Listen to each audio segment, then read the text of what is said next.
Yami Bakura has awakened the Egyptian gods from their long slumber. He has decided that the perfect way to test out their power is to unleash it upon Domino City, where dueling is the most prominent.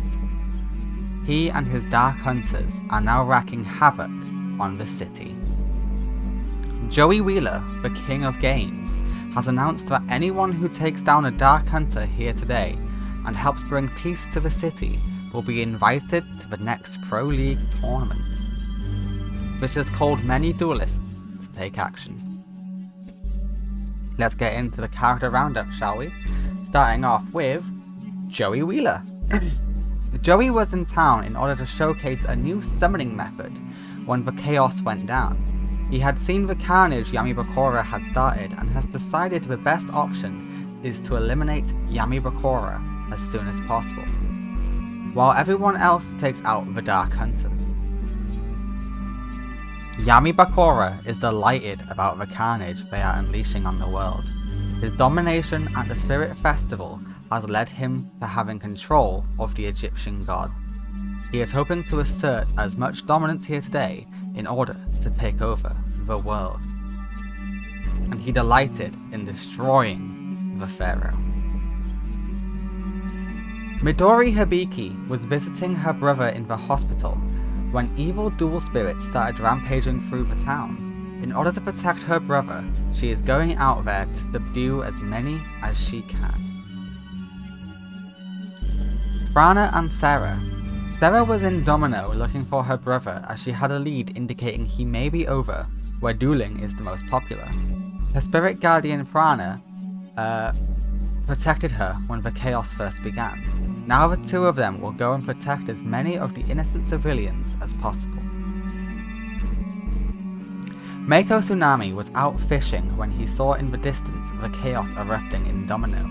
He knew something was wrong and he had to go help out. When he heard there was a pro invite as a reward, that was a nice bonus for helping out the common folk. Loomis and Umbra need to get results today and put down as many resistors as possible, otherwise they fear one of them will be killed off by Yami Bakura and be made into a puppet like String. This is Madison Phoenix's first mission as part of the Dark Hunters, and she is not happy with her decision to join. But after seeing the immense power of the Egyptian gods, it is too late to turn back. She just hopes that she can find a way to help locate her missing uncle and leave the Dark Hunters as soon as she can. My Valentine was drinking at a cocktail bar when the attack on the city began. She was going to flee the city when she heard about Joey's prize for taking down a Dark Hunter. She decided to whip out her deck and earn herself a spot on the pro scene. Mana feels an extreme amount of guilt. She should have heeded her master's wishes and not thrown that festival, as it led to so much chaos and destruction. When the Pharaoh was being destroyed by Yami Bakura, he was able to throw a special card to her in order to get out and survive. She is hoping to get revenge for her master here today. Arcana was rewarded for his last performance by being given a new deck. It is the deck of the Pharaoh. Yami Bakura considers it a superior Dark Magician deck and encourages Arcana to use it. Arcana is elated and wants to show the world his power. Grandpa Muto was closing up his card shop when the chaos began. He saw his grandson run straight out of the shop in order to help, and he couldn't just stand back and let his grandson do all the work. Asuka had witnessed the chaos and evil that Yami Bakura unleashed on the spirit world. She managed to escape with her soul and has decided to follow the chaos he is spreading in order to prevent it. When she saw the attack on Domino begin, she had to whip out her deck and protect everyone that she could. Yami Pegasus's performance at the Spirit Festival was a disappointment. Yami Bakura has not spoken to him since, and is starting to worry about his position within the Dark Hunters. He is starting to fear for his life. If he doesn't perform well here today, he could lose everything.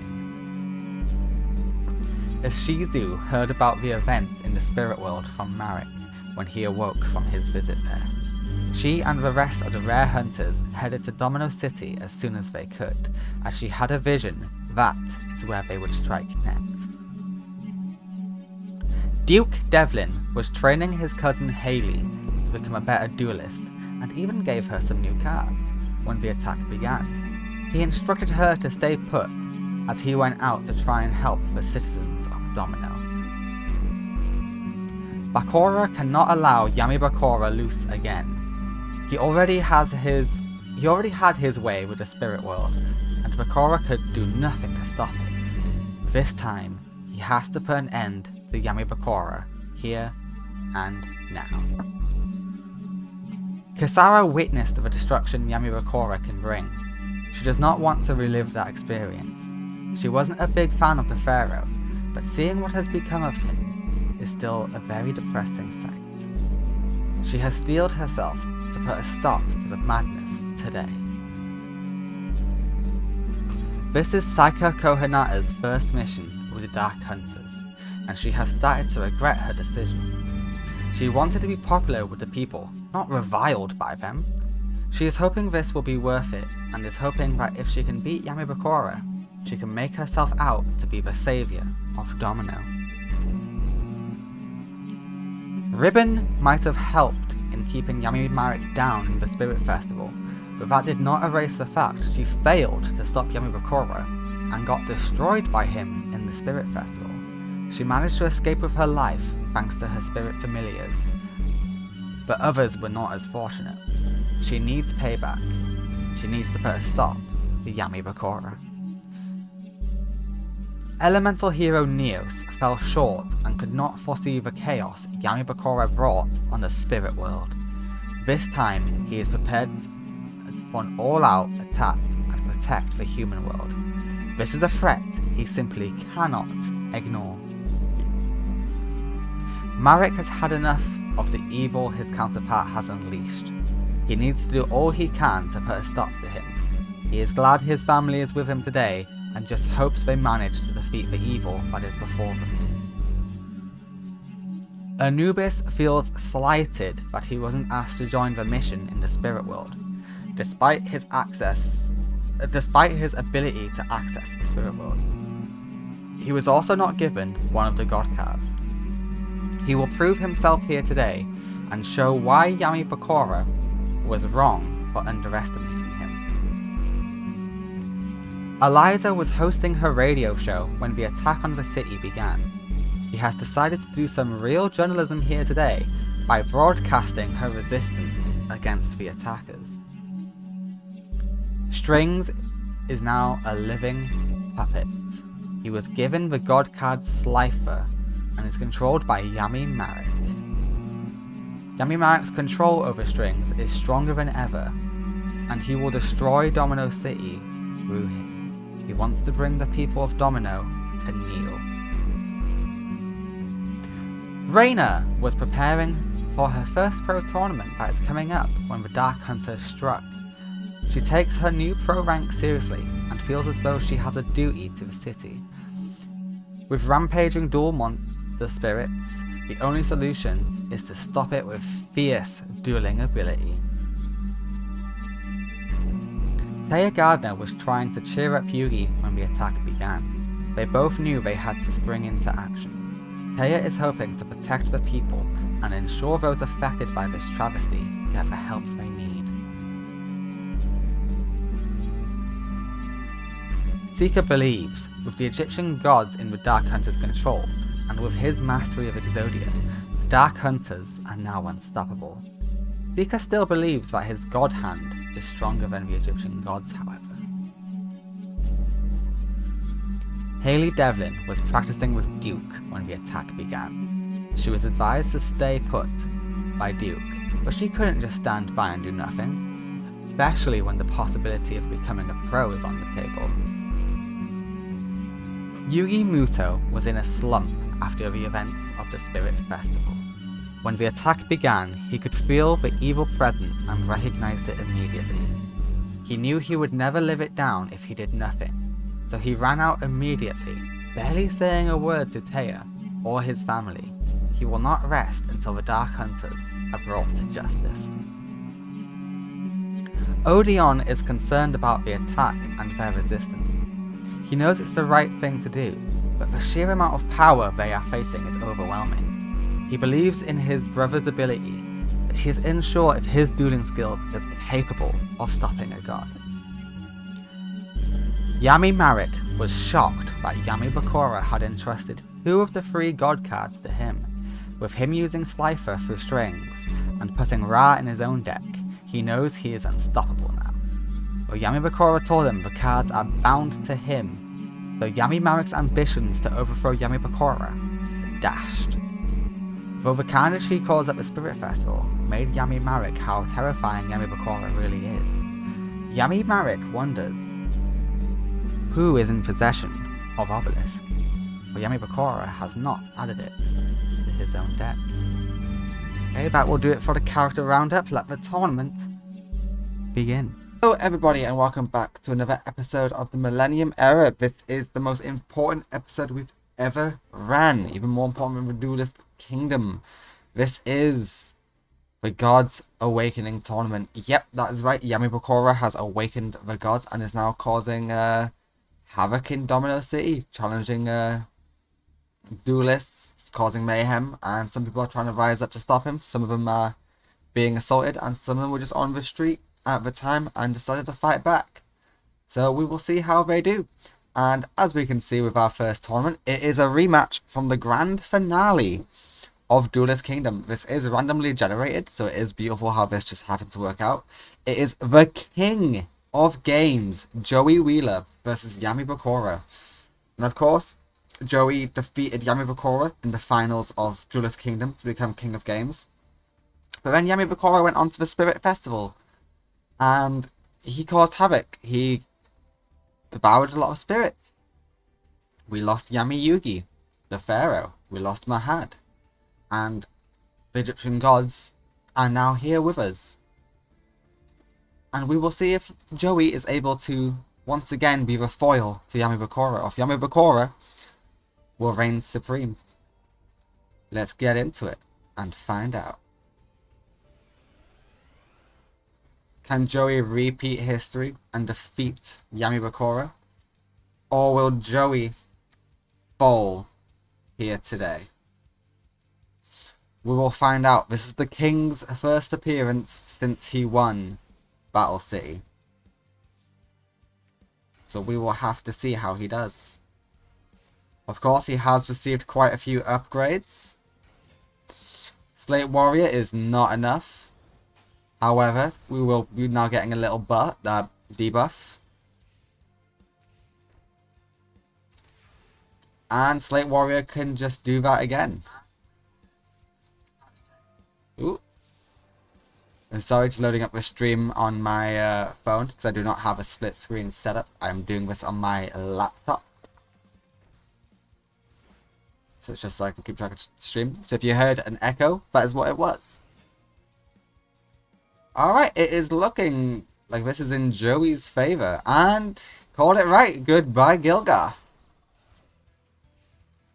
Alright, game 1 goes to Joey. The King of Games is knocking back the menace Yami Bakura.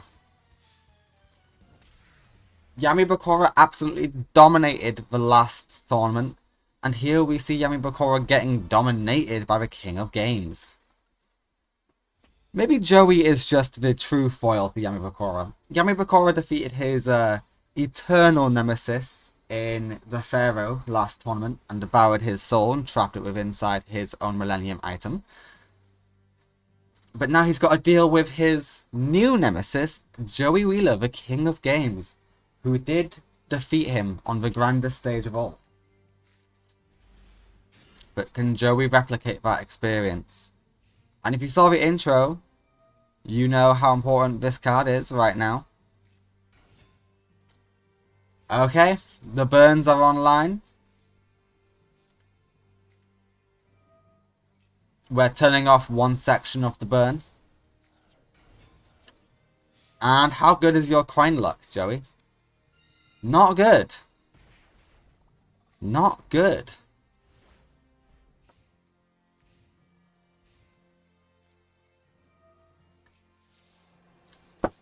Yami Bakura says goodbye to your trap cards and goodbye to your command knight. You don't get to keep anything in this house.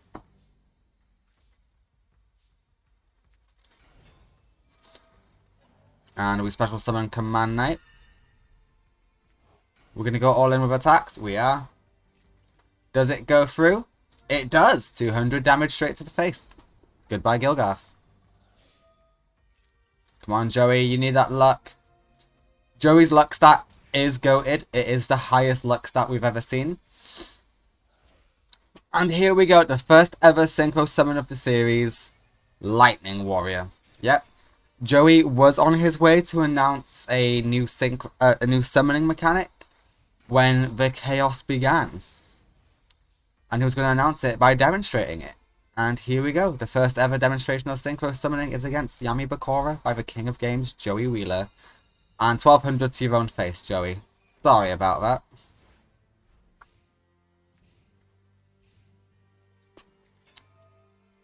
Slate Warrior's got a massive attack stat. And we summon another comrade. However, buffing yourself is very risky against the Dark Sanctuary. But you do have no other choice. You need a Tails. It goes through. Lightning Warrior will lose a bit of attack.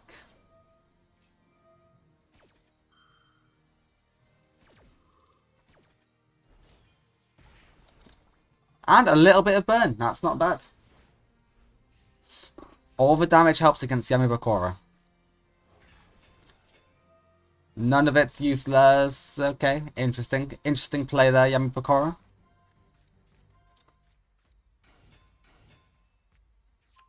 Okay, yeah, no. He came out of that smelling like roses.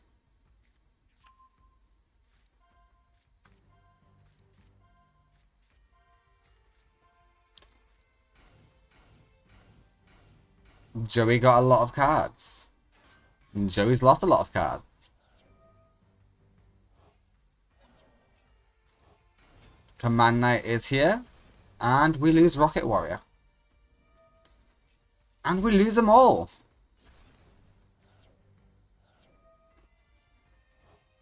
But Blue Flame Swordsman says, no, we have Command Knight still.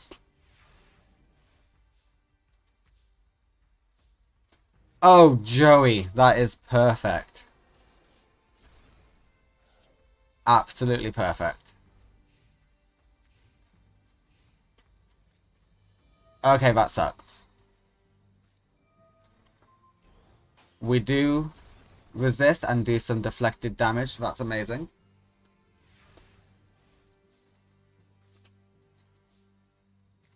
Valkyrian Knight's also good. So long as you get tail. Yep. Now Valkyrian will lose a bit of attack, but it's fine. You get tails. Joey, your luck is amazing.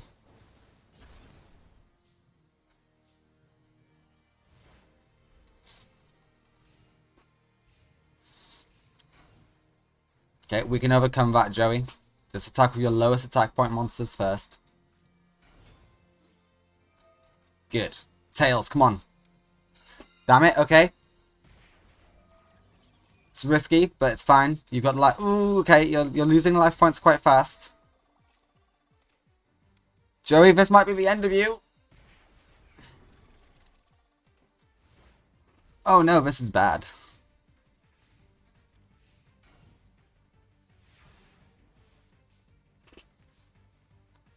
Valkyrian does create a lock. Joey, you can't afford these attacks. Okay, Tails. You need 4... The winner is Yami Bakura. That guarantees Yami wins. Yeah, Yami Bakura wins the second game. We're going to game 3. The last time these two fought, It didn't go to game 3. Joey 2-0'd him, and now it's going to game 3. So Yami Bakura has got better. And I will say, since the last tournament, Yami Bakura has received an upgrade. We've just not seen it yet. And it is an annoying upgrade at that.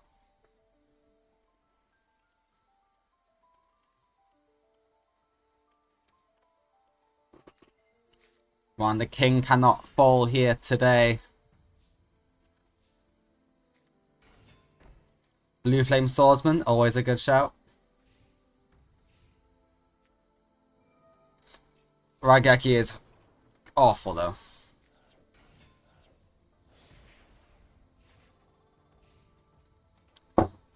Raigeki ruins literally everything. And we're synchro summoning. We don't care about your Slate Warrior. Because we got Gaia, the Force of Earth.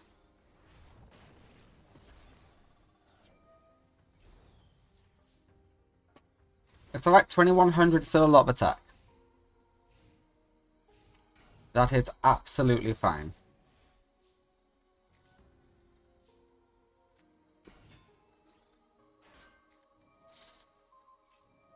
Why do you want to send it back to the hand, Joey? You never want that in the hand. Oh. Am I thinking the wrong effects? I must be thinking the wrong effects. Well, either way, that was a great Blue Swordsman play. Ditching some... Oh wait, no, you had to buff the attack. Because it's 1850, isn't it? This guy is getting super buff though. But you're not getting through the Wall of Illusion, which you do have to. You need to get past the Wall of Illusion. You can't just keep buffing up your Gaia.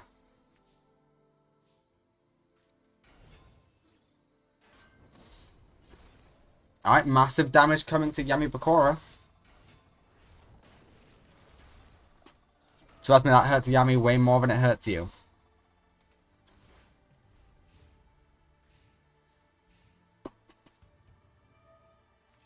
Okay, we now have to contend with the field spell. That is worrying, especially with your Gaia's attack stat.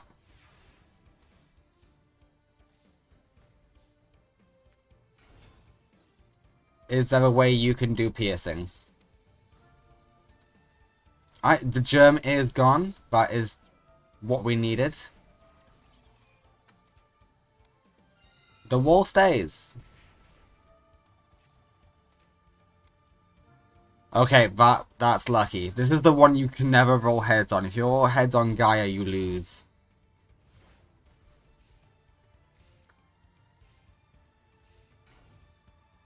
Oh, this is a nightmare, Joey.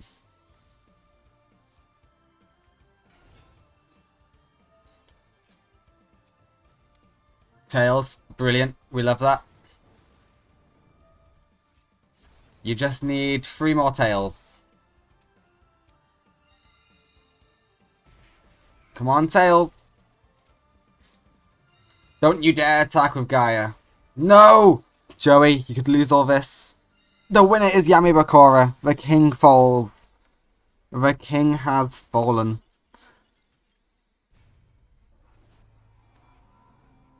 Damn, Joey. You fail at the first.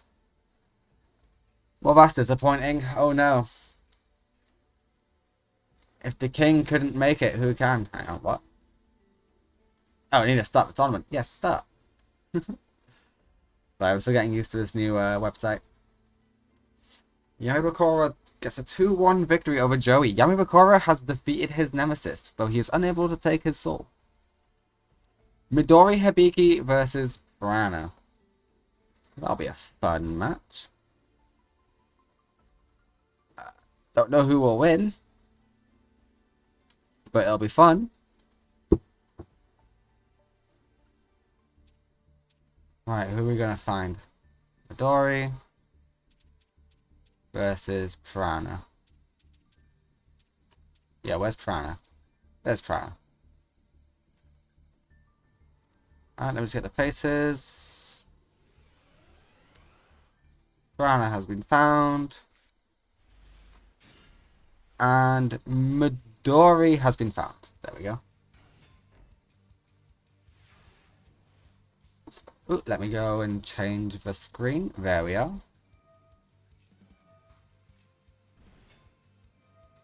Beautiful, beautiful. Okay, yeah, these are all great plays.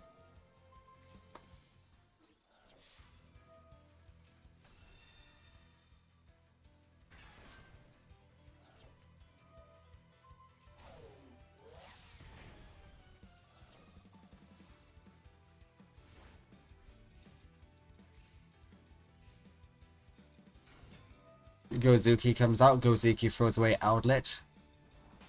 That'll be a great play for later. Gozuki goes out. Gozuki throws away Eldritch to summon Eldritch. Okay, but we are still not able to defeat Superbia. Do we have a way to destroy Superbia? That's the real question.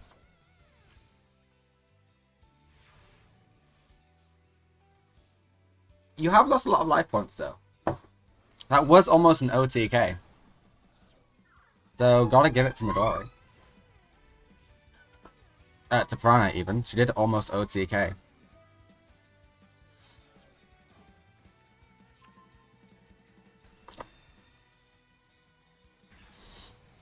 And yeah, that Eldritch will be able to destroy Superbia. The winner is Prana in game 1.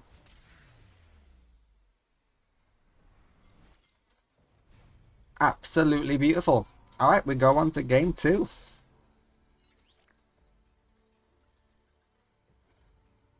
Let game 2 commence.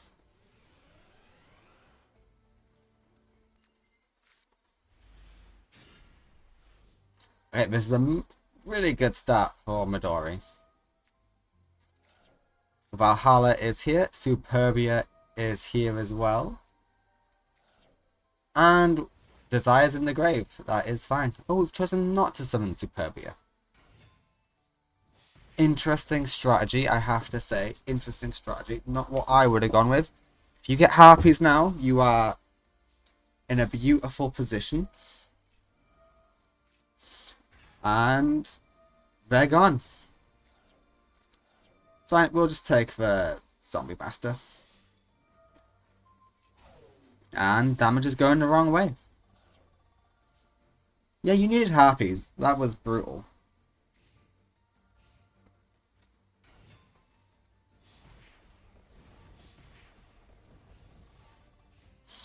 Alright, Midori, you have to play perfectly now. You cannot make a single misplay. Always good to get rid of Zombie Master. And you're willing to keep Mizuki around. That is fine. That's good. You don't want Mizuki in grave, and Mizuki's in grave.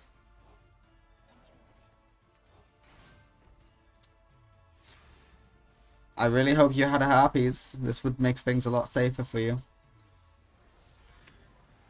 Ilbud is gone.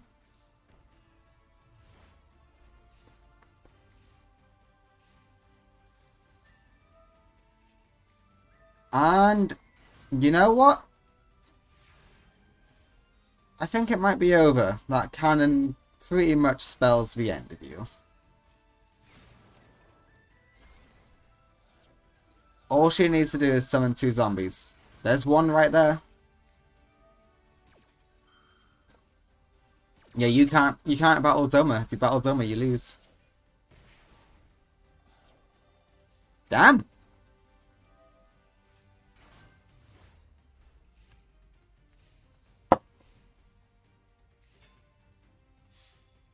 And Prana wins.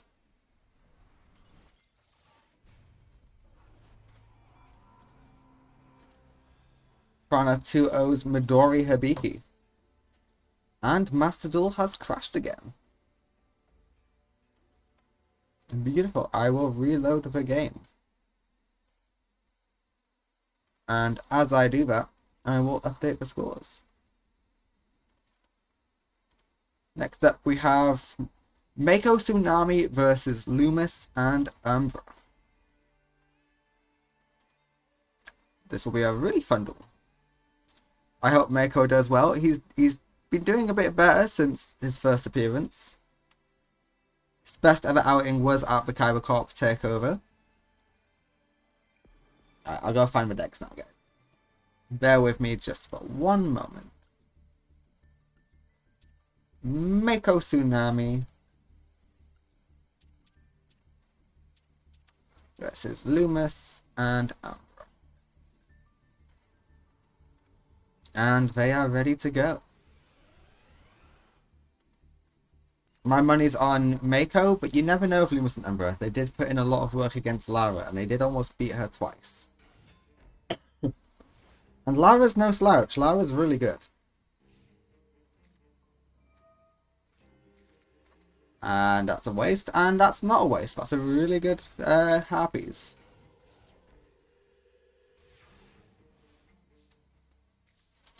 The Humble Tea set is out. We're going in with Shocktopus. And Shocktopus gets a good target. And Tomato gets Tomato. And the Serpent gets Skillindered. About what you expect.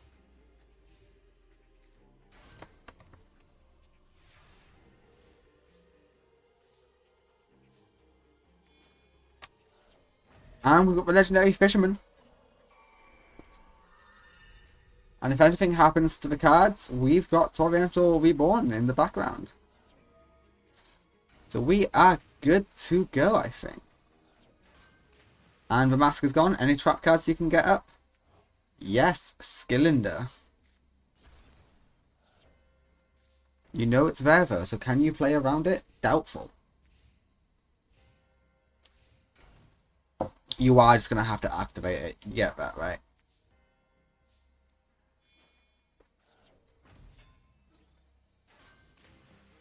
Yeah, just go and overwhelm your opponent. Go for it. Maybe you can out-attack them. Yeah, there we go. As long as we don't have another mask, you're fine. And you're fine. You can go and finish this duel, Mako. This duel is yours. The winner is Mako Tsunami in Game 1. Loomis is part of the Dark Hunters, part of Yami Bakura's entourage. So hopefully Mako can put a stop to him here and now. So there's one less threat to deal with later on in the tournament. The quicker we get them out, the better. They need to get gone.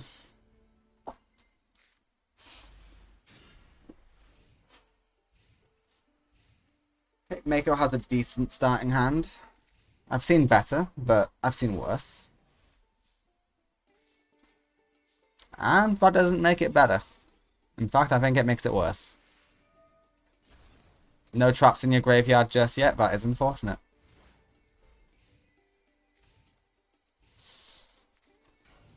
And we've got a Mask of Despair. Is that a Despair Mask? Mask of the Accursed, Stephen. And no tribute summoning. Okay. It is getting real now. That is a waste. You have to admit, that is a waste. No traps. And you cannot attack. That sucks. It's fine. If he summons something really strong, just Torrential Tribute. Yeah, there you go. That deals with that issue. And we've got Abyss Soldier, even better.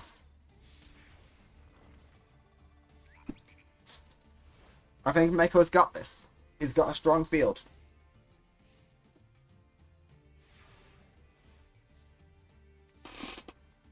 And he's got the Serpent as backup.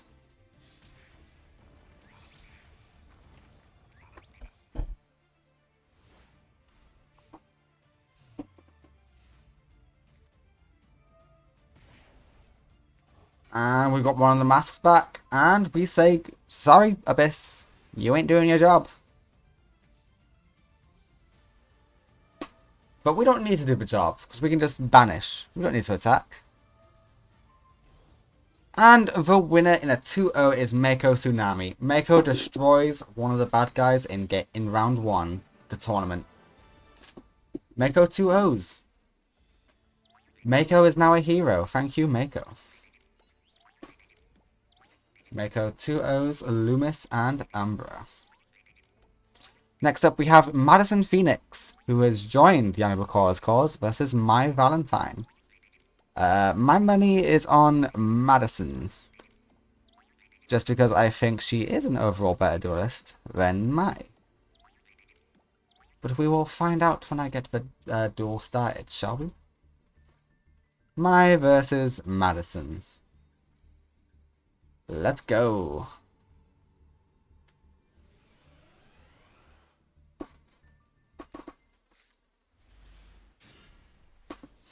Not a great start for Mai. This is actually a terrible start, I have to say. She got all her cards in the wrong timing. Yeah, this is a bit too much for Mai to handle. Wow. Absolute brutality, Madison. And we add Happy Lady 1 to hand. Okay, okay. There's some hope, I guess.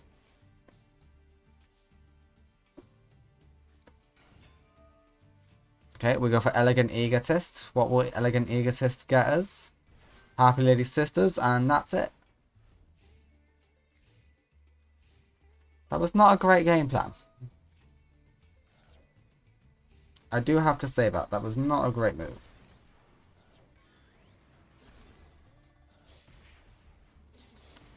And it's almost over already. How are you going to come back from this? Because you've got to try to come back at least.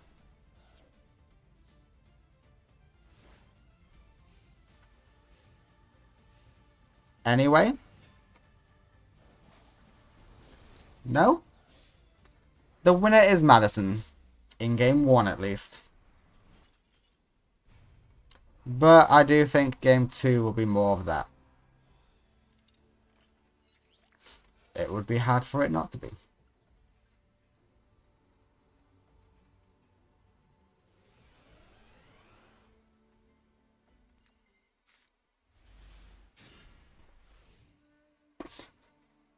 Okay, this hand is usable. This hand is usable. Vylon is out. Vylon gets some cards out. And we got a full field of spells. It's fine. You've got hunting ground. We can start popping. And searching. That's what we want to see.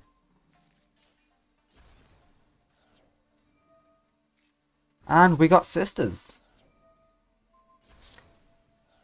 Okay, let's go all in. And we now summon some... No, we don't summon some heroes to spam trap card. No. If you can just summon a harpy, you're good. You can get rid of that. You can pop it. Pop for swords. Oh yeah, pop for swords. Pop for swords. Oh, you idiot. You're an idiot.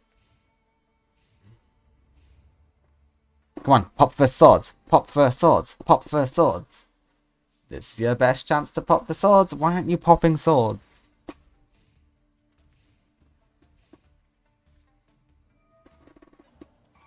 Okay, Poisoner is back. What's Poisoner gonna do? And we've got... Okay. Vision Hero Raid Witch is here. Which Raider even?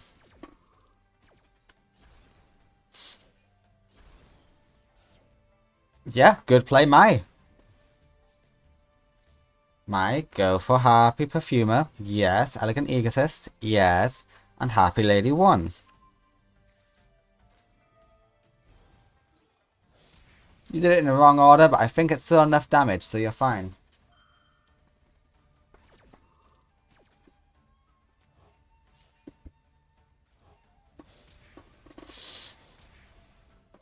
Mai takes a game on Madison. We are going to game 3. Mate, you put up a much better fight than I was expecting. Congratulations. You're not bad after all. Well, you made some dumb plays. You could have won a lot sooner. But hey, it's fine. Okay, this is a terrible hand for you. Pot of Greed can save it, granted. But it could also make it a lot worse. Starting off with double reasoning? God damn.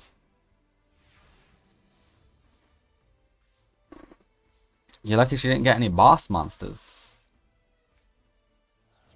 Okay, yeah, this is a hand. You can get to victory with it. Let me guess. Sisters? Sisters. And we're popping Hunting Ground because you had to.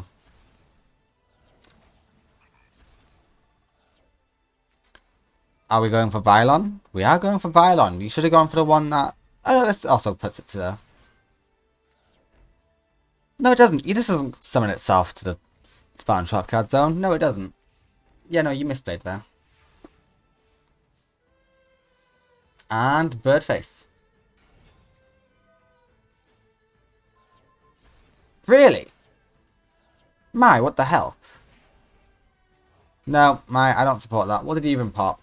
Like, okay, yeah, that's a good trap card to get rid of, but it's not that good. Okay, they are super low. So you just need to deal a tiny bit of damage.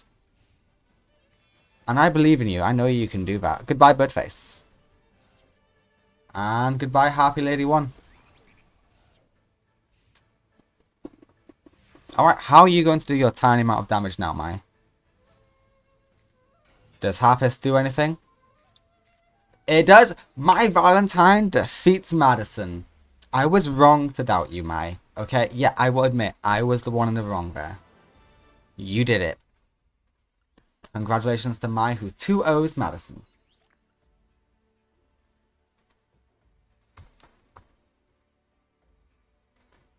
Let's go and update that scoreboard, shall we? My Valentine 2-0s. Absolutely beautiful. Hey, we've got a, I think that's a Duelist Kingdom rematch. I don't know if they fought each other, but it is a Duelist Kingdom matchup. Mai versus Mako. Next up, we have Mana, who's here on a bit of a revenge tour, versus Arcana. I will get the decks ready now. Mana is ready, and Arcana is ready.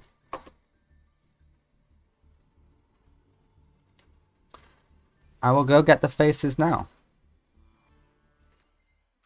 Mana is ready, and Arcana is ready.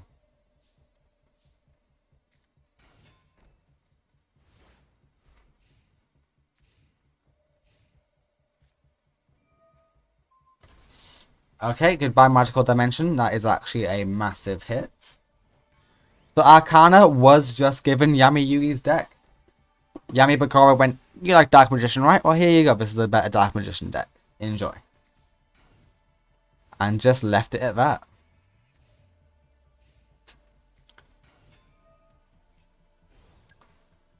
And we can see that paying off by Yami Bakura's side. The Dark Hunters are benefiting from it.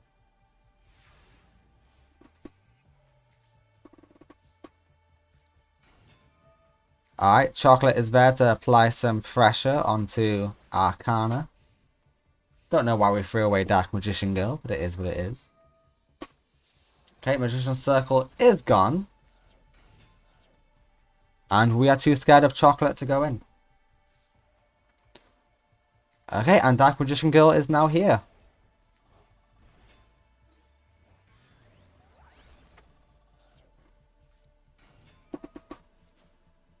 We throw away Chocolate and we get Ohm. Not a great play. Chocolate was a good threat. And we say goodbye to Dark Magician Girl for Dark Magician Girl. Hello, Dark Magician Girl. And we now have Dark Magician on field. And goodbye, Lemon. Yep, the winner is Arcana. In a brilliant play, he wipes the field clean. Come on, Mana. They are using your master's deck.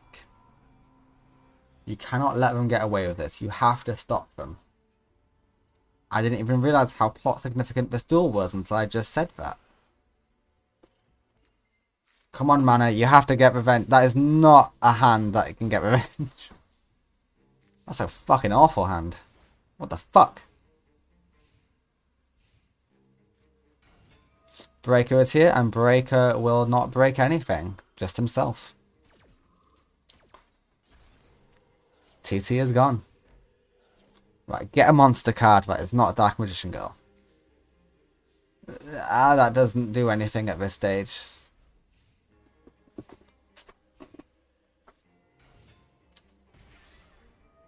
Okay, that does benefit you. You take 2,000, your opponent takes 2,000. This is fine. And you've got Premature, so it can come right back. So you've got this.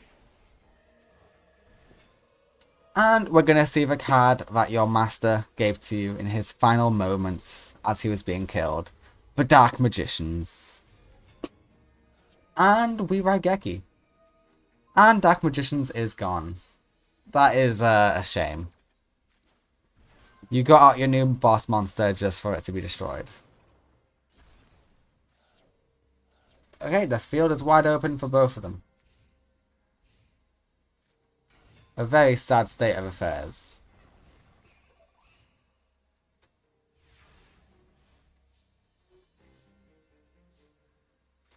Lemon is alright. But you're just going to sell it? Okay, fair.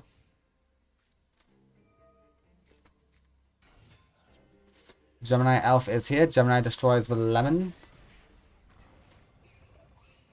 Okay, Mana, I'm sorry, but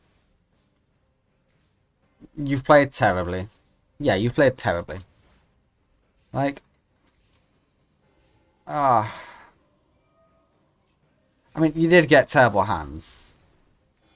But this could have helped you out a little bit. The second part of her effect could have helped you out. The winner is Arcana, who defeats Mana using her master's decks. Her master's master. So, you know, her teacher's master. You get what I mean. You know what I'm saying. Alright, Arcana, you move forward. Another member of the Dark Hunters moves on. Next up, we have Grandpa Muto versus Asuka. Grandpa's just caught up in the chaos, and Asuka decided to fight back after the Spirit Festival. Where is Grandpa Solomon? And Asuka. Beautiful, and I will get the faces. Grandpa is ready. And Asuka is ready.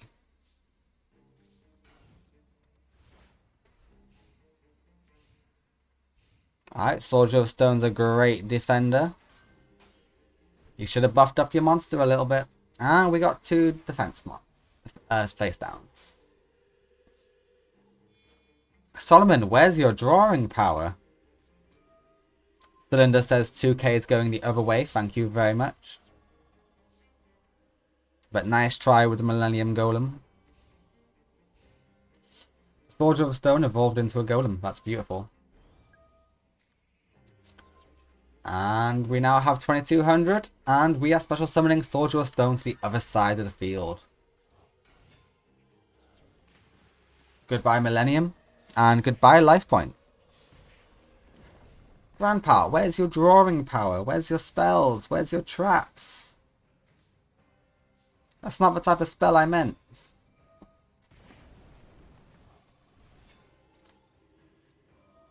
Okay, I was going to say, hey, you can destroy 2 monsters, but you can only destroy 1 now. And she gets a powerful monster to hand. The Blizzard Princess is in hand.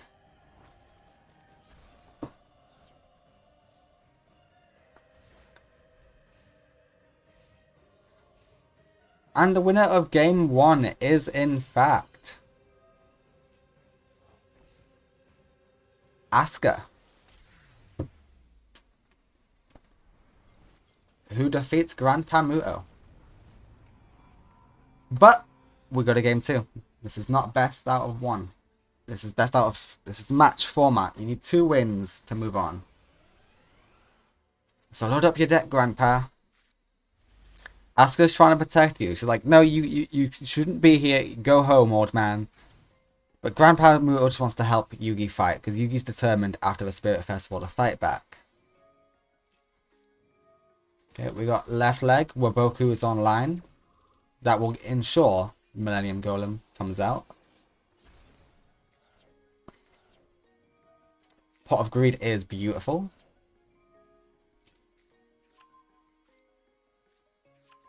We are shuffling in 2 Crystal Gulls.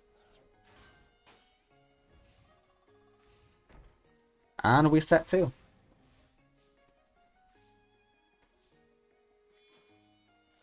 Millennium Golem is here, and Millennium Golem is now in defense. It is harder to overcome the defense stat than it is anything else. But Asuka's doing okay. Throws away a trap, buffs up. Throws away a monster card, buffs up. Okay, we've got 2 of them. There's 2 of them now. We're throwing away Blizzard Princess, and we add Blizzard Princess to hand. No, Snow Dragon. Interesting.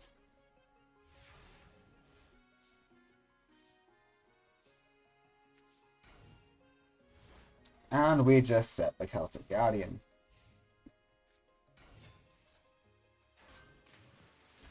Yeah, Snow Dragon's able to take care of that, and we don't want to discard anything from hand. They must be good cards.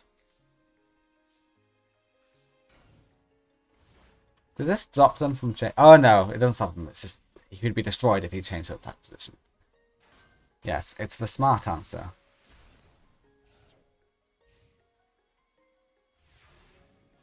Solomon, where are your drawing cards? Okay, so you've chosen to lose. I see. Why would you use double passe on Mother Grizzly? I don't get that. Okay, well, it doesn't matter because you win now anyway, but you didn't know you were going to draw right, Geki.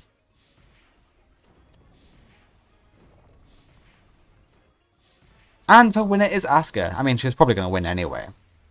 Grandpa, sort out your deck. You're shuffling them wrong. You're putting all your worst cards at the bottom. You need to top deck them. Alright, lovely. And the winner in a 2-0 is Asuka, who will fight Arcana in the 2nd round. We've got Yami Pegasus versus Ishizu. This is a rematch, I believe. I feel like these 2 have fought before. Yes, they fought in Resurrection. Yeah, I thought so. Alright, can Ishizu once again defeat Yami Pegasus, or will Yami Pegasus overcome? Yami Pegasus is under a lot of scrutiny by Yami Bakura, because he's lost quite early. A few times recently. And Yami Bakura is not happy with that type of performance. Versus Ishizu. Ishizu's face is ready. Sorry for the wait. Yeah, Kelbeck will take care of Manju. Manju goes back to hand, but that's not what you want to do with Manju, let's be real. It's fine, no, you can survive a relinquished. You do have Raigeki. Alright, Graveyard is now offline. And big damage coming to Yami Pegasus' face. Come on, Yami Pegasus. You need to make a comeback, otherwise you're in big trouble with your boss. Shining Angel is gone. Don't know why you didn't go straight for the Manju play and then someone relinquished off of it. Yeah, you had relinquished. I know you got Manju in hand. You could have summoned relinquished this turn. Alright. But you are screwed over because you only take their original attack. You do not take the boosted stats. And Raigeki screws you over as well. But, you know. Thousandth Eyes Idol does its job, and it becomes relinquished. And relinquished will eat. Yeah, why not? Get that big defense, boy. If only there wasn't Raigeki.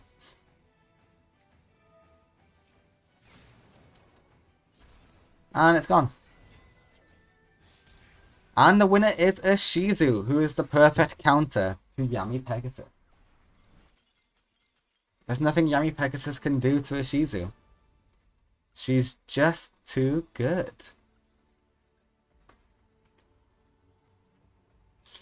She's here because Marek called for backup and an emergency, emergency combat versus the Dark Hunters. It's Rare Hunters versus Dark Hunters. Only one will remain.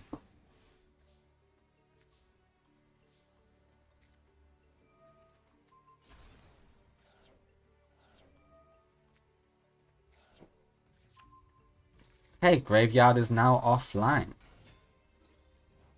At least summoning from Graveyard is offline. The effects still work. And we say goodbye to your hands. Okay, yeah, no. Yami Pegasus, you lose. Quite spectacularly at that. Okay, we choose to destroy Shining Angel so we can get Shining Angel. Okay, what's the plan here?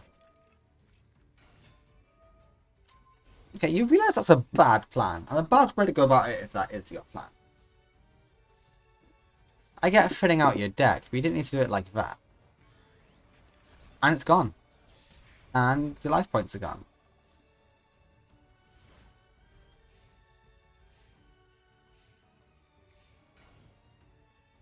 And you just sit and cry.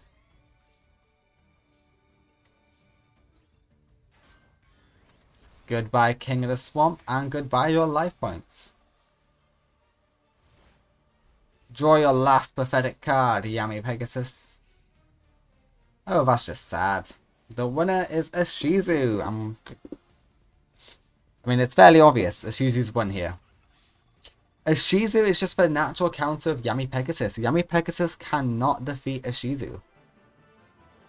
But damn, Yami Pegasus, you're really going to lose in the first round for a third tournament in a row. Really? Okay, man, you do you. And a Shizu 2-0's Yami Pegasus. Next up, we have Duke Devlin versus Bakura. Two pro duelists. Duke Devlin is trying to put a stop to the chaos in his city. Whereas Bakura's like, no, dude, you don't understand the threat here. Let's spectate whoever I find first. I'm sure I'll find... Ah, there we go, Duke Devlin. And where's Bakura? Bakura's there. Beautiful. And I will get the faces for you now. Duke Devlin's face is ready. Bakura's face is ready. Alright, Summon Dice gets nothing. And you burned yourself against a duelist who loves burn. You never ever want to do that. Call of the Haunted is gone. Tomato is here. And Bakura will take some deflected damage.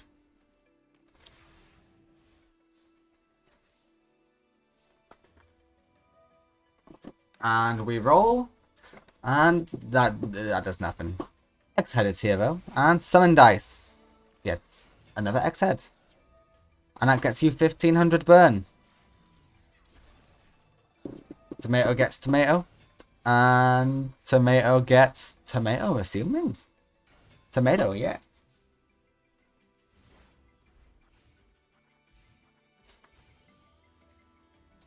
Change of heart on the X-Head. We're going to crash the X-Heads. We are going to crash X-Heads. And Germ is here. Should have played it in defense mode though to save your life points. Needle Wall is good. 6 does nothing. 2 does nothing.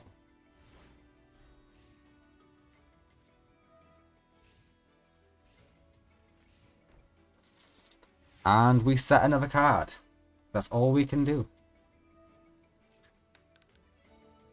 Need a wolf roll to 6 and another 6. And a 3. That gives us a tomato.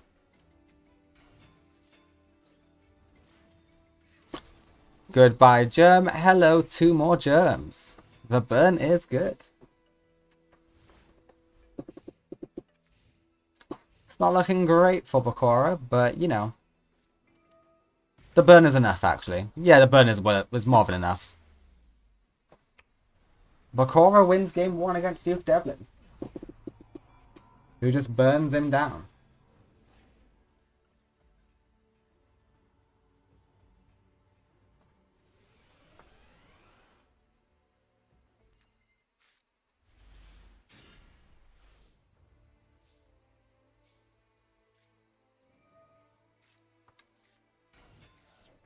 Shining Angel is here.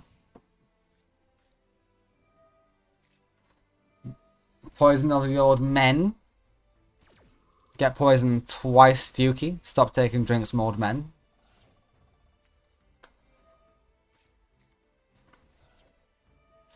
And change of heart on the Shining Angel is desperate.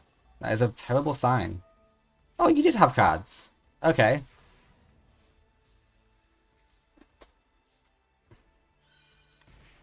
That's gonna cost you. Goodbye, Gilgarth. Gilgarth? Is that your name? Orgoth, not Gilgarth. Jesus. 1500 burn. And it's gone. Ooh, the Mecha Bunny would have been good too.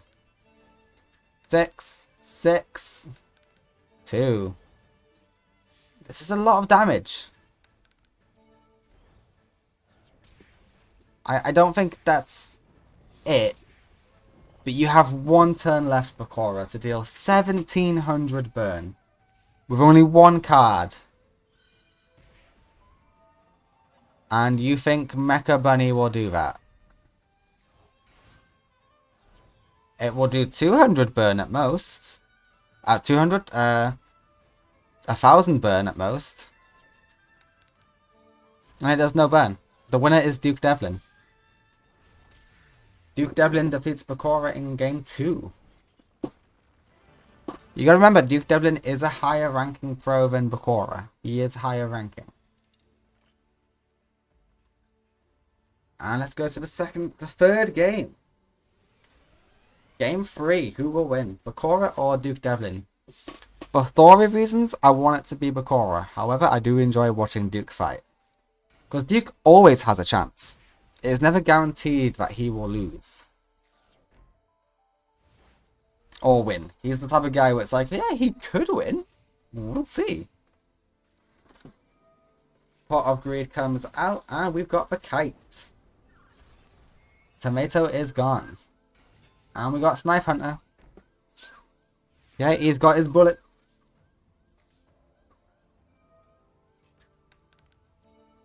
Okay, Needle Wall gets nothing. X-Head is here, and X-Head's going to deal a lot of burn to both players. And X-Head is back. And we throw away X-Head to destroy the face down. And we get it. And Gorilla Kite will also deal some burn. But what's burn to a Snipe Hunter? Snipe Hunter is just goated, you know? Alright, which one are you going to pop, Duke? The monster or one of the back row? You're going to have to go for back row. You know what? Good shout. You saved yourself 1500 burn.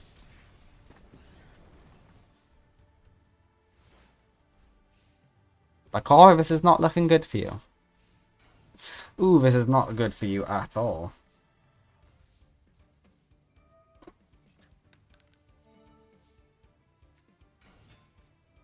And you decided not to Snipe Hunter. Will that be the death of you? Well, Bakura lives another turn. I can tell you that. And you're going to be low. You're going to be on 1500.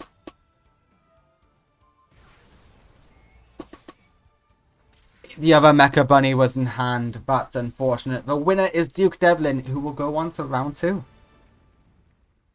Beautiful. That's a shame, Bakura. I was really hoping you'd do better, but it is what it is. You won one game, though. So, you know. Wasn't complete failure.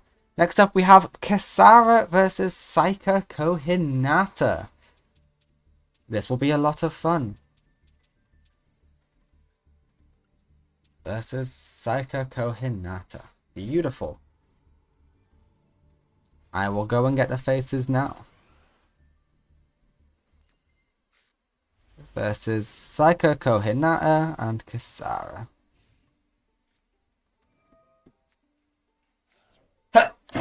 Ooh. Sorry about that, guys.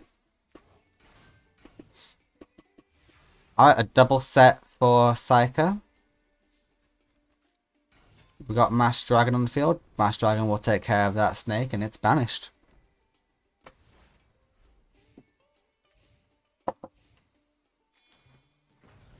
Tyrant is here and that's a bad use of Tyrant, I think. Okay, you use Tyrant just for an extra body for Nanta. Okie dokie.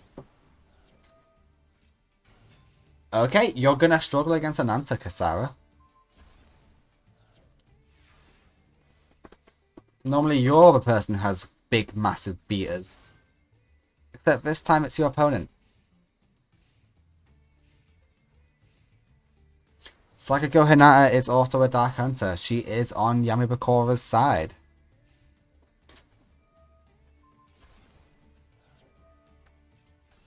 She was recruited when she went on the field trip to Duel Academy.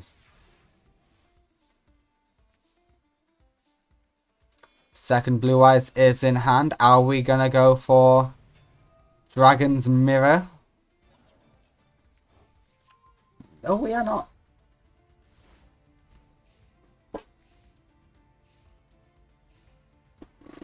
Goodbye, Blue Eyes. And Ananta pops to Harpies. You could just leave no cards on the field, take a massive hit, and then she has to pop herself. But you don't want to do that.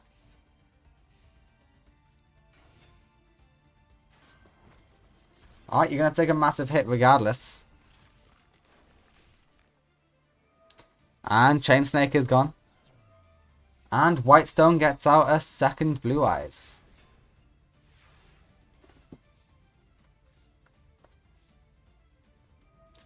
Alright, Kisara has received an upgrade, and we are seeing said upgrade in hand right now. Hello, Alternative Eyes. And let's say hello to her boss, Blue Eyes Ultimate. Blue Eyes Ultimate is good and does a lot of damage.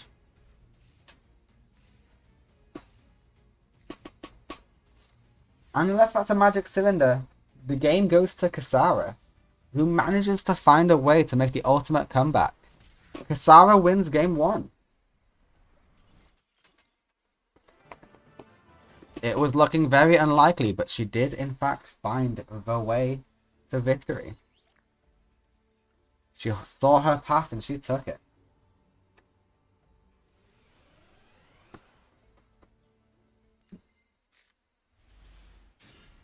She is here to stop Yamabakura, as she recognizes the evil and thinks it needs to be stopped. She saw what happened in the Spirit Festival. She knows that evil. She's seen that before she came to the modern day. And she is going to put a stop to it now. Lord of D is here. We get Mast and Luster. I mean, yeah, work with what you got. And Call of the Haunted gets out Chameleon.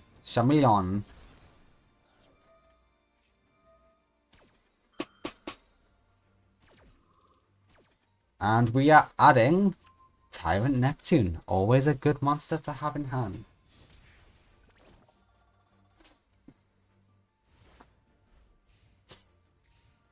Beautiful.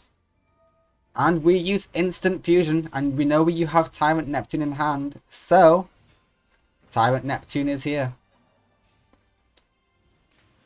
100 damage is good.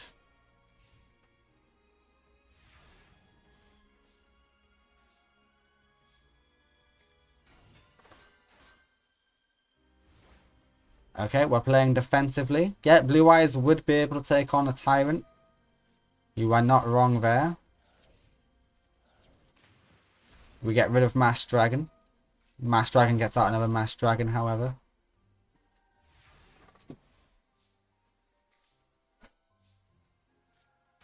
And we set King of the Swamp.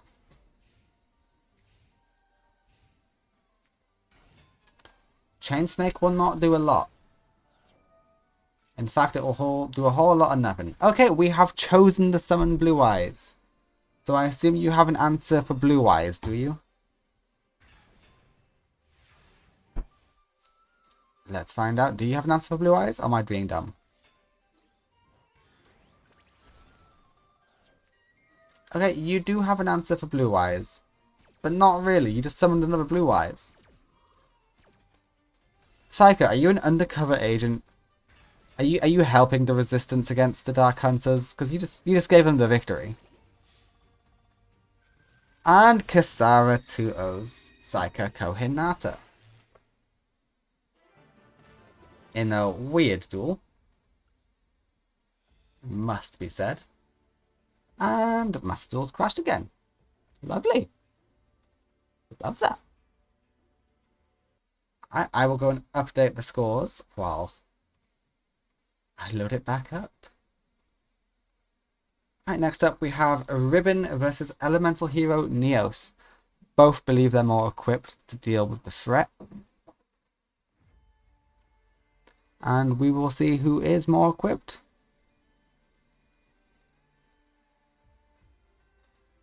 At the top we have Neos, and on the bottom we will have a Ribbon. Alright, the game is back. I will go find the deck.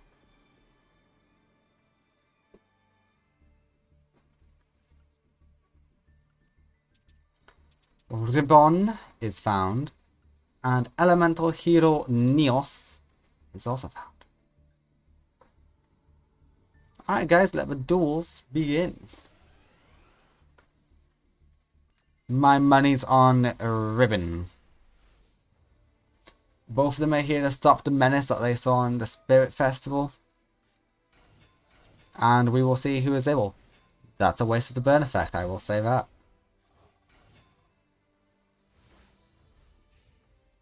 Alright, Neos, can you overcome 2k?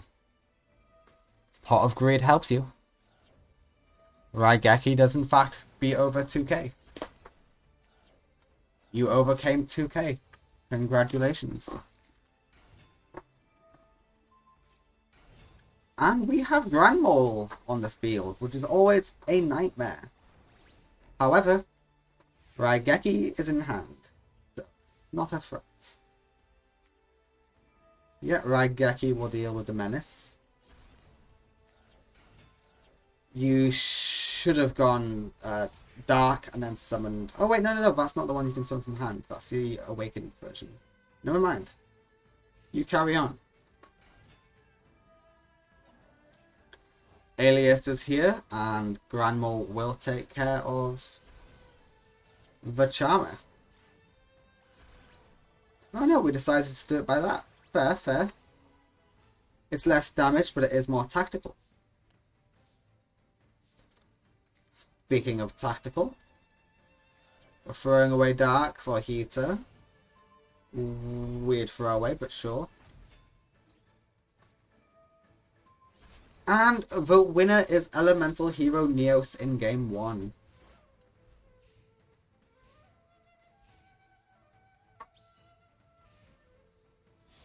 Yep, the winner is Neos. Neos easily demolishes Ribbon. Hot damn. Hot damn indeed.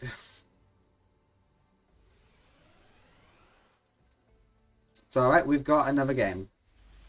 There's still a chance to prove yourself. Pot of Greed is always amazing, and we summoned the wrong monster in the wrong order. That is a waste. You will see why. Connector is here. Connector summons Neos. Yet Neos has also received an upgrade, by the way, in the form of Crosskeeper.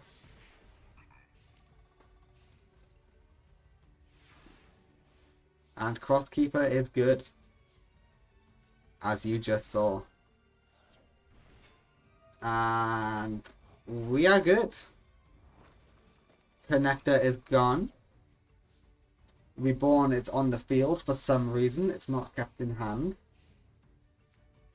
It's not a quick play spell, so it really does not need to be on the field. But hey, you do you. Alright, let's hope you get one of your familiars. You did not get the right type of familiar I was on about. Why are we summoning Crosskeeper? No, why are we summoning Crosskeeper?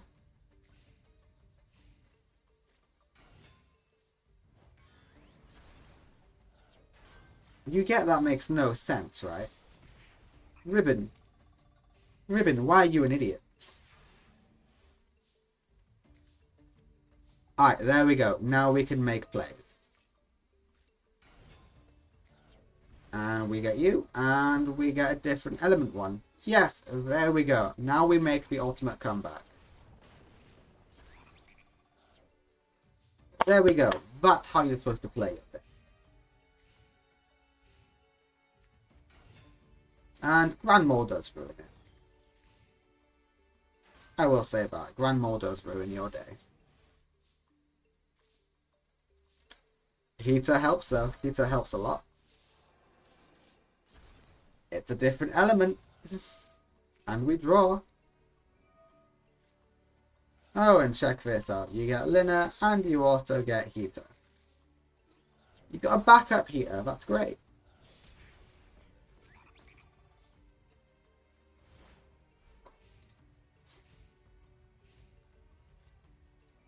And Monster Reborn gets Neos. And Neos is strong enough to deal with these. You do not have enough different elements in hand, on field even.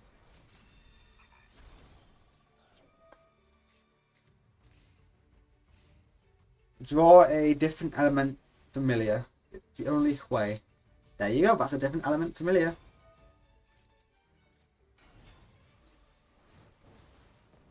And the winner is Ribbon in game 2.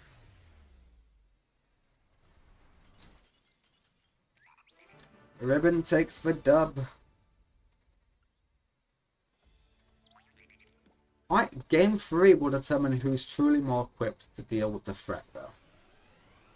So it all comes down to this.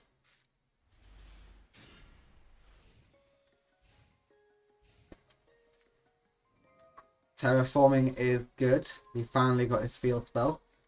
I feel like he never gets his field spell, and Yami Bakura always gets his, so it's really not fair.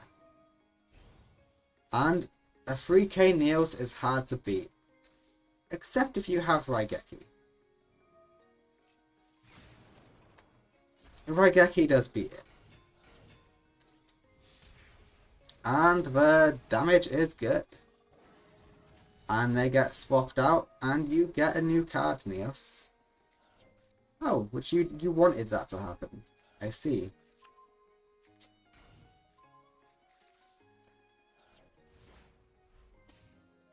Okay, what happens now, Neos? Crosskeeper yet again. Neos yet again. And Neos destroys the Gigabyte. And Gigabyte gets us a spell card. The face down is scary, but otherwise, I'm confident in you, girl. Okay, you didn't get enough elements. You needed another familiar. God damn it. Call of the Haunted will get Crosskeeper. Does Crosskeeper have any field effects? No.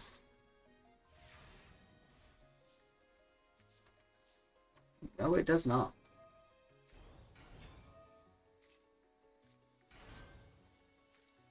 Almost. Almost. Are you able to? You're able to do a lot of burn. I'll give you that. And the winner is not Ribbon. However, that was an amazing strategy, Ribbon. That almost paid off. That was a great play. We are Monster Reborning Gigabyte. Sure. Goodbye to the fox. Goodbye to you. Leaving Crosskeeper in attack mode is why you will lose now. For you do not have a defense.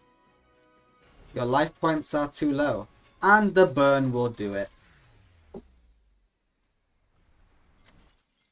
The winner is Ribbon, who finds a way to defeat Elemental Hero Neos. And yet again, Master Duel has decided to do this weird thing. Oh, it does a weird crash. No, Ribbon 2-1 victory. There we go. Beautiful. Next up we have Marek versus Anubis. I'm quite confident Marek can overcome Anubis, but we will see if he does. And if he doesn't, I will be very disappointed in him. I'll get the decks ready now, but Master Duel has loaded.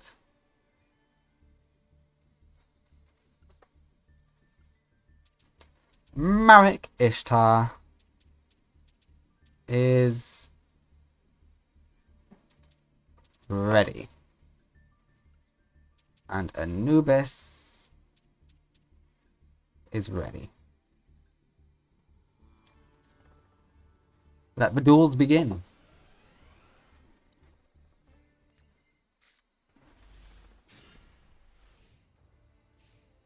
Okay, this is an interesting hand from Marek. I believe he'll be able to win with this hand. Harpies might be premature. Let's find out. Harpies was not premature. That was fine. That was an okay hit. Could have been better. Could have been Pyramid of Light. Or Ordeals. Ordeals is a bloody nightmare for you to deal with. And you've got nothing to deal with the Gate Golem. Gate Golem is going to be your biggest threat here. You do not have an 18k beater.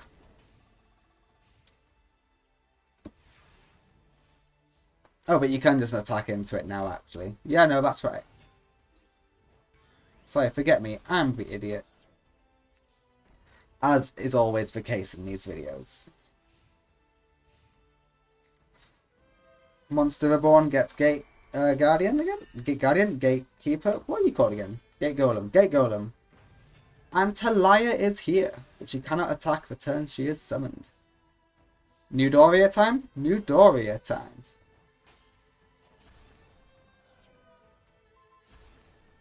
And she is gone. That is sad. Cannot be special summoned from the graveyard. That is extra sad. What are we banishing? Finian. Okay. Not Finian. Androsphinx.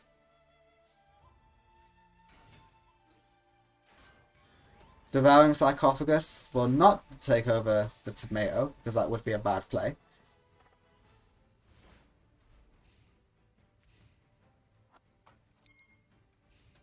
Come on, Anubis, you must have a play in there somewhere. No, you do not. Okie dokie. The winner is Marek Ishtar. Oh, what's this card? It's a monster. It's Finian the Great Sphinx. And you called that. And you know it's Finian the Great Sphinx, so you know it's a monster.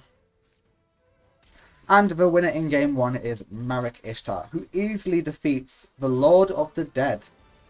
Yeah, the Lord of the Dead is not a very strong opponent. He is not like... He can be annoying. He's a very annoying opponent. But he's yet to make it the top 8. So, you know. Back. Sorry about that, guys. My laptop crashed again. You hate to see it. But I did decide to take a break. It is now the next day for me. But, you know, if you're watching this on YouTube, it is just another, not even a minute, under a minute, 2 seconds for you. A quadruple set from Anubis. That's interesting. He most likely has something. The monster is gone though. The monster will not be a problem anymore. And that would have been a very annoying monster. Any of those are good. We choose Jirai Gido. Okay. Apophis is here. Curse of Anubis. Stop any attack. Also slightly counters Jirai Gido, which is always nice. But only slightly, but not really.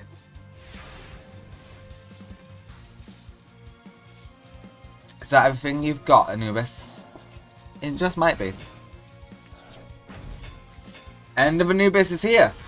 It is going to be the end of Anubis if Marek wins this. Which is quite funny, but wordplay. Oh, we got Talia. Talia doesn't care about End of Anubis. However, you do have Curse of Anubis. All these Anubis cards are just countering Anubis. That's not right. Do some nice burn. Yeah, Marek, how are you going to face off against Talia? Oh yeah, because when Anubis turns the defense to 0, you're fine. And Gilgath is not being devoured. I don't know why sometimes they decide to do it, and other times they just don't. Alright, well that's looking like it's it. I think Marek will 2-0 Anubis quite easily.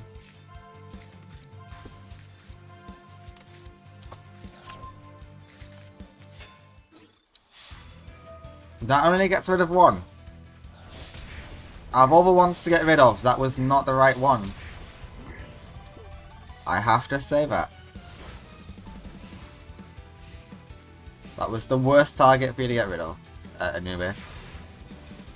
No wonder you're a big disappointment in this series. You don't get anything done. And the winner is Marek, who will 2-0 Anubis, knocking out one of the villains here today. The more we can knock out, the better. We want as many gone as possible. Marek 2-0s Anubis. Next up, we have Eliza versus Strings. Now this will be a very interesting duel. Eliza is ready, and Strings will be ready when I find him. Is ready. I will go and get the faces.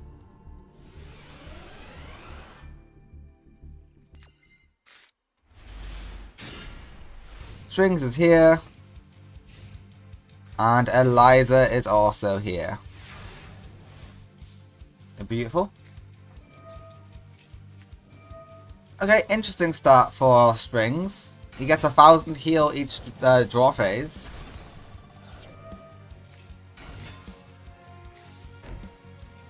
We're going for Humanoid Slime. Does that mean you have a Poly and you have Earth Drake?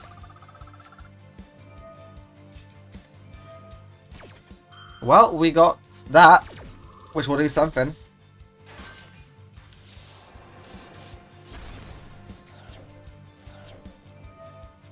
Okay, that is a great card to have along with those two Solemn Wishes. Yeah, no, that's great work. And you decide to pick up another Hunter Owl, a card you already had in hand. Pot of Greed is great here. Pot of Greed, that's not a great pot. Lost Wind is always great though. I will not talk bad about the Lost Wind. Lost Wind is good.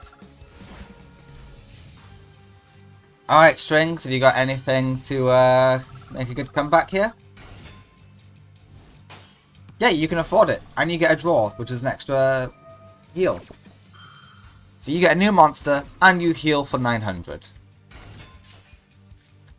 Yeah, that's just a good play. Yeah, great.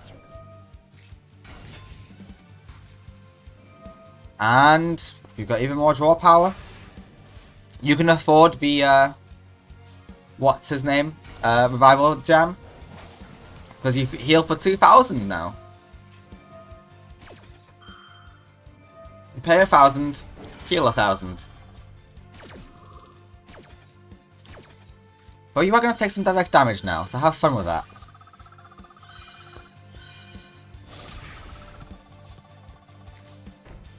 Okay, the damage needs to be a bit higher to keep up with his healing rate.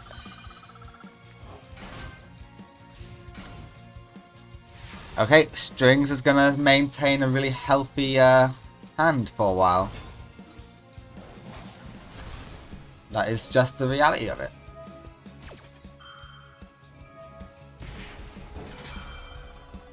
And Revival Jam will come back.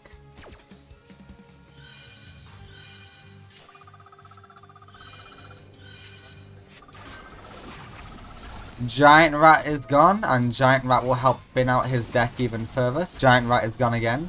And Giant Rat gets Giant Rat. Giant Rat will not be going anywhere.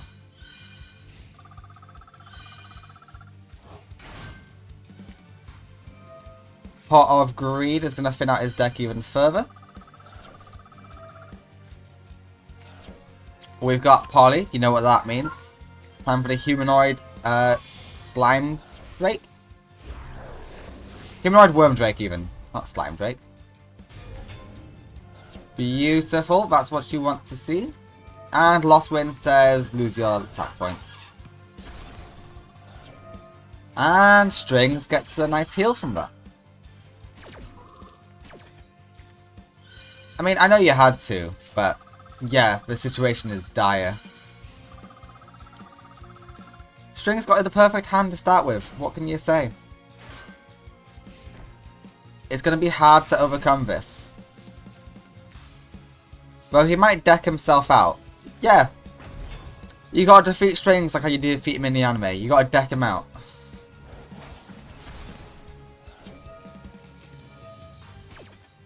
Draw 2, pay 1,000. Gain 2,000, so overall, you lose Revival Jam, and you gain 1,000 life points. Congrats.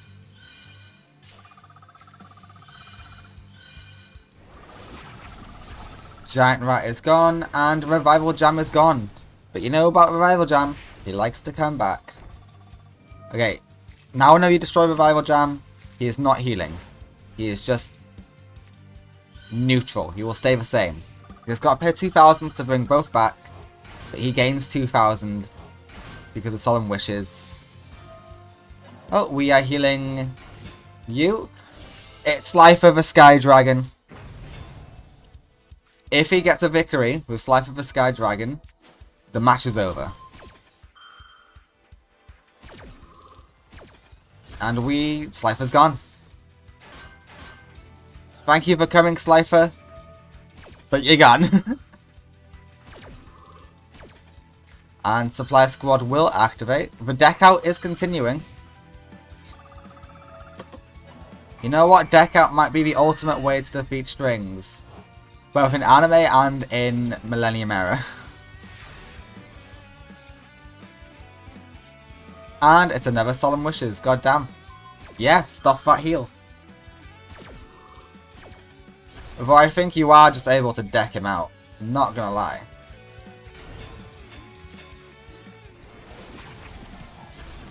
Yeah, now he draws 2.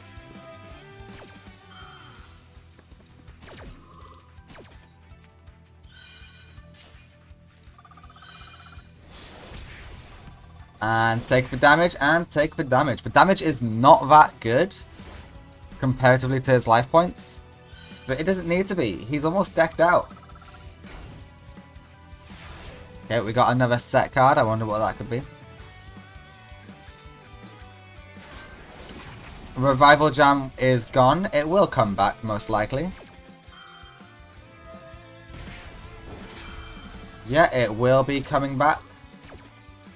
And you're no longer out healing the damage. You're only taking half the heal.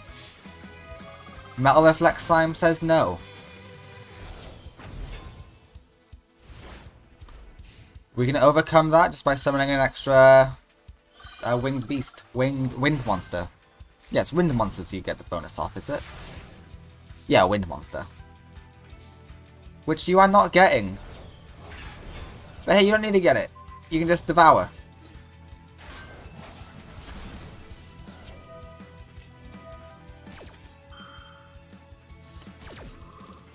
Yeah, it looks like this is going the deck out.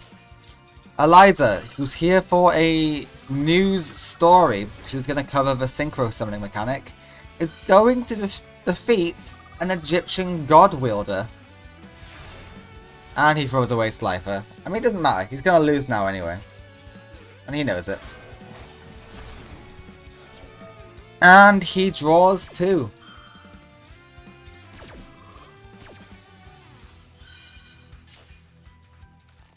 The winner of game 1 is Eliza, who decks out her opponent. Congratulations to Eliza.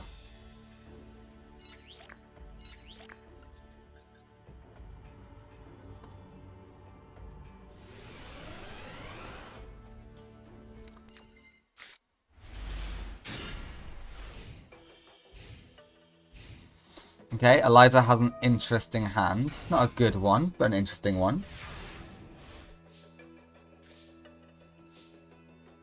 We've already got Supply Squad online, which is always scary. That will get rid of the float.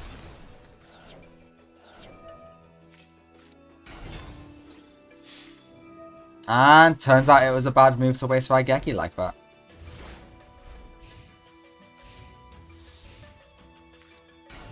However, you could devour it with Transforming Sphere, couldn't you? You could devour. But you're probably going to devour Mother Grizzly, because that's also in defense mode. Or we could just play smart. I'm so used to the cards just saying, switch to defense mode, not switch battle position. Eliza, sometimes you're smarter than me. You're right. You're right. And this game is much less stacked in Strings' favour. Yeah, it's over for Strings. I'm confident in saying that. Strings, you had a good run. Okay. If you have Slifer, there's a chance you could win this. You do not have Slifer. So there is no chance you win this. Yeah, Hunter Owl's really annoying, and the draw is nice.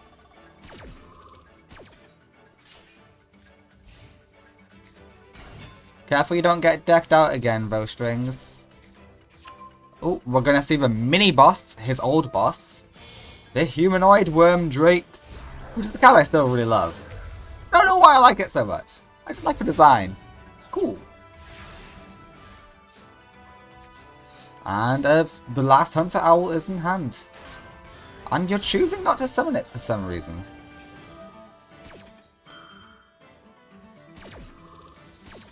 The giant rat will do a good stall. Never mind, it's a bad stall. Are the other rats in hand?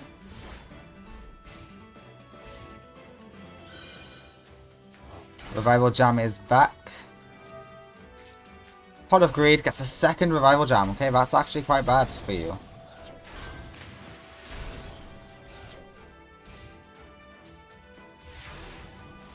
Okay, Eliza, we're not doing so great this time. That will help massively.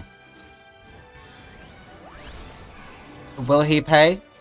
Will he risk it all? He's risking it.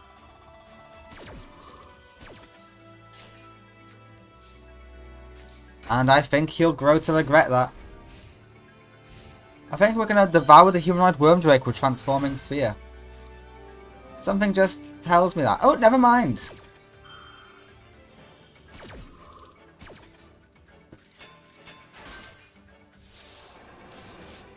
Are you able to change your battle position though? That's the question. We got 2 tokens. You are. It's really sad that the tokens beat you. However, because he left a token in attack mode, Eliza wins.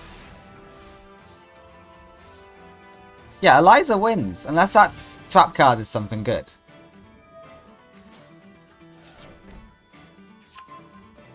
Yeah, that does nothing. The winner is Eliza, who 2-0s Strings, eliminating one of the god cards early in the tournament. You love to see it. Congratulations to Eliza.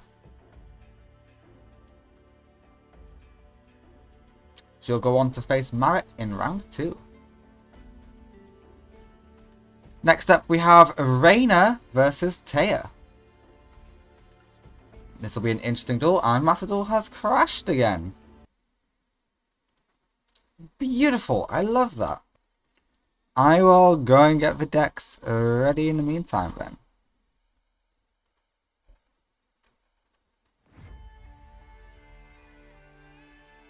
The decks, the faces. Now I can get the decks ready.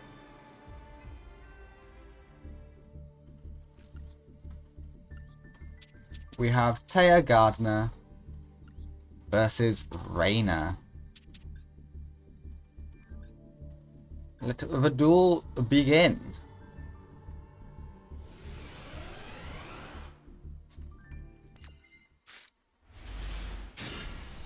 This is a workable hand. Not bad, not bad. Why is Black Pendant set? I don't get you. Okay, everything's now a zombie. We're saying goodbye to Shining Friendship. Goodbye, Shining Friendship. You Shining Pisophilia. You served as well.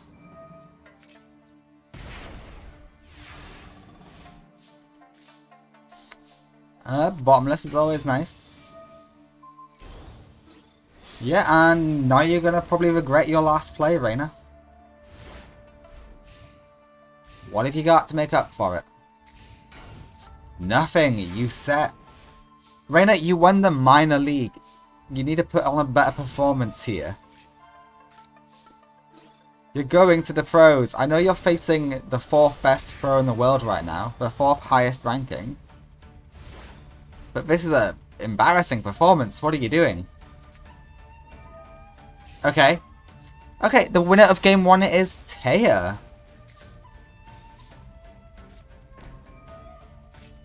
Why is that set? There we go. The winner is Taya in game 1.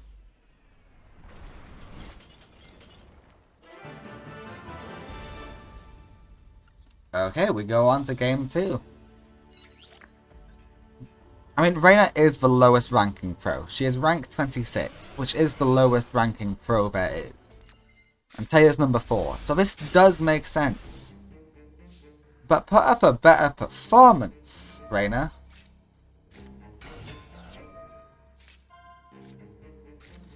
Alright, that's a really good hit. Are you able to overcome the Pegasus, Reina? Okay, that's how you start. Not a great start. Okay, but you need another zombie monster, otherwise you take massive damage. Okie dokie! We have the exact same start as last time. Beautiful. And no equip spell this time, and we are getting out another Pegasus. A unicorn, I mean. Okay, that's a much better start now. You saved it in the end there. And hopefully one of those draws can actually help you.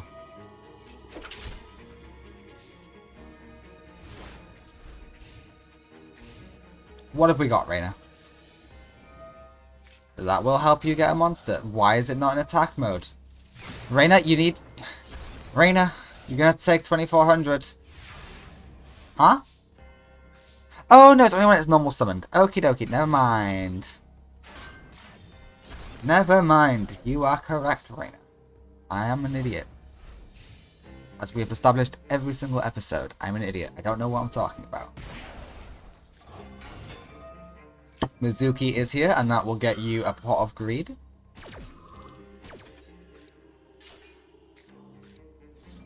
Zombie World is online. The attacks will be good, but Mahavelo can now stop him. Mahavelo is too powerful for you. How do we overcome Maha? We don't, we set and cry.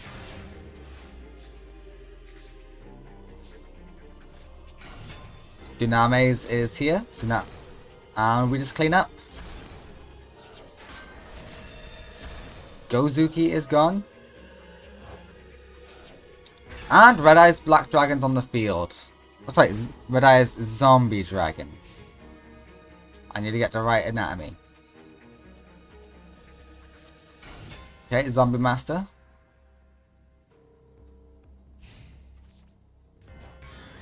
You may as well have activated Zombie Master. Get the draw. You might have got something good.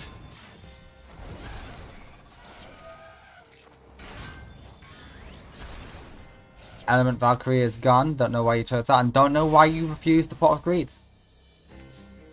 You could either use Zombie Master. You could have used Mizuki. You had several options to get a Pot of Greed. And you chose none of them.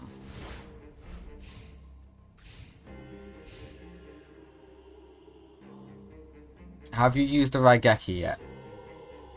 You have. I'm sure you have other ways to overcome this Maha Velo. I'm sure you do. Do some revival. That way you can draw 2 cards. What are you doing? It's a special summon. You can special summon in defense mode. Okay, Taya's lost Raigeki, so that's good for you, I guess. The damage is real good. And we are going to be able to stall with Pyramid Turtle. Red Eye's Zombie Dragon.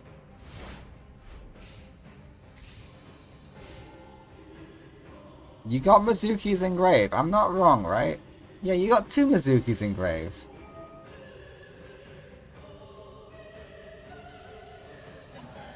Get your Pot of Greed, son. You need your Pot of Greed.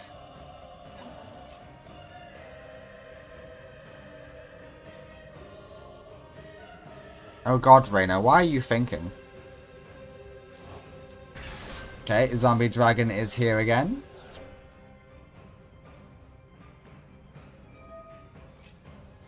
The Pot of Greed is coming online.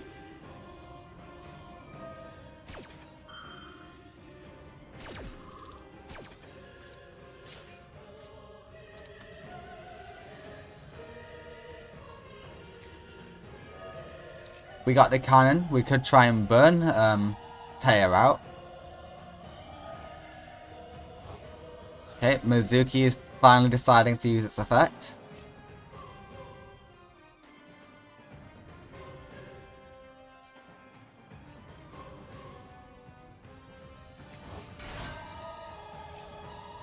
There we go, that's 800 damage. We're not going to be able to burn her down.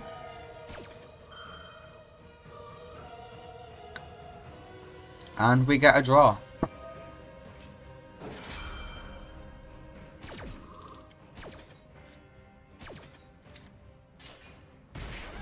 Anything good in hand?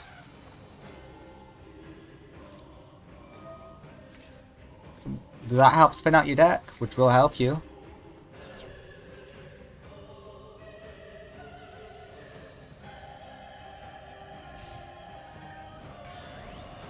Sunlight Unicorn is now on the wrong side of the field.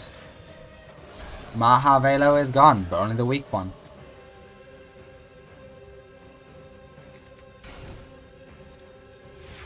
Okay, this is good, this is good.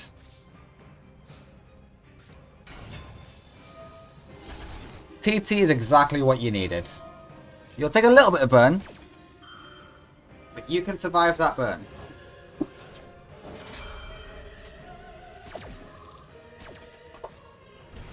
Red-Eyed Zombie is on the field. You take 1,000 burn, but your opponent takes 800 burn. That's a fair trade. Fair trade.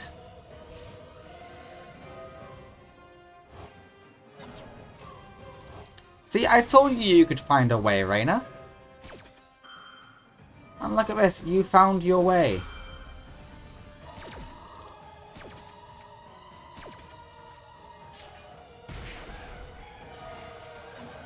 Yeah, why not?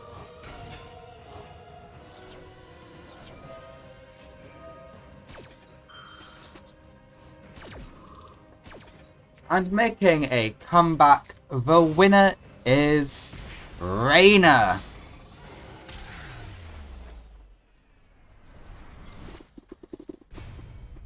She does not lose easily. I know she lost easily last game, but this game, she made a comeback and she overcame Taya. She overcame the number 4 pro rank in the world. Now Reina's got her confidence up. Is she able to fully commit and destroy Taya here, right here and now? No, she is not. Especially not with Maha Vela, with Shine Palace and Black Pendant. Dear Christ.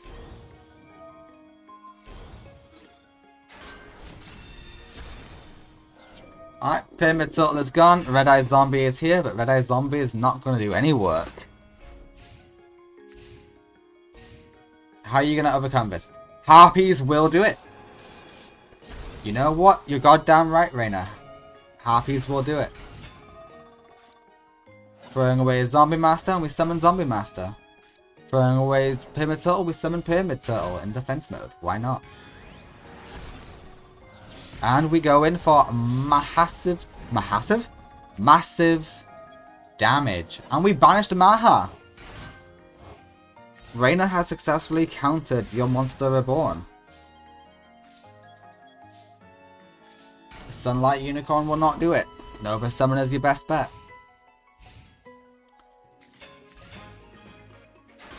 But I don't think it will last you long enough.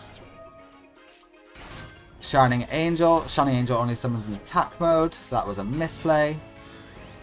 Nova Summoner. Alright, you're gonna take some damage. 1,000 damage. That's not too bad. You know what? You can make a comeback from this. This is all you need for a comeback.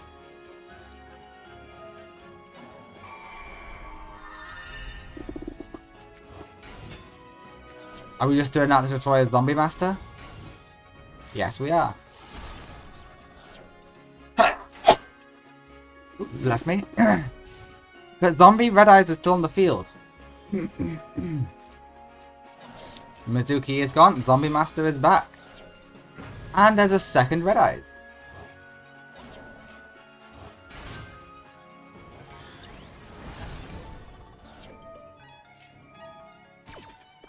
Nova Summoner will probably summon out another Nova Summoner. Unless we're out of Nova Summoners. We are not out of Nova Summoners just yet. Nova Summoner summons Element Valkyrie. Element Valkyrie is gone. And Uname's is gone. And we fear the Shining Piece. What does this do? Can't really destroy a battle. Ah, fun!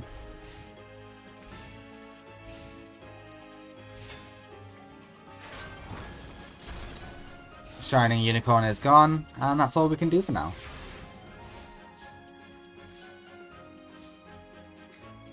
Yeah, that does nothing as of right now.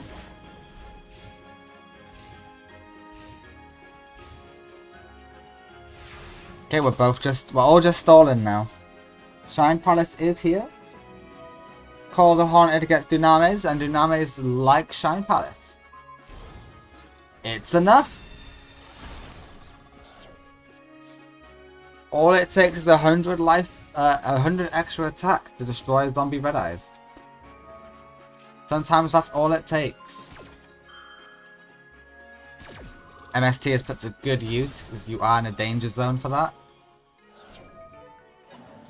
We are special summoning for no real reason, other than to shore up defenses.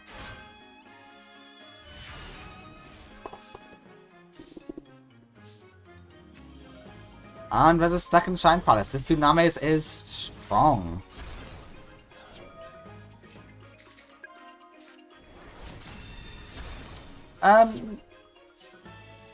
You may have just lost by putting that in attack mode. All she's got to do is attack it twice with Red Eyes and Zombie Master, right? Or just once with Red Eyes. Okay, the winner is Reina, who gets a 2-1 victory over Taya because Taya misplayed. She got too cocky. Your maths is as bad as mine, Taya, if you thought that was a good idea. God damn. Well, still a great duel. The winner will be Reina, who will move on and has a surge of confidence after defeating the number 4 pro. Next up we have Sarah versus Yugi Muto. This should be a very interesting duel. Yugi is ready, and Sarah is also ready. I will get their faces for you now, guys.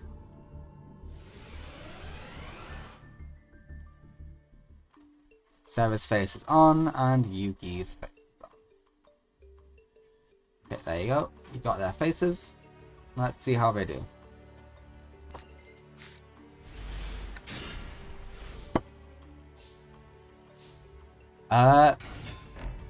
Terrible start for Yugi.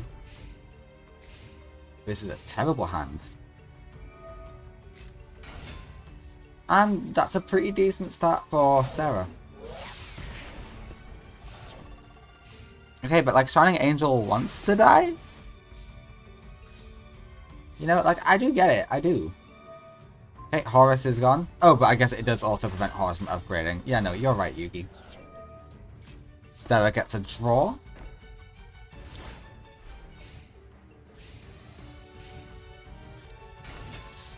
And, okay, we are dealing with the big boss already. No, we are not, because it will not upgrade. No upgrading for you. And Sarah recycles them.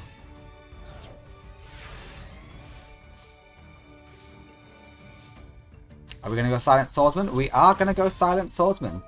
And this allows us to summon up another Shining Angel. Yugi Muto might get a win here today. That would be nice to see. He's been on a bit of a losing streak lately.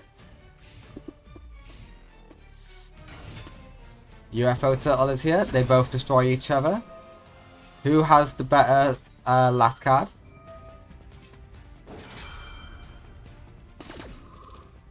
Shining Angel gets Shining Angel. UFO Turtle gets UFO Turtle. We go again. UFO Turtle and Shining Angel get Shining Angel and UFO Turtle respectively, I'm assuming.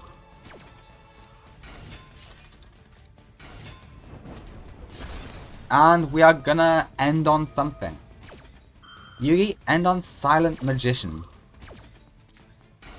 Because you have the spell card. Well, you ended on Silent Magician, you just didn't use the spell card. Which would have at least crashed. If I'm thinking how it works is correct. And it's the boss monster. No more spells. No, get nullified. Yugi ain't losing this. He is too powerful to lose here.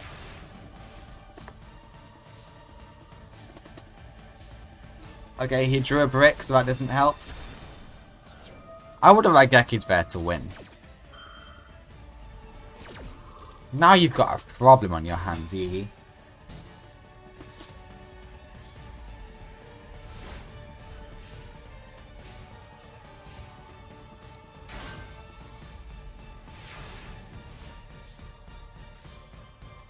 Silent Paladin is good, but we're not summoning it.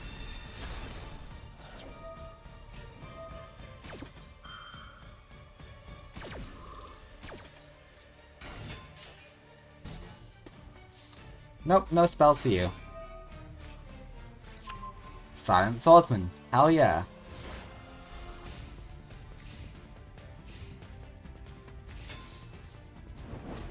You did your job, Silent Paladin, and for that we thank you. And we got another Silent Swordsman in hand. Again, you could just Raigeki here for the win. Just saying, Yugi. That's always been a possibility.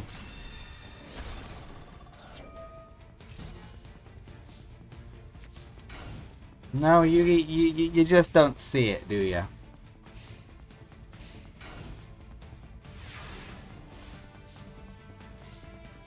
The possibilities in oh wait, no, you can't Raigeki because Silent Swordsman. I'm an idiot. Sorry. Yeah, no, that's on me. I'm dumb. I'm dumb. I knew it cancelled out effects too. It's Horus that lets you decide whether or not they work.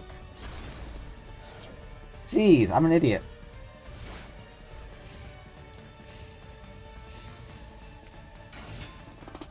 And Sarah decides to go for a little bit of burn.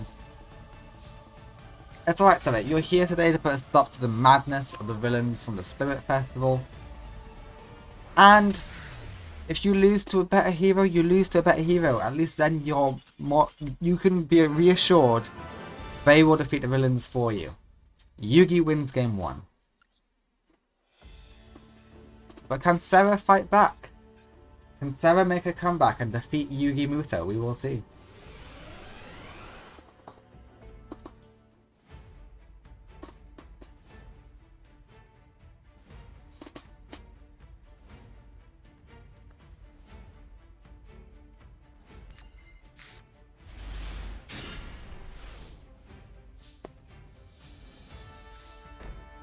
Alright, terrible hand from Yugi.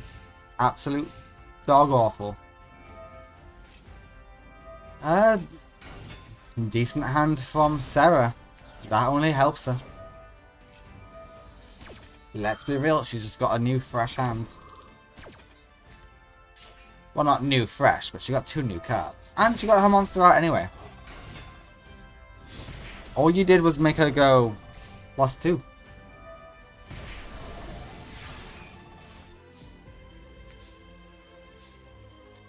Oh, the winner is Sarah. There's no doubt in my mind now.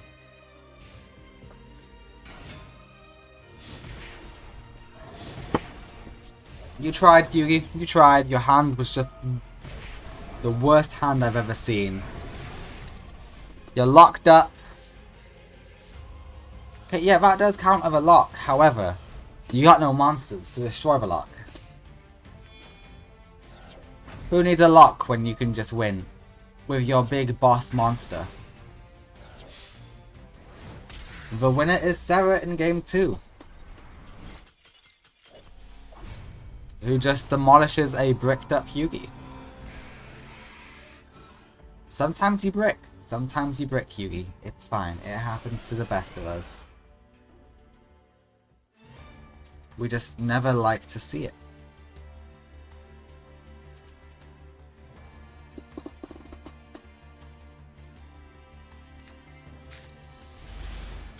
Okay, this is a slightly better hand. Yeah, slightly better.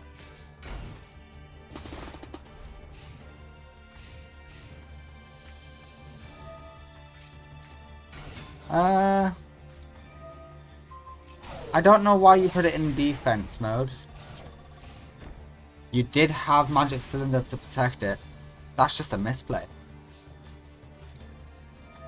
Alright, Harpies will come out and destroy Magic Cylinder. Okay, Yugi, you're in desperate trouble here. Silent Swordsman is gone. And we get Shining Angel. And another Swordsman is gone. We get nothing for that one.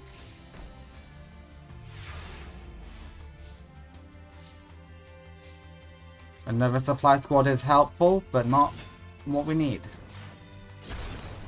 Yeah, get 2 draws on your turn and the Pot of Greed on your enemy's turn. That will help you get a healthy hand again.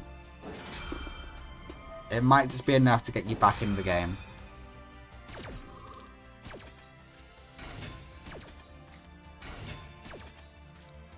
Silent Swordsman is here, and Pot of Greed is here. That Pot of Greed got you a Pot of Greed.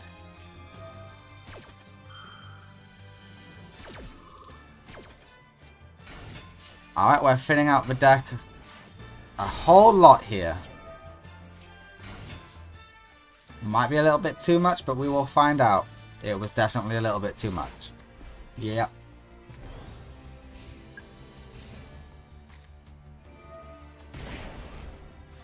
And we're gonna crash. No, we got mini boss.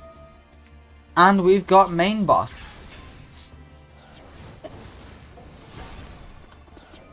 The winner is Sarah, who will stop that. No, she chooses to let it happen. She's taking pity on you. This is what pity looks like, Yugi.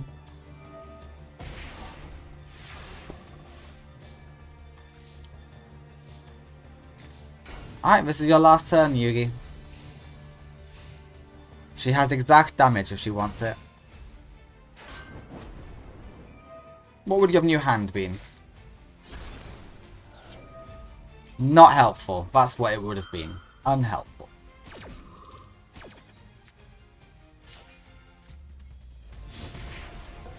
The winner is Sarah with exact damage. Who 2-1s you.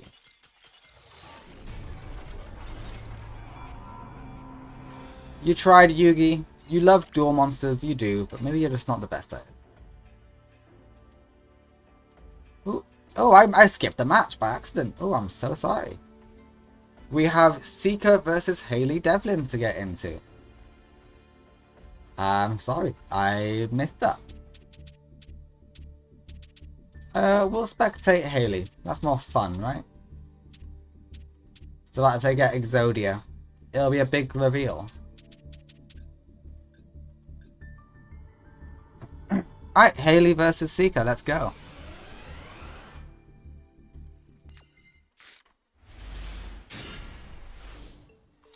Faces are ready.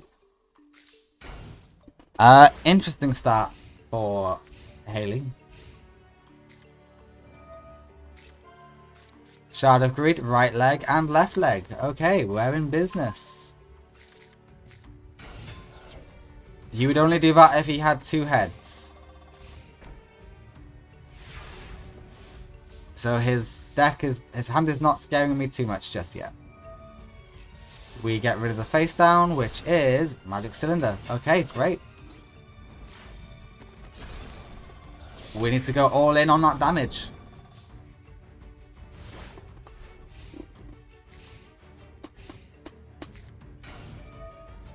Heart of the Underdog is scary. Raw monster. That's not a monster. Why do you need the head of the Forbidden One? You know what? You did the right move. Who am I to say anything when it worked? Okay, he didn't get an old monster. He got a Shard of Greed instead. And it's over. Hayley will take game 1. Who defeats Seeker in a quick game.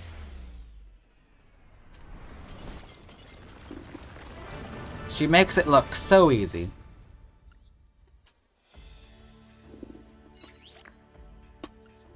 Beautiful.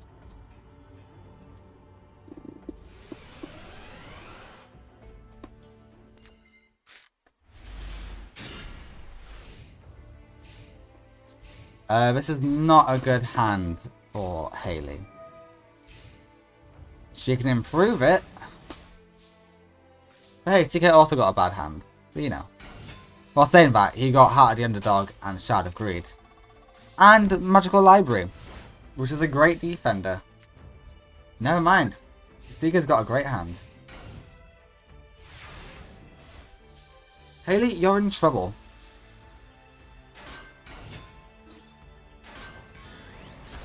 Okay, rat is gone. You need to do more than that, though. Okay, right arm is in hand. Right leg is in hand. Left arm is in hand. And that's it. We draw 2. We summon Magical Library in attack mode like an idiot. Tails. Hayley draws 2. Oh. Tails. Hayley draws 4.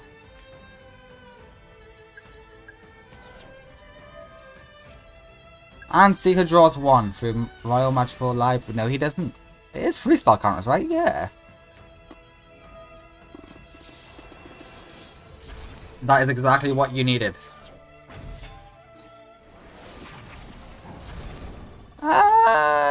Sure.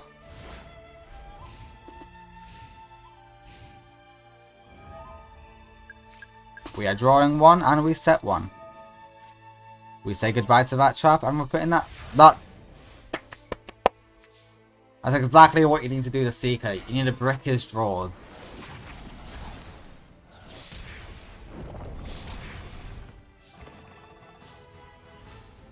Seeker is down to 2100 and we know he's just going to pick up the same card he just set.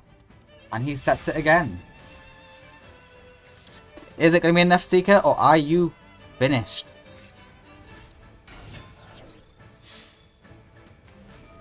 Seeker is finished. He will do a good bit of burn, but it's not enough at the end of the day.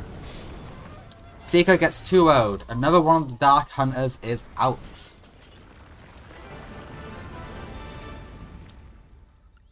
Beautiful job, Haley. The Devlins are doing good today. Your cousin Duke is also proceeded to round 2. He's also proceeded to round 2. Sorry. And Haley Devlin 2-0s. Next up we have Yami Marek versus Odeon, the last of the Dark Hunters. And other than Yami Bakura and Arcana, all of the Dark Hunters have already been eliminated. So, it's down to you, Yami Marek, to make it a bit more of a threat, otherwise it's just 2 people terrorizing the town. Alright, let's go find your decks, shall we? Odeon has been found. Yami Marek has been found. The duel will begin now. I will go get their faces. Odeon is ready. And Yami Marek is also ready.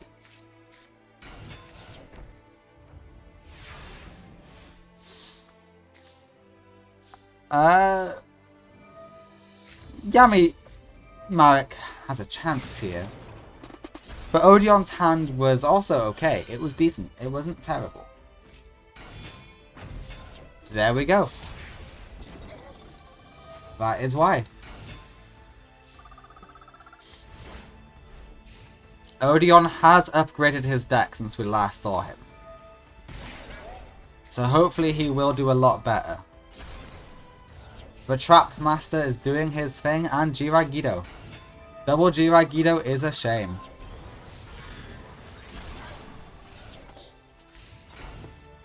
You do have Zoma, which will deal nice burn though. Millennium Scorpion's back. We're going after your face down.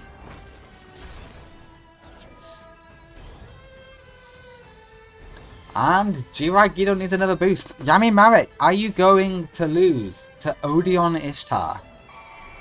No, you are not. You are not going down that easily.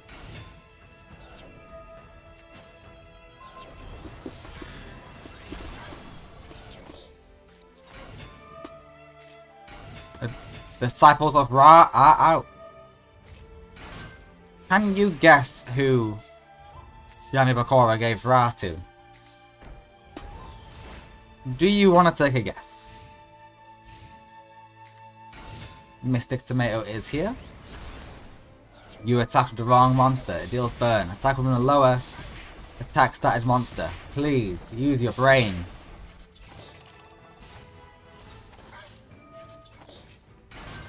And Zoma is back out. We got another Apophis. And Hate Buster is brutal. That Mystic Tomato is strong.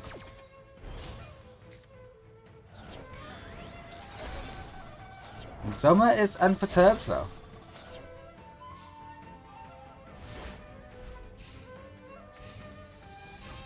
What did we draw? Yami Marek? Don't know. Why didn't you go for the Zoma?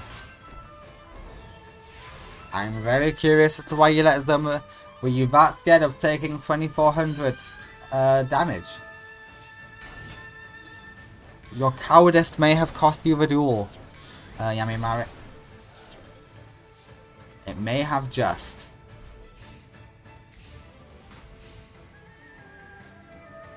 Court of the Haunted gets you out.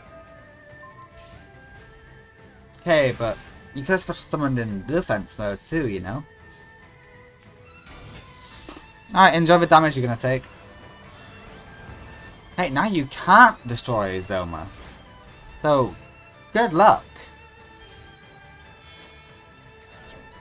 Oh, we got sphere mode. Never mind. Just when you needed it most, huh? The damage is not good enough. I'm sorry, Odeon. It wasn't enough. It's time to do the ancient chant and summon Ra. And I did say, if Ra wins the duel, the match is over.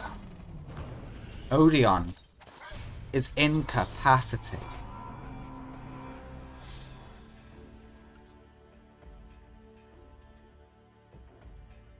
Yeah, Yami Marek wins. He incapacitates his opponent by attacking with Ra. Congratulations, Yami Marek, who will proceed to the next round. Okay, beautiful.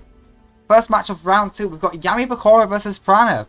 Yami Bakura is on a revenge tour. The only people who've beaten Yami Bakura in the Millennium era was King of Games Joey Wheeler and Protector of Egypt Prana. So, can Yami Bakura get his ultimate revenge? He's on a revenge tour. He's already beat the Pharaoh. He's consumed the Pharaoh and trapped the Pharaoh within the ring. He's just defeated Joey. And can he now get revenge on Prana? Let's find out. Let's get that deck ready, shall we?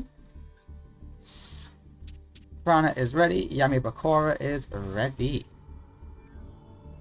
I will go get the faces.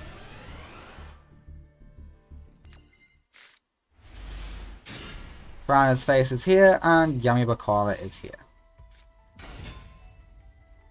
Okay, Slate Warrior, not a bad start.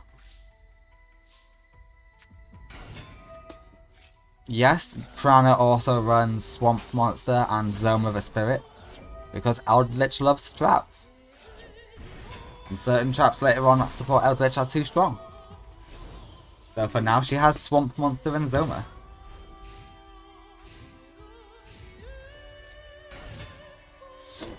And Ill Blood is gone. You do hate to see it. And Ill Blood is back, everybody. Gozuki is here. Gozuki throws away an Eldritch, and Eldritch consumes Zoma, and Eldritch summons himself. Yami Bakura, we are repeating history here for you. Prana is not letting up. In fact, you have one turn left, Yami Bakura. How are you going to spend your last turn in this duel? With a Fiend token. And with a second Fiend token. Okay, but you realize all she has to do now is... You guaranteed your loss. You can only attack with one monster. Okay. Either way, you were going to lose here. Either way, it was your loss. And the winner is Prana in game 1. However, you have to remember, Yami Bakura versus Joey in the beginning of this tournament. Joey won the first game, but he lost the second and third. So there's still a chance Yami Bakura gets his ultimate revenge, unless Prana is the true counter to Yami Bakura.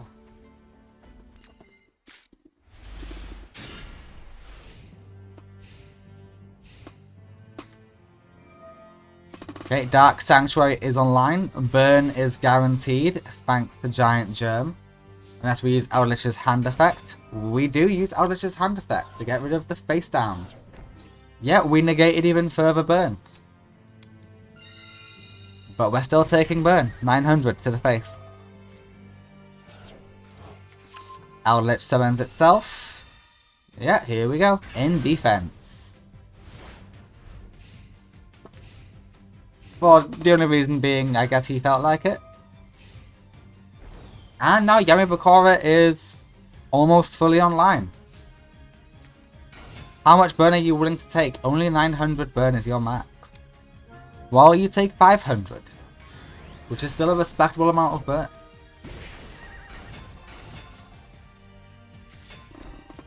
The cruel dueling skills of Yami Bakura are on full display now, guys. You have to take burn, but one at a time. Zombie Master will go in, and Zombie Master takes 900 to the face. Yet another turn for Yami Bakura. You're lucky he doesn't have Destiny Board. Destiny Board, Dark Sanctuary, and Dark Door is his ultimate combo. If he gets those 3 cards, you need Harpy's Feather Duster, or you guarantee lose.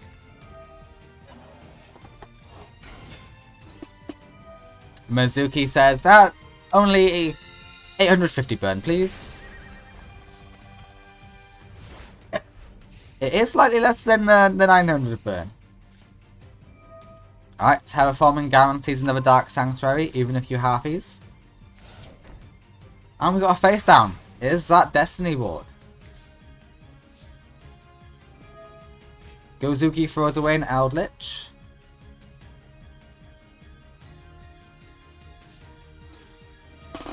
And are we taking 500 or 850? We're taking 850. Frana, you are being mentally tortured right now. Could that be Destiny Board?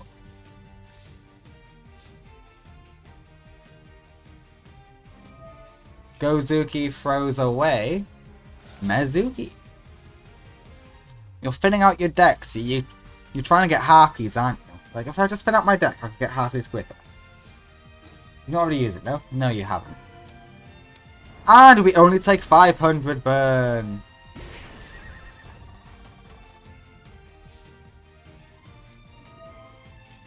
Okay, you need Harpies now or you lose in a few turns.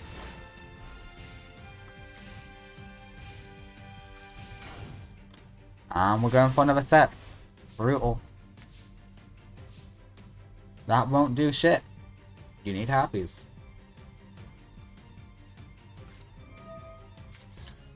Eldritch throws away the face down. Yeah, fair. I would have picked Germ just to get rid of the guarantee.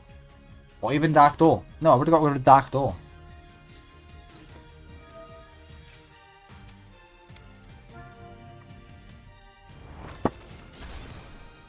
I know, there are so many options. Each one has its own drawback. If you get rid of Dark Door, you can attack as many times as you want. But Dark Sanctuary might screw you. You could get rid of Destiny Board, but he just puts it back. You might have another one. Dark Sanctuary, we know he's got another one. That does give you one turn of as many attacks as you like. Except not really, because Dark Door. Oh, and now Necrophy is here. Yeah, it's literally Harpies now or you lose. Okay, you lose.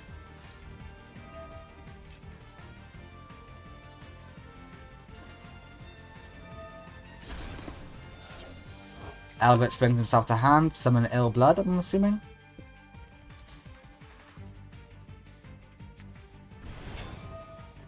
Ill Blood is here. Ill Blood does a nice little bit of burn with a zombie cannon.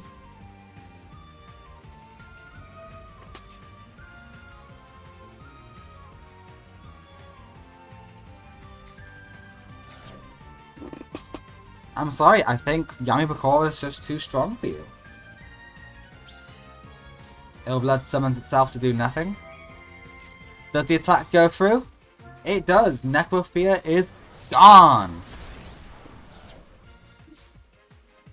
And Necrophia activates. Eldritch is gone. One more letter.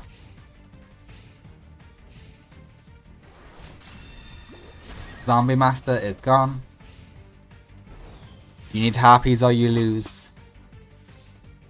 And the winner in game 2 is Yami Bakura.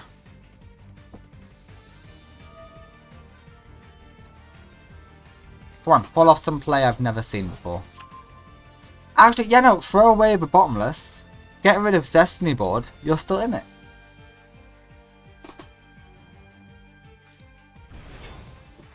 Come on. I believe in you. You can figure this out. Eldritch, throw away Bottomless. And then get rid of the Destiny Board. It's the only way to win.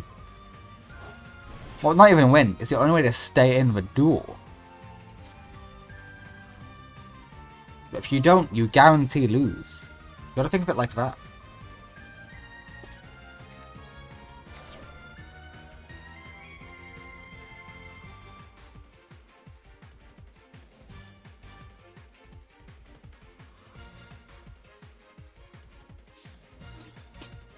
You better do it in main phase too. Don't know what the logic there was even. Oh, you probably want to mix space? You can just send that to mix space.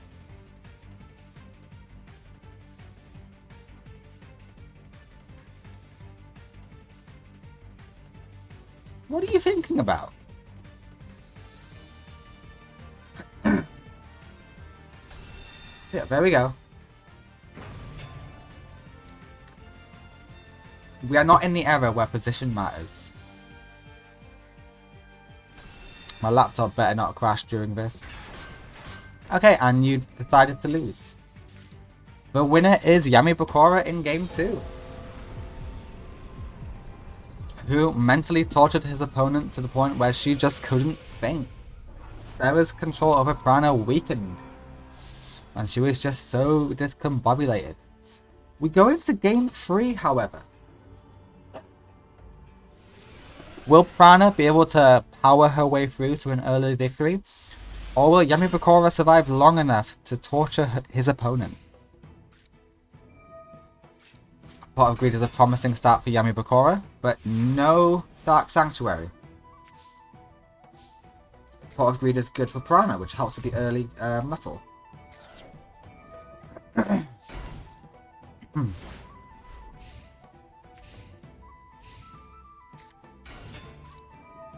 TT is not a bad shout here. Metal Reflect Slime is okay, I guess. Not Reflect Slime? Metal Fiend. Yes, Metal Fiend. And we have Eldritch.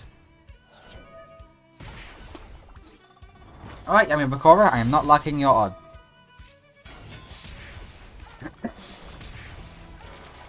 I think Prana got the early muscled through victory. You got no Dark Door, you got no Dark Sanctuary, and you got no Destiny board. All you have is a Gilgath. The winner is Prana in game 3, who stops the menace Yami Bakura early in the tournament in round 2. Didn't even get to round 8, Yami. It's fine, you went to game 3 against one of your nemesis. Your 3 nemesises, Yami Yugi, taken care of, the Pharaoh is gone. He's trapped in your ring. Joey, you've beaten him, but you also want to beat him in the Pro League, so you've spared him. But you lose to Prana. You could not overcome all 3 of your nemesises. You fell at the last hurdle. Prana wins.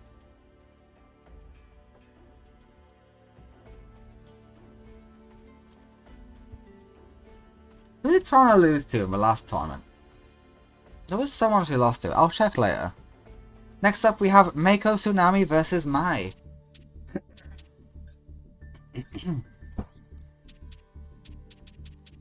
My Valentine.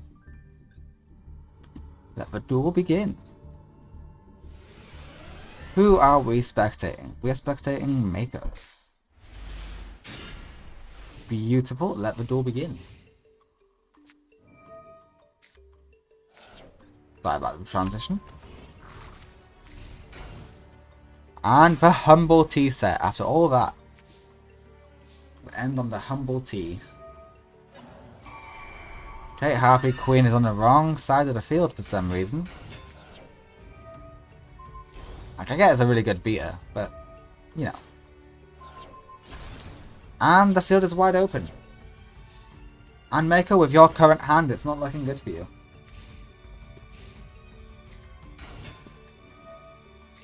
Elegant Egotist will make her more powerful.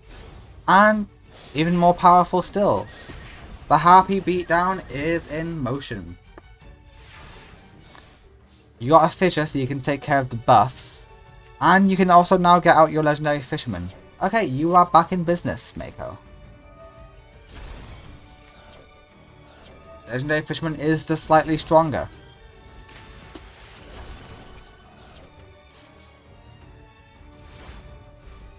I bet you wish you held on to your Icarus attack now.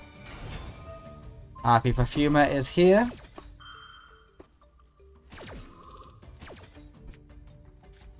We get a draw of an Elegant Egotist. And that's all we can do. We got no overplays. Perfumer is gone. Goodbye.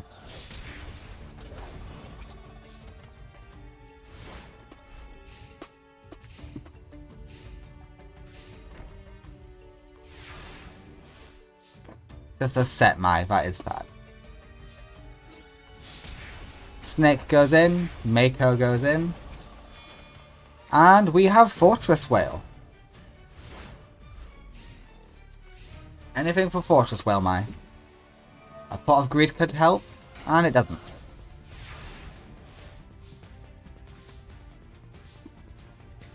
Mother Grizzly is here. Mother Grizzly goes in and destroys the Sky Scout. And Fortress Whale finishes off.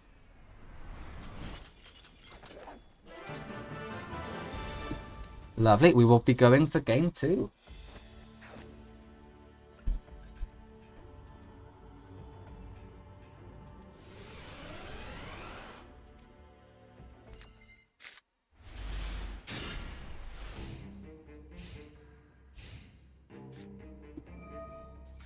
Happy hunting grounds on the field. That's a great start. Legendary Ocean is here though. ×3. So that means the Legendary Fisherman is also here.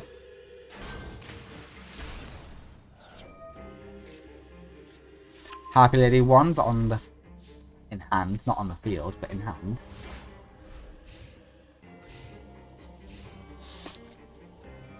Happy's Feather will clear the field for Mai. At least make it a bit safer. But that's all she can do. That's very sad. And we've got a second Atlantis. That really did not matter. Happy Lady will fall down. And Mai's life points will also fall down.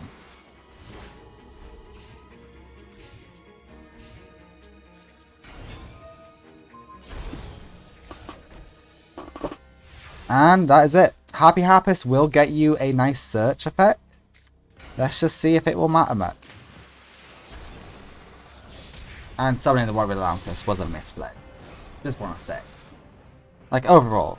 Because, you know, you could have searched with it later on. Just in case something went awry, you know? Like, I think it's worked out for you, so there's nothing to worry about. But it could have. And we are doing some searching. Goodbye, Happy Hunting Ground. Very sad to miss you. Oh, you had another one. That's why you did that. And what are we losing this time? We lose Hysteric Party, which is definitely a misplay. Because you have a lot of Happy Lady Wands engraved, don't you? You have one. Oh, just one. Okay. Then you're fine. And hey, you got your Happy Feather back. Congrats. And the winner is Mako Tsunami in Game 2, who 2-0s My Valentine. Out of the former champions who couldn't make it pro, Mako Tsunami is the superior one. At least for today. And Master Duel has crashed again. I love it when this happens. Just pure joy, you know? Right, I will reboot Master Duel. But while I do that, I will proceed Mako Tsunami to top 8 to face off against Piranha. The next duel is Arcana versus Asuka. A duel I am very excited to see. Arcana is the last of the Dark Hunters in the tournament. So all rides on him. To see how much terror Yami Bakura can bring, really. Turns out, it was not a lot of terror. But hey, there's still chance there, Yami Bakura. There's future tournaments. There's the upcoming Pro League tournament in... Well, the next tournament's going to be something different, but the one after that is the Pro League. Alright, I got the match ready. Let's see where this goes. Okay, not a bad hand from Asuka.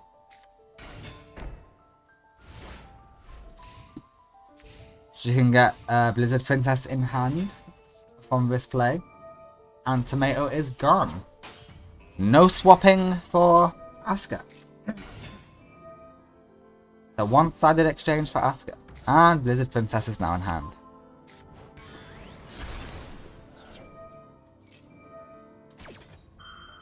It's a search with extra steps. Mother Grizzly will get Mother Grizzly, Tomato will get Tomato. Mother Grizzly will get Mother Grizzly, Tomato will get the last Tomato. Whereas Asuka has one more Grizzly in deck. But she doesn't go for it. Interesting. We have Pot of Greed to make this hand better. It made it different. Except more of the same. More of the same is different, right? There we go. All Blizzard Princesses are in hand.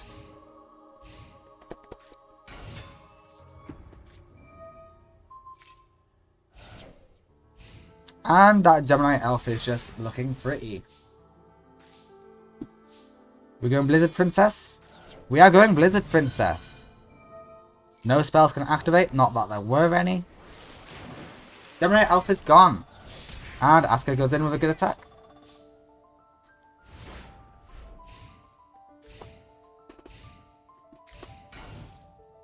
And Arcana can just say, is Asuka gonna be the person to take out the last villain? Is Asuka gonna be one of the heroes of Domino City?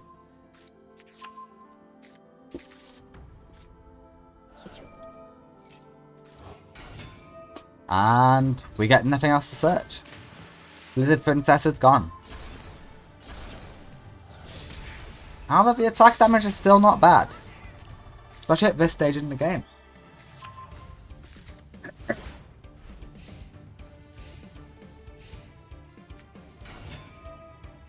What are we destroying? Nothing! We destroy nothing in this house. You are bound by the Icebound God. To do nothing. You just sit there and look pretty.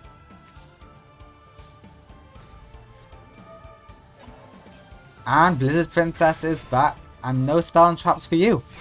The winner in game 1 is Asuka, who easily gets a perfect victory. Okay, not perfect. Hang on a minute, I thought you negated spells and traps. Oh, normal summoned. Okay, special summoning doesn't count. Asuka almost got a perfect victory. But she still got an easy victory over Arcana, who is using the Pharaoh's deck. It is just the Pharaoh's deck, but Yami Bakura stole off him and gave to one of his minions. We thought it would be a good revenge to have one of his minions using the Pharaoh's deck. Alright, another great start from Asuka. Well, I do believe the Ice Dragon wants to die, right? I mean, maybe not at this stage, because there's not enough cards to put counters on. But still. Dying is not too bad for the Ice Dragon.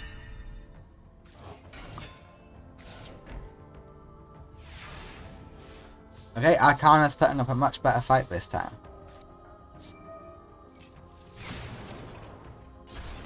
They're all gone. Is there a TT? Is there a magic cylinder we should be afraid of? There's a Thaku we need to be afraid of.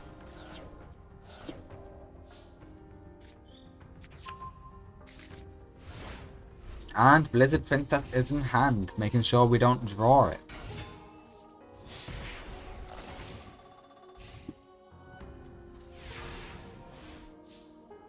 Can we destroy the Skilled Dark? No, we cannot. In fact, we're just going to give it a spell counter. I'm not sure if that was worth it. Dark Magician Girls here. Are you two just going to take turns having easy victory on each other? Yeah, Aria does nothing in this scenario. She is too weak. She does guard your life points. This is your last turn. You need a TT and hope he summons a monster. Come on, Asuka, I believe in you. Is there anything good you can summon? You could have just said no. Oh wait, you can summon Blizzard Princess all this, right? Yeah! Okay, this is the comeback you needed. Just hope he doesn't get Magic Cylinder. Or like a Raigeki or anything like that. And the dragon is back in hand. Perfect.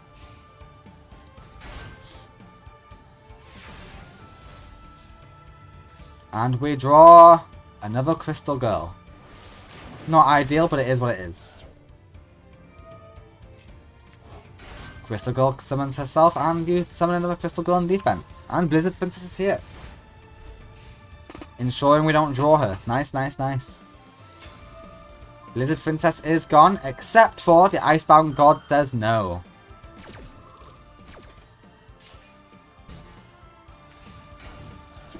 Brutal, Asuka. Good comeback. And we got the second Blizzard Princess, because why not? Who needs the Snow Dust Dragon? Which I don't think you've ever summoned.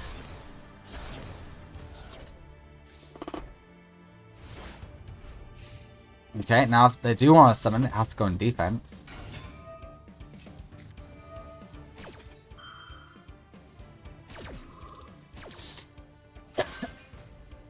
Let's hope you draw a monster that can destroy Breaker. You do draw a monster that can destroy Breaker. That is very good luck. Alright, Asuka might be making the comeback of the century. Will she 2-0 the last Dark Hunter?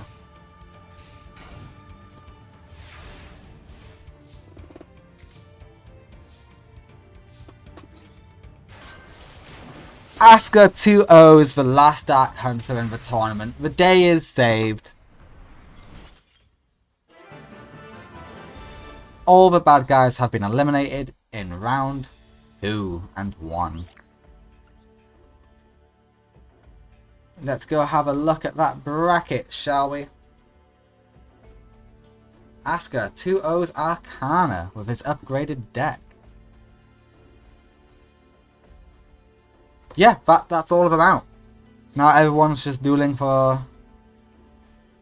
the sake of dueling, I guess. Oh wait, Yugi Muto? Yugi Muto didn't win that.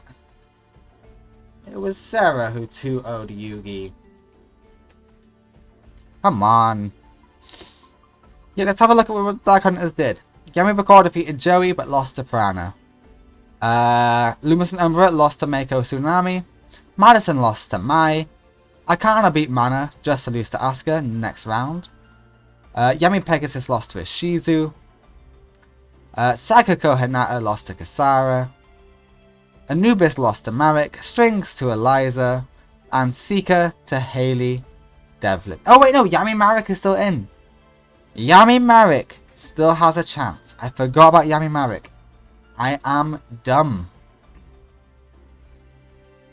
Alright, let's go on to the next match, which is Ishizu versus Duke Devlin.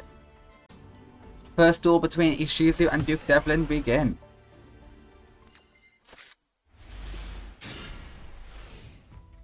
And yeah, that's not a bad hand from Ishizu. She's lacking some spell support, but she does have Necro Valley already. So that is good. Yeah, we're gonna go and get Necro Valley right now.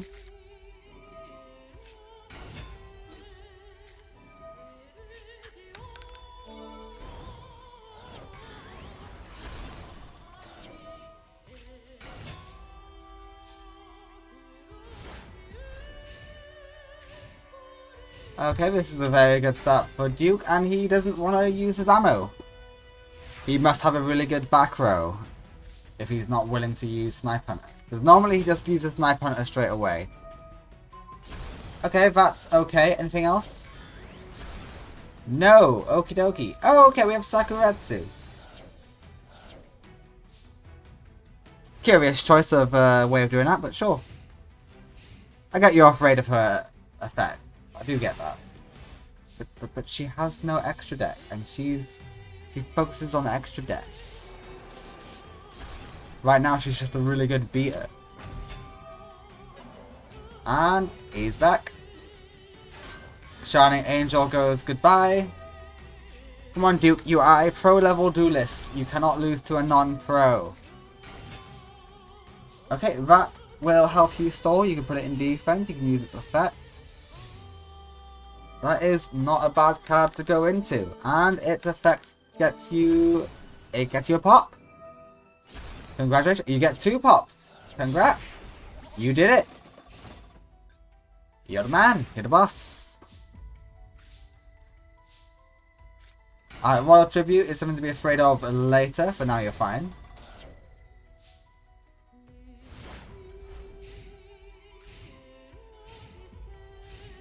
This is closer than I thought it was going to be. I thought it would probably just be a Shizu dominating. But you never know with Duke. He can make comebacks from any situation. Duke is the type of duelist. He can either dominate or lose. It's completely up to the roll of the dice. And the dice are telling him, you suck. Today. At least in this duel. He did good against Bakura. Alright, the set is Desperate. Needle Wall. We will see how Needle Wall does on the next turn, except there won't be a next turn. The winner is a Shizu Ishtar in game 1.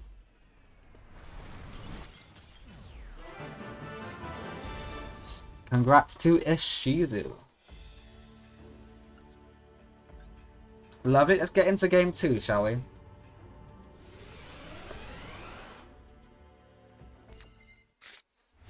It's alright, Duke, you're still in it. You lost your first game to Bakura as well, so there's still a chance that you can come back from this.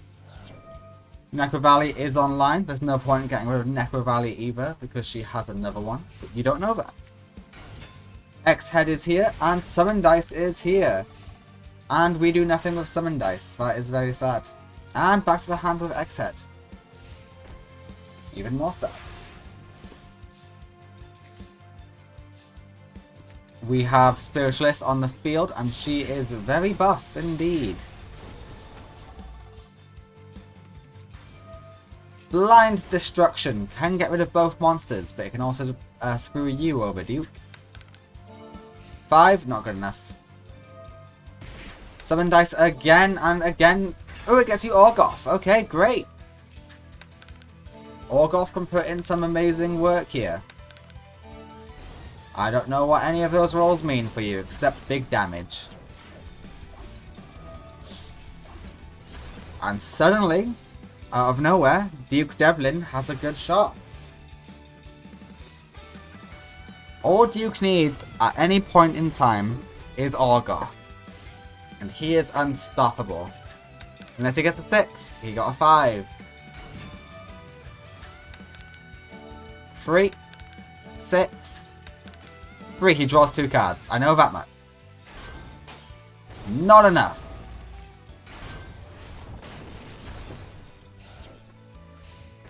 Alright, I hope Blind Destruction doesn't screw you over, Duke. But I do think it will. I really do. I think you're about to roll a 6. And your whole hand is gone. You are top decking now, sir. 2, that's fine. Mixed, that's a good top deck of all your top decks. 3, you draw 2 cards. Spiritualist is gone, and Spiritualist will do good deflected. You can only take so much more deflected damage, Duke. You're getting real low on that. Do not float. Say no. And the winner is a Shizu. You need a 5 or 6. Okay. You got extremely lucky there, Duke. 6 would have been better, but hey, we'll take 5. Get a bunch of 6s. You did not get a bunch of 6s. What does rolling 2s do? Oh, that's a pretty good effect, to be fair. Yeah. Alright, can a Shizu deal 300 damage? No, but she can stall for 1 more turn, so long as Duke does not pull a monster. He's got very lucky with those summon dice rolls. He's not killed himself yet. He just needs a 2. That's a 2! The winner with exact damage is Duke Devlin. See, Duke can come back from any situation. Duke defeats Ashizu in game 2. You love to see it. Alright, Dukey. Pull off another miracle. I believe in you.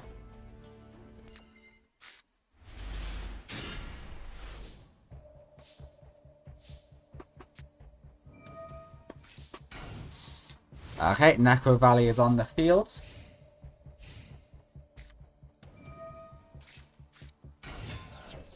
And we have X-Head. X-Head's coming back to hand, but it does get rid of Kelbeck, which is good to get rid of. It's super annoying. And swords will protect Duke's life points. Not a bad shout, Duke. Not a bad shout.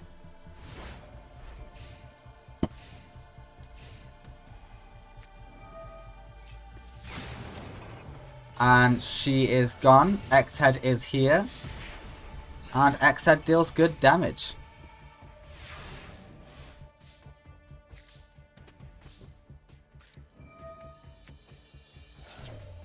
Premature can bring back... Oh, we're getting rid of all the Commandants.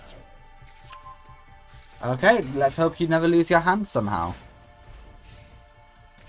We do have Premature, so we could bring back Kelbeck just to be annoying. That's probably an emergency in case of Orgoth. And Snipe Hunter is gone. I don't know why Duke is not using his Snipe Hunter like he normally does. Especially when he has plenty of ammo in his hand.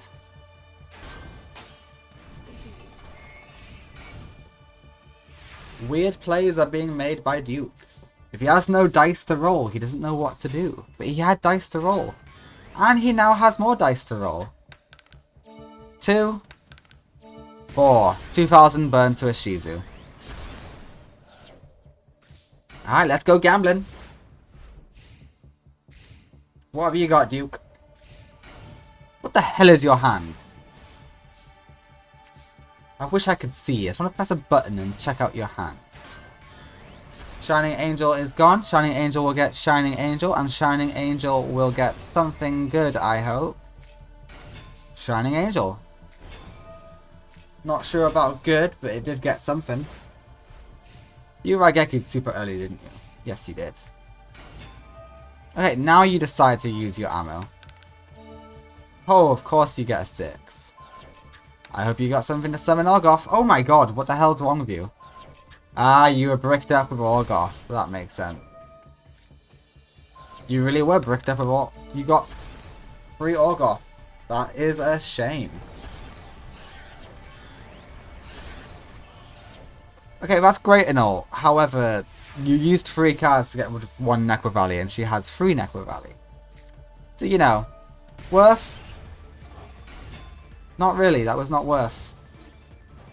Snipe Hunter is gone. Shining Angel is gone.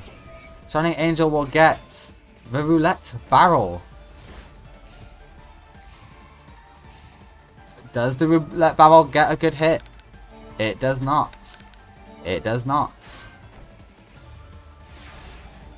I hope and pray that set card is good. Otherwise you are in big trouble, sir. You know what? That's fair enough. That's fair enough. You stalled. Get another good card. You need a 2 or 4. That will do. Huh? Wait, what?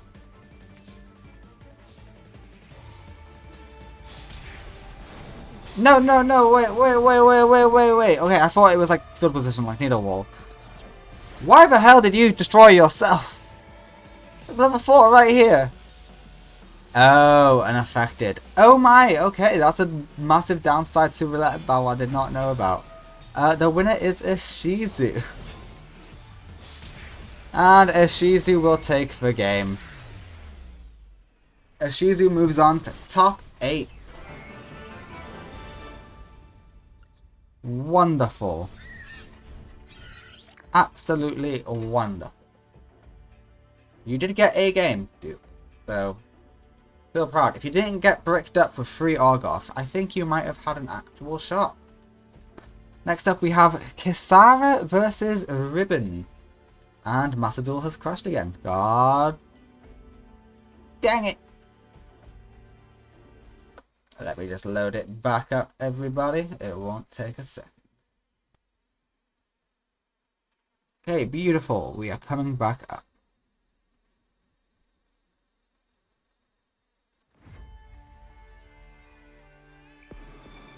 Beautiful.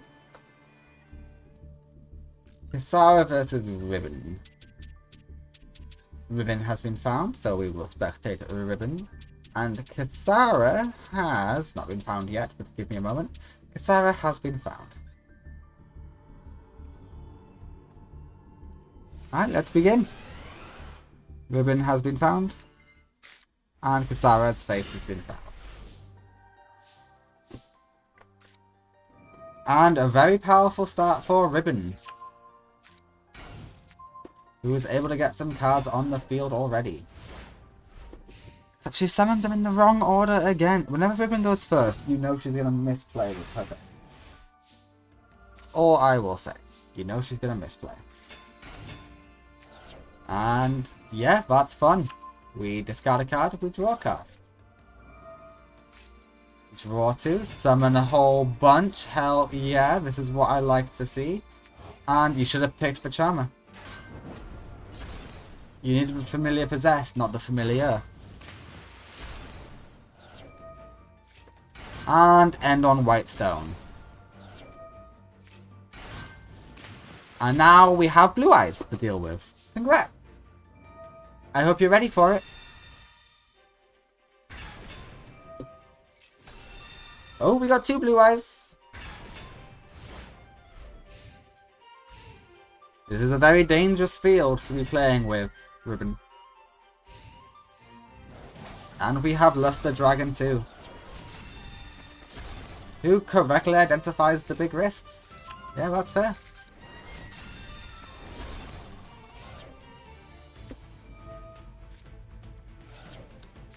Okay, Ribbon. You need to draw a Familiar. That is not water or earth. You need the fire one. You need a Nari. You need as many different elements on the field as you can. What the hell? Oh, we're seeing it. We're seeing her ultimate monster that she never summons. Dragon Master Knight is here with 5,500 attack points. How come you bust that out against Ribbon, but no one else? Oh, you know what? Magic Cylinder will actually be extremely good here.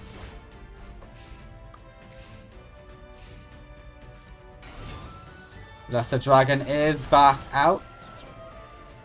And we special summon Nefarious Archeater of Nefariousness.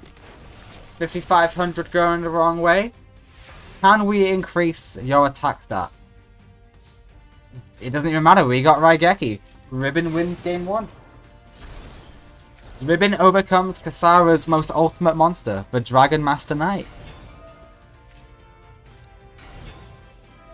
Ribbon does it.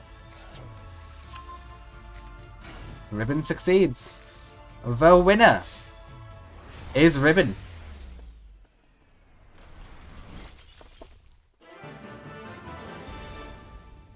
Absolutely beautiful.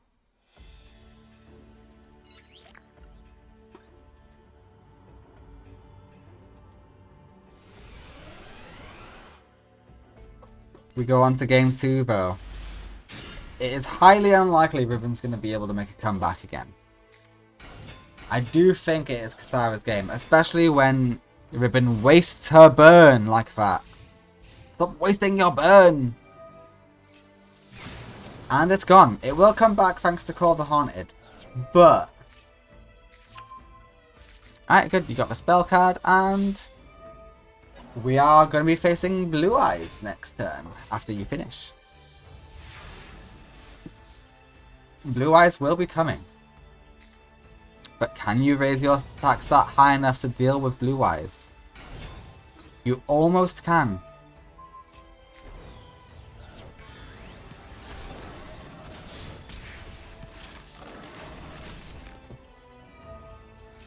And we have blue eyes.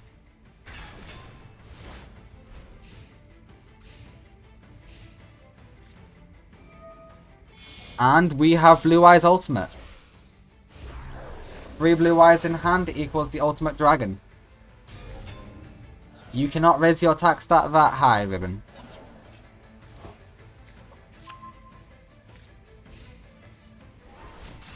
$1,900 to the face.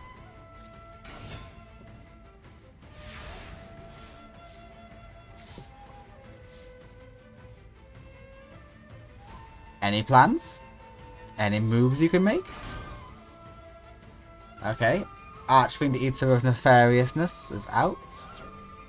We swap him out for his awakened form. The awakened form gets area back out. That gets us a draw, and that gets us a Raigeki. You know what, Ribbon? You found a bloody way. Ribbon 2-0's Kasara. In a surprisingly dominant spectacle. That one draw changed the entire game. Beautiful. Ribbon 2-0's Kasara. Next up we have Marek Ishtar versus Eliza. This should be a fun duel. Let's spectate whoever I find first. I found Marek first, therefore we spectate Marek. Versus Eliza. And I will get the faces ready now. Marek is ready. And Eliza is ready. Alright, strong start for Eliza. Battlestorm is on the field and 2 set cards. But Monarch Stormforth says goodbye and hello, the Vanity Fiend. You are Vanities, yeah? Vanity's Fiend, yes. And we just set. That is very sad to see, Eliza. Okay, 2 monsters are on the field. That's very important for Eliza's mini-boss.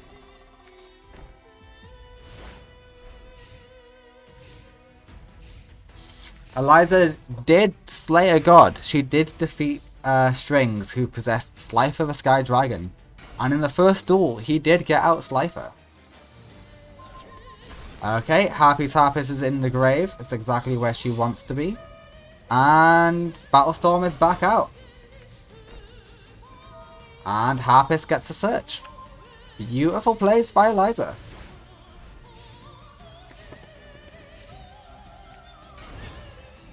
We have Transforming Sphere in attack mode for some reason.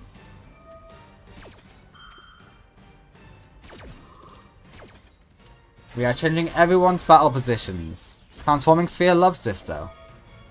It won't do much good, but hey, it just goes back. But it's fine.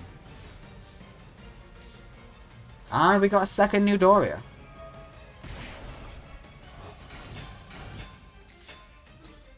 However, I would possibly argue you might be better off, and that's a bit of a waste.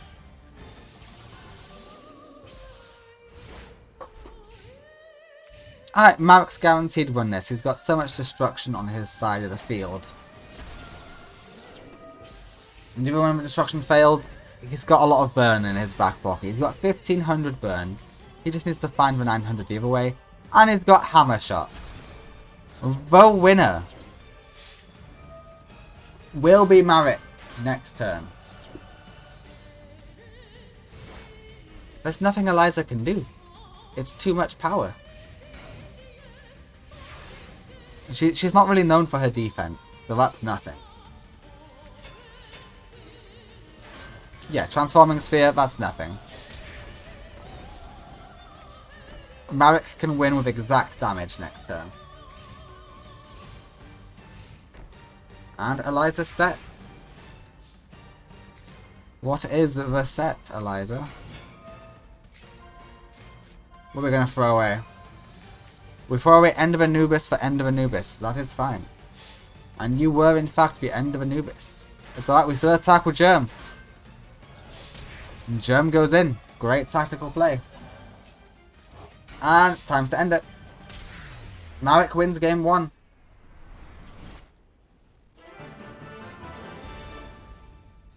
We'll go into game 2.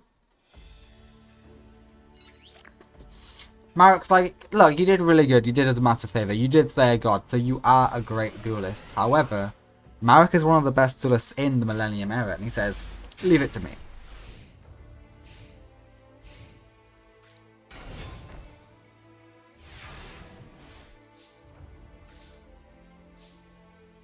Not a great hand by Marek, it has to be said. And Giragido has been countered.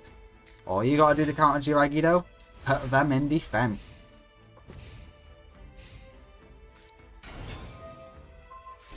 And it's equipped. It's even more countered that way.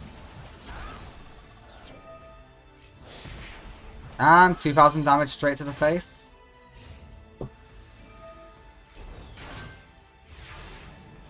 You know what? Good play, Eliza.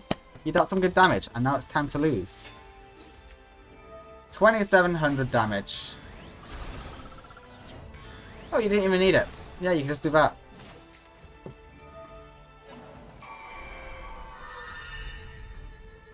And now you've been countered by Hunter Owl. Anything you summon is going to buff your opponent. Yeah, that's all you can do. Set and pray.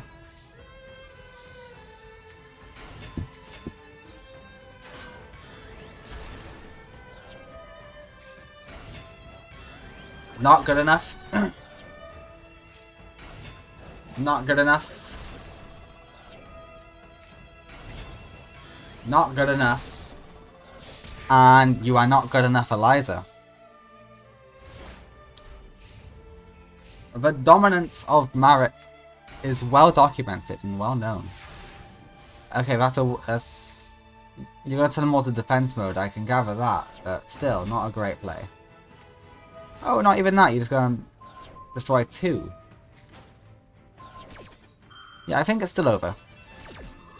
Thanks for coming, Eliza. You did defeat a god. You did defeat Slifer. Slifer was on the field and you got rid of it, so that is great. However, destroyed with your own monster, Marek 2-0s you. Marek will proceed to top 8. A position he gets quite frequently and loves.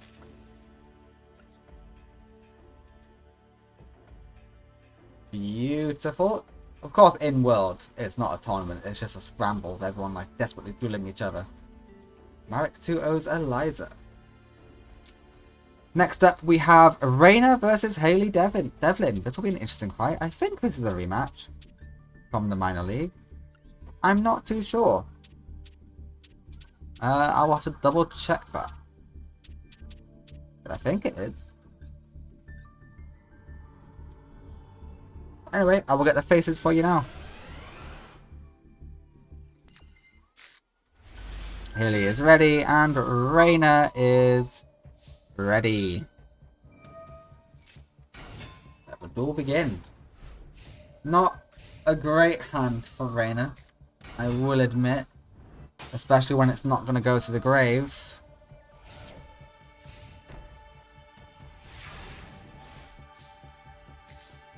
Mizuki is better. Mizuki is better. Again, not going to the grave, so that sucks. Oh, but we do have the alligator. That will do, but does not trigger a card of safe for turn, so I think it's from your graveyard. It is your graveyard. And 1,000 deflected from Hayley. That's getting costly. I know it works for Quinn, but it might not work for you, Hayley. Zombie Master's back out. Zombie Master cannot be stopped this time, and she goes in for direct damage.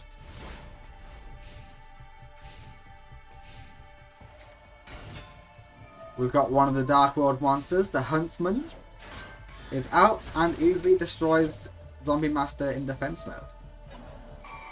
And Zombie Master is back. Does that activate safe return? It does! Wow, that's funky. Giant rat sacrificial play? Giant rat sacrificial play. I'm glad we agreed. Perma turtle's done. Yeah, that's brilliant.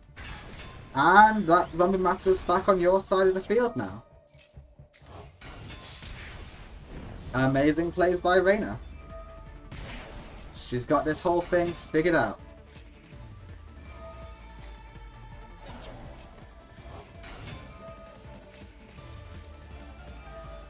And what are we banishing? We're banishing the Huntsman. You got a lot of banished cards,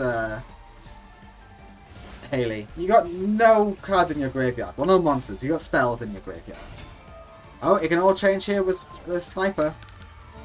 And nothing changes. Giant Rat is gone. That's the only change. The winner is Reina in game 1.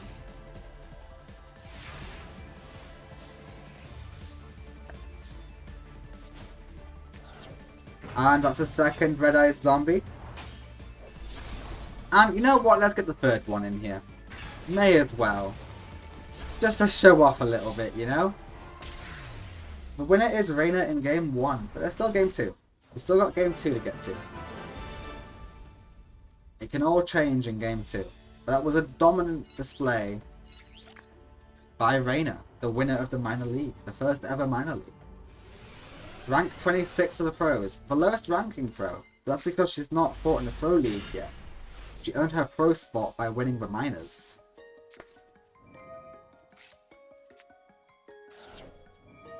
Okay, 2 safe returns when you've got a Mizuki in hand and a Book of Life and the Monster Reborn is a beautiful combo.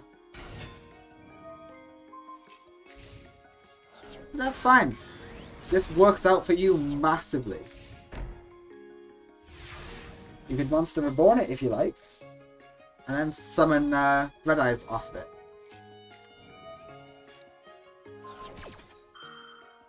I mean, it's fine. It's just to your hand. Oh, so the top of your deck. Okay, that does suck more. But we know what you're drawing now when you special summon Mizuki. Mizuki is here. Draw your second card of safe return. It sucks, but hey. At least we get it out of the way now. And Red Eyes Zombie is here. And you know what? It's time. That Vanguard, I think it will look better on Reina's side of the field, don't you? I think it would look better on Reina's side. A second Mizuki and a Pyramid Turtle. They are beautiful monsters to have. Oh no, Reina disagrees. She thinks the Vanguard would look ugly on her side of the field. Which, hey, if you don't want it, Reina, you don't want it. And the winner is Reina, who just easily dominates her opponent, I guess. Yep, Reina dismantles Haley. Absolutely destroying her opponent. You do hate to see it, but sometimes that's just how it be.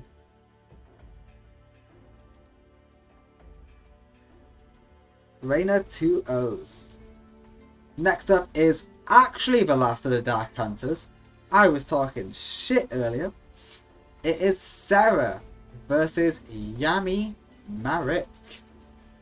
Let's see how he does today, shall we? We will be spectating Sarah, as she is not the villain. And I like to not spectate the villains, because it makes it more interesting that way. Alright, I will go and get the faces now, guys.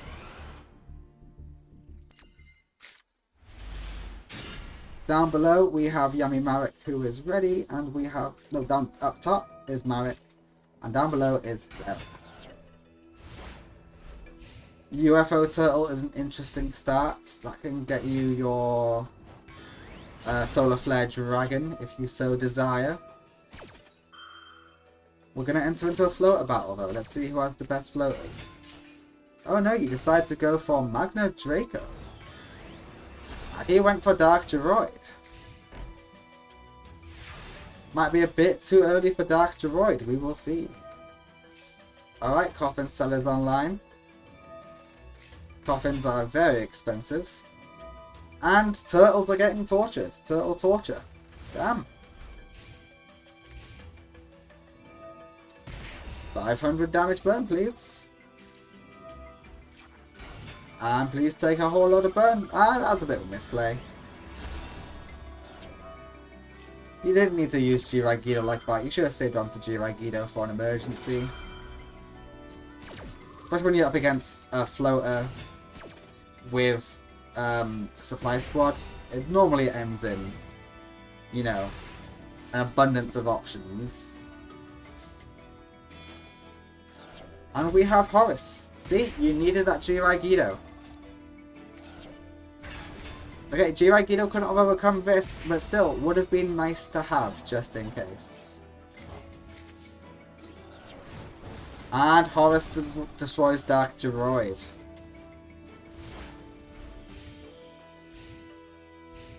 Sarah is holding her own against Yami Marik.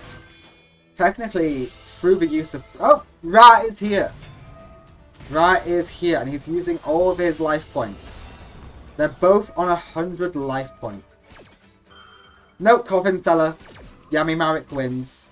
However, it's through Coffin Seller, not Ra. So Sarah is still in it.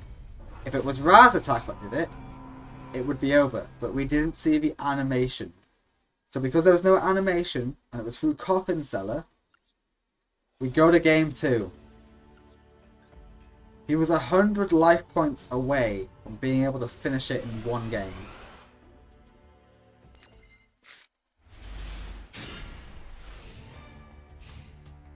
As I was going to say, Sarah, through the use of Prana as the dual spirit she controls, defeated Yami Bakura. So can Sarah also defeat Yami Marik? And it's funny, right before I said that, Yami Marik just summons Ra and ends it. Alright, this is the exact same start as last time, guys. What's going on here? And we level up. No spell cards, please. Dark Droid, get out of here.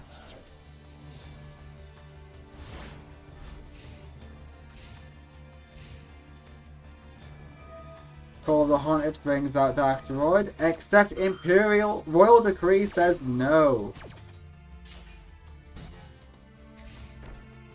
Alright, Yami Marik is now panicking. He doesn't know how to deal with this. Pot of Greed is beautiful.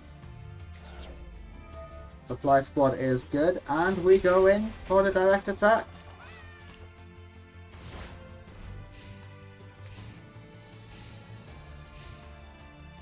And Yami Marik has nothing.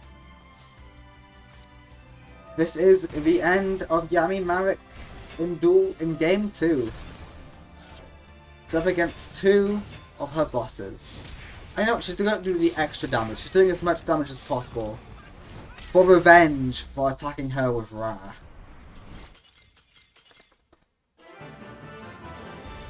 Yami Marik is defeated in game 2. It all comes down to the final game, game 3.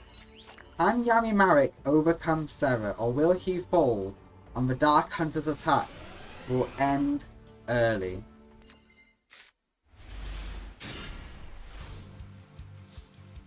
Is the chaos going to be put to an end right here and now, Sarah? It's all up to you. Alright, your back row is very decent. It's very good support. And we have Giragido. Giragido does in fact defeat Horus. However, we level up. And Horus is now on the wrong side of the field. TT? You should definitely TT.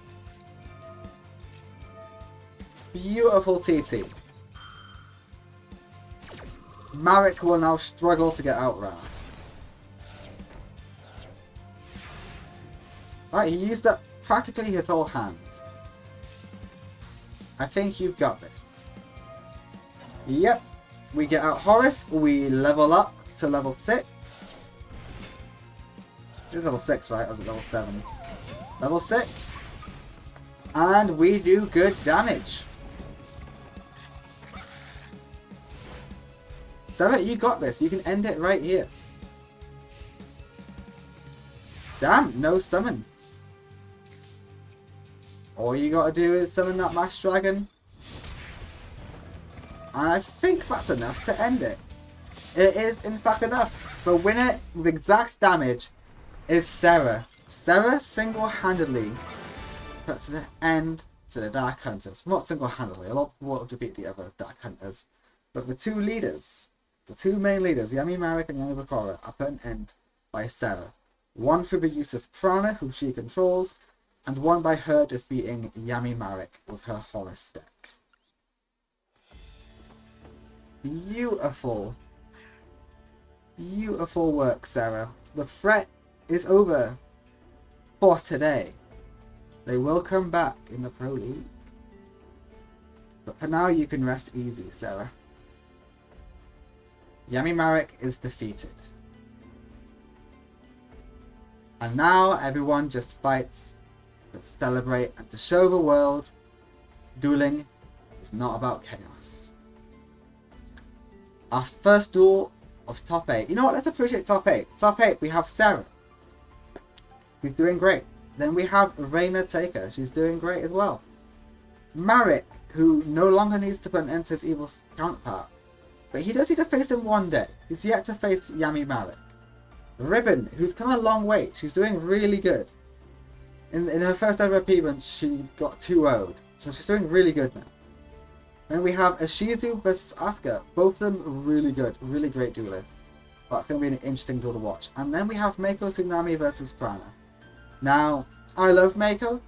You're doing great, Meiko. But I think you are going to fall to Prana today. But who knows? You might surprise me. You might come out with the most busted plays I have ever witnessed. I hope that's true. Because your match begins now.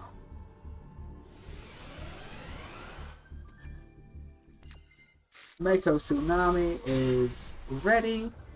And Prana is... well, will be ready when I find her face.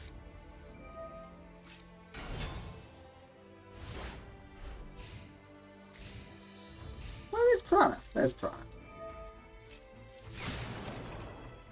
Alright, Abyss Soldier is gone straight away. Mizuki is here. Mizuki will do good damage. And a triple set. Back row is always scary against Prana because it's multi-purpose. We bring back the Abyss Soldier and we have the Serpent on the field. Damage is good and the damage is not that good. Eldritch is here. Do we have a counter for Eldritch? Meiko Tsunami? We do not. Sharktopus could be good against Eldritch. But then it just goes back to the grave after you deal with it. So not really. And equip yourself, 0 attack. Okay, great. You defeated Eldritch by bat. How are you going to stop it from coming back? Mizuki does its thing, and Eldritch is back through Mizuki, not even through his own effect. The burn is good, the summon is good, and get one more turn, Meiko. You get no more turns, Meiko. It's over. The winner is Prana, who wins game 1. Alright, we should move on to game 2.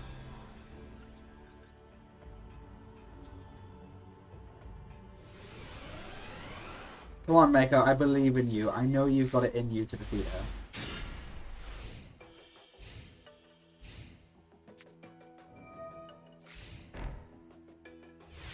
Okay, the quadruple set is scary.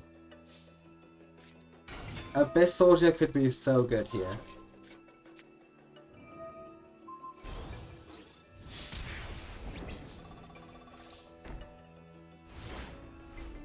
I don't think you'll be able to actually throw away Eldritch though if he comes out. Which is a shame. And it's a shame no more TT. Alright, goodbye Abyss Soldier. The mutual destruction is good, and the 5 back row is horrifying. Harpies? No harpies. God damn. Are you gonna find your way out of this one, Mako?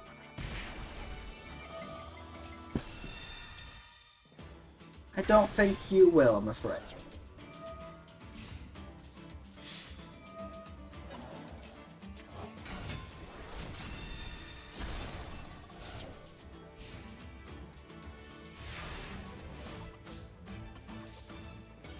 This is just brutal. Okay, yeah, the winner is definitely Piranha. Mako bricks himself. And yeah, why not summon Zoma too, just for the guarantee, you know? I mean, it was already guaranteed, but this is just like extra overkill. And we were going to attack in the order where it's more drawn out? Yeah, we are. Piranha defeats Mako. You did good, Mako. You helped protect the city, and Master Duel's crashed again. Lovely, I love this. I'll go update the score. Piranha 2-0's Mako Tsunami. Next up, we have Asuka versus Ishizu. Ooh, that'll be an interesting duel. My money is going to be on barely Ishizu. She's gonna struggle for it though. So we will see how she does. Loading up the game. Hopefully it will be on now. Beautiful, it's back. Okay, great. Let me go find my decks, guys. Sorry about the wait.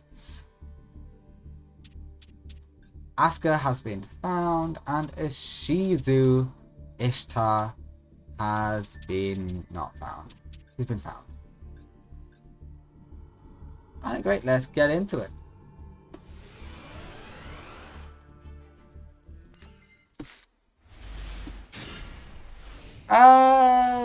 It's a hand. It's a hand. That is not a good idea. Okay, it kind of works out. Oh, what are we getting rid of? We're getting rid of TT, baby. Alright, it's going to be 1800 to your face, but it's 28 to Ishizu's face.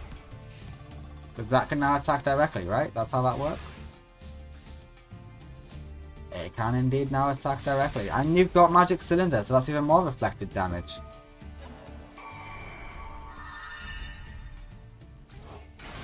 And yeah, you can afford to summon in attack mode now.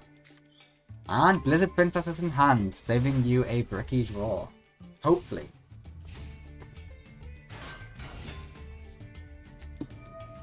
And unfortunately... Okay, no burn damage, but... There's nothing being destroyed today.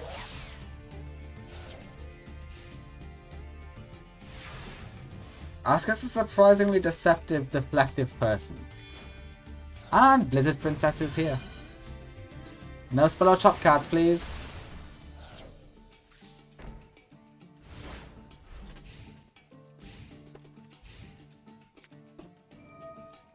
Necro Valley is online. And Spiritualist is offline.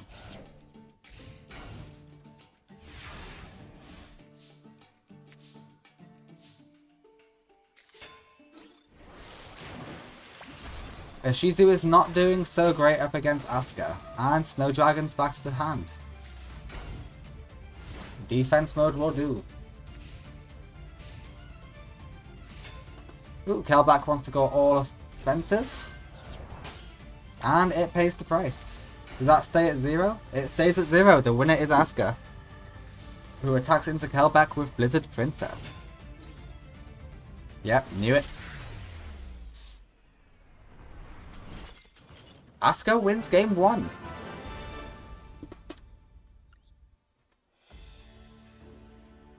Absolutely beautiful.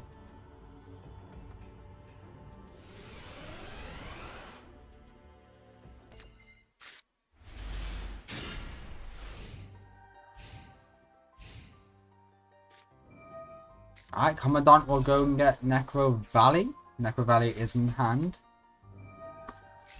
Gravekeepers are terrifying.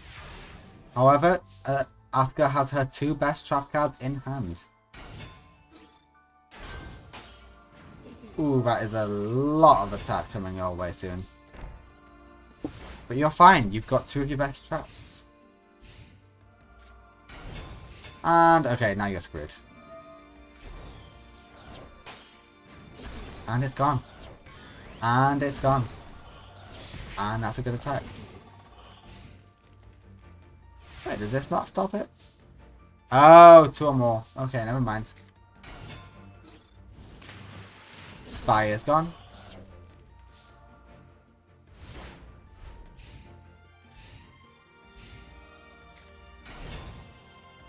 Alright, let's hope your Mother Grizzly is able to help you stall, Asuka.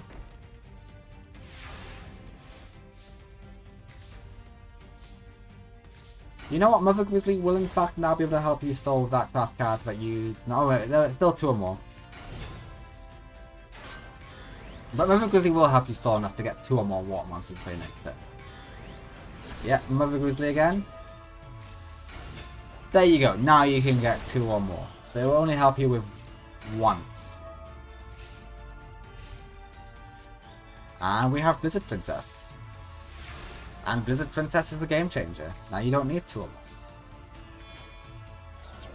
She's here. And she's killing. Call of the Haunted is not a bad shout. I would activate it now so that Icebound God could be effective. Okay, never mind. Ishizu had nothing. Unless she has a magic cylinder tucked away. And she's gone. And, ooh, you are deflecting yourself too much. Okay, the winner is a Shizu because you will not preemptively call the Haunted for Icebound God to be effective, will you? And it doesn't even matter. The winner is a Shizu, who does a great Book of Moon play. Alright, we go to game 3.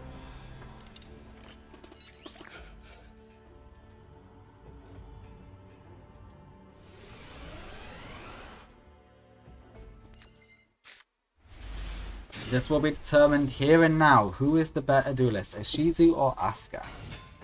Both were in the minor league. And a Shizu got further, I think. Or did Asuka? No, Asuka got further than a Shizu.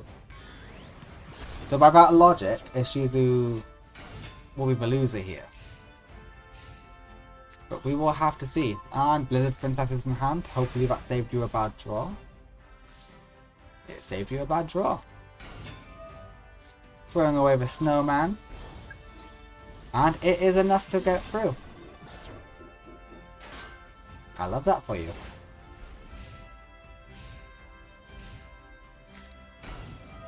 Cold Enchanter will hold the field.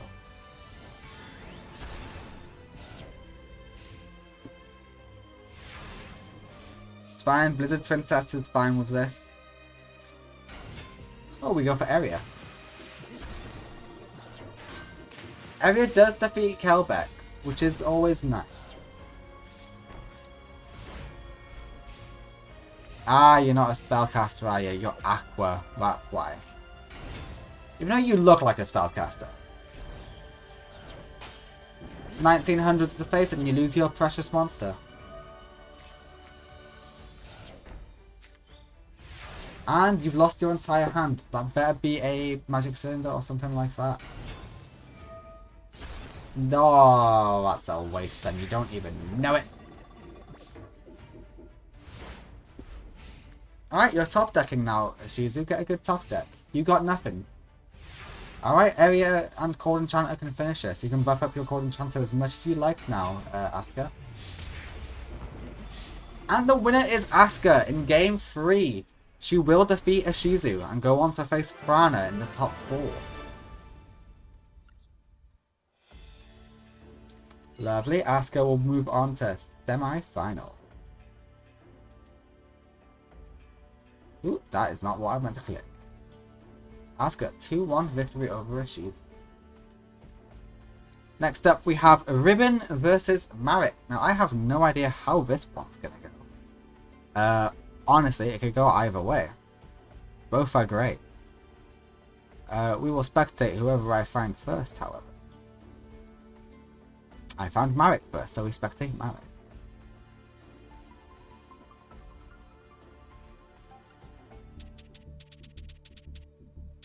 There he is. Versus Ribbon. Ribbon, where are you? There she is. And let the duel begin. Just gotta find her face. There we are. Her face has been found. Her face is online. It's a shame you got 2 giant germs in your hand, but hey, you can Raigeki whatever she summons. But she never does good plays on her first turn, so it'd be a waste to Raigeki. Don't Raigeki. I stand by it. Don't Raigeki. Please don't Raigeki. Damn, that's a waste of your Raigeki. You will find that out soon enough.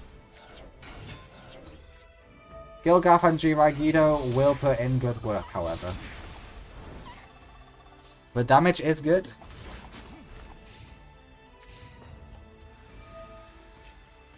And Inari is back because it was destroyed by Raigeki. And we are choosing not to do burn.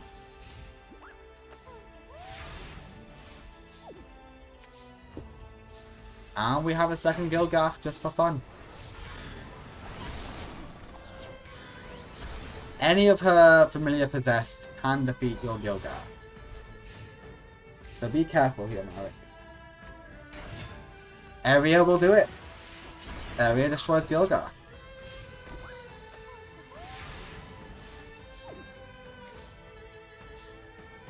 Curse of Anubis will buy you a lot of time. Might even get you a few kills. We're tributing? You're not supposed to tribute someone, Ribbon. I get it. In that situation, that was the better call. However, it's always sad to see you tribute. It means you don't have any of your special summoned abilities. And nefariousness is gone, along with most of your life points. Okay, you spared yourself from being just on 50 life points. However, giant germs will cause most of that damage for you. But you are lucky his giant germs are in hand. But Vanity's Fiend is still stronger than your Ossa.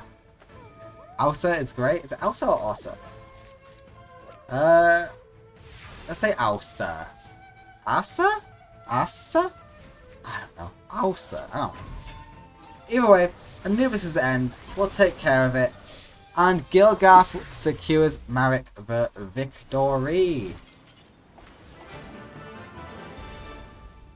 Alright guys, I'm going to play the second duel for you. But I'm just going to go quickly to the toilet. Because I am bursting. Enjoy the rest of this duel. Hopefully I make it back for the second half of it. Oh, that was not what I meant to press. I clicked the wrong button. There we go.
Didn't miss anything.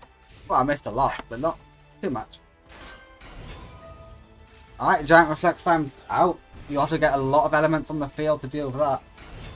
There you go. You just need 2 more elements and you win.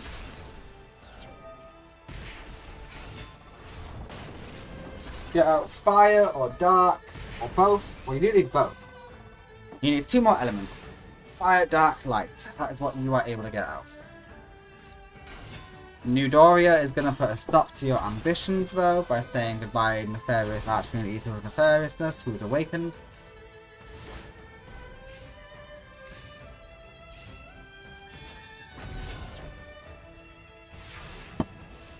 And yeah, that's a good summon. It's a good attack beater. Burn will be online, so you will suffer a little bit. And you choose not to go for it, that's fair. However, that is a really low defense started monster. You could have done a better move. There we go, see? So it being in defense makes no sense now.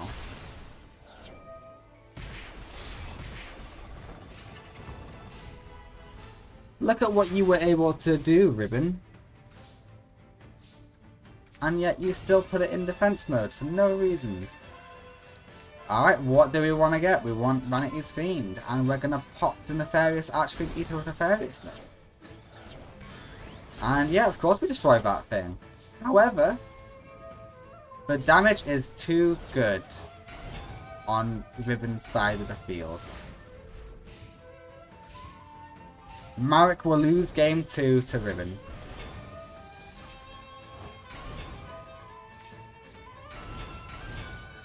And the winner is Ribbon in game 2. We go to game 3. You love to see it.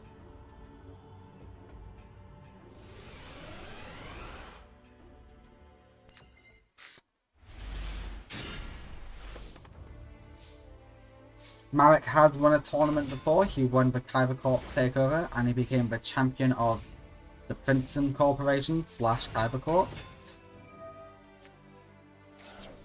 And Ribbon has only ever got to... I think she got 3rd place? Yeah, she got 3rd place in the Spirit Festival, which is still amazing. But both are looking to recapture glory here today. Ribbon's hoping to come first. Marek, you know, hopefully he can come first as well. But we already have one tournament winner in semi-finals in the form of Prana. So we will have to see.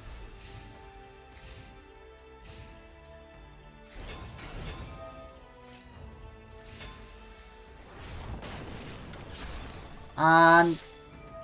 okay, you just need one more element on the field. Yeah, that will do it. That's... okay, you're nerfing yourself. You've nerfed yourself. And it's back up. There we go. Can you get rid of this? Marek. Mystic Tomato is your way of getting rid of it, and that's all you can do.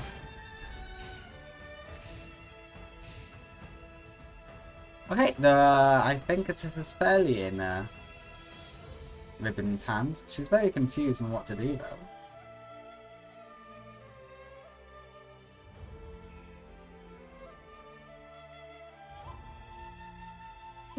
What's the game plan, Ribbon? Tomato gets tomato, tomato goes away, tomato gets tomato. We're used to this song and dance by now. Ooh, Metal Reflex Time's gone. Tomato gets New Doria. Hold it. New Doria barely survives, and Gigabyte's on the field, and now Inari's on the field, and now... you cannot do a sacrificial play with New Doria. Curse of Anubis will buy you one more turn.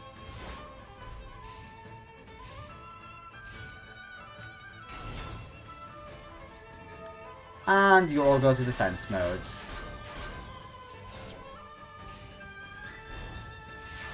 You can get rid of a few, but it's not really worth it. Yeah, it's not worth it, Marek. The winner is still Like, that means nothing in this current moment. Sorry. And you had that the entire time, why not?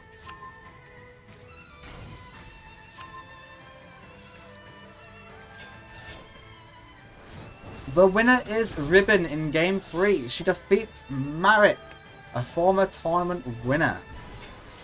Yeah, sorry, Marek, but that was just too good. Just quit.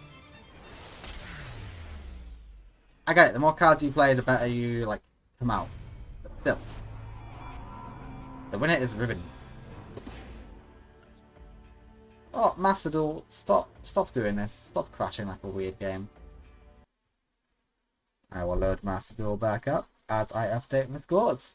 Lovely. So Ribbon gets a 2-1 victory over Marek. You do love to see it.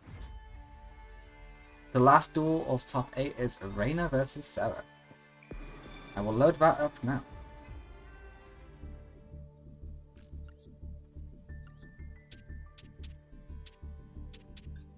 Reina versus Sarah.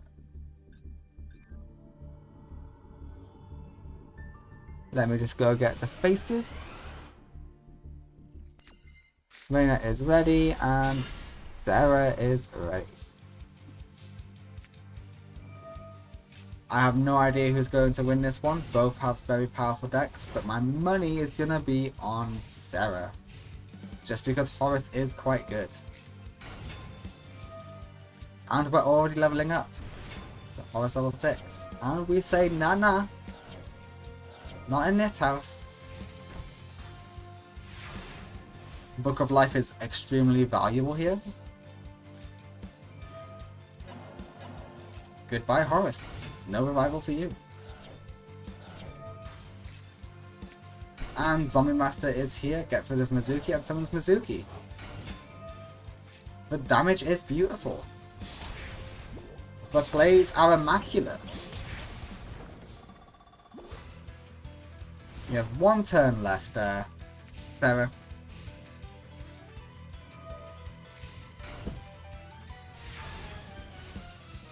Let's see if that's a respectable play. I doubt it, but we will see.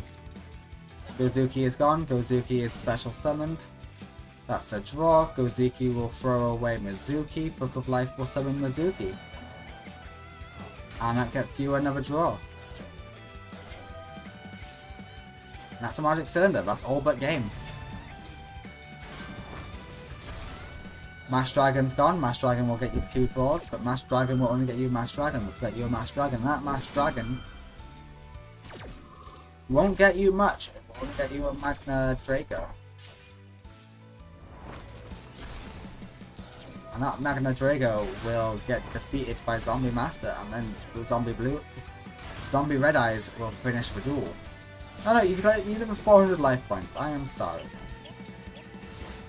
Please, attack Reina and fall into a Magic Cylinder. If you so desire. You do not desire that. That is fine. The winner is Reina though, who easily dominates Sarah.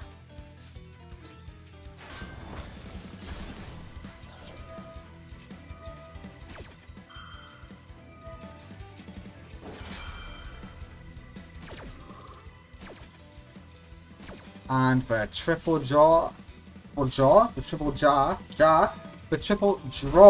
is good. Jesus, what's wrong with my speaking ability?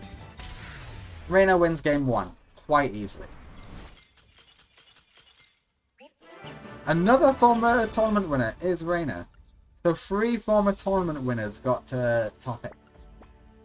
Is there another one who got to top 8? No, it's just Marek, Prana, and Reina who are former tournament winners. And they all got the top 8. Yami Bakura was also a former tournament winner, but he lost in round 2 to Prana. Again, might I add. His second time losing to Prana. The first time was in Resurrection, when he lost in the first round, in the very first duel of that tournament. Alright, we've got the zombie mecha malevolent mech thing. Yep.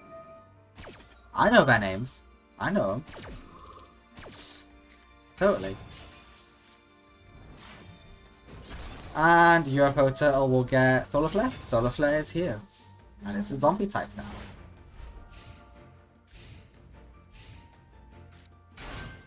$500 burn for whatever it's worth. And Gozuki is fun. Gozuki can throw away Red Eyes. Nope. We choose to throw away a Mizuki. Is there a limit on what we throw away? No, there is not. Just zombie. Why didn't you throw away Red Eyes? I think it would have been the better play, but hey, you do you, girl. You are winning, so I can't really say much. So long as you're winning, that's all that matters, right? Who cares if you could have won a better way? Nah, I'm joking. It's fine. It's cool. Okay, we're doing the Mass Dragon routine again. Mass Dragon for Mass Dragon, Mass Dragon for Mass Dragon, Mass Dragon for Magna Draco. We've been here before! Yep, Mass Dragon, and then Magna Draco. And then Malevolent Mech goes in for a direct attack of 2400. Beautiful. Like history repeats itself or something. Call of the Haunted is always cute. Why are you doing that?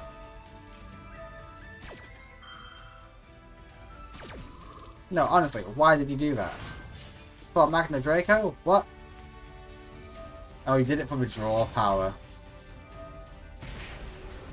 Okay, but you lose. You're probably baiting like a magic cylinder. But almost all her monsters have more attack than you. And the winner is Reina in a really baffling final turn.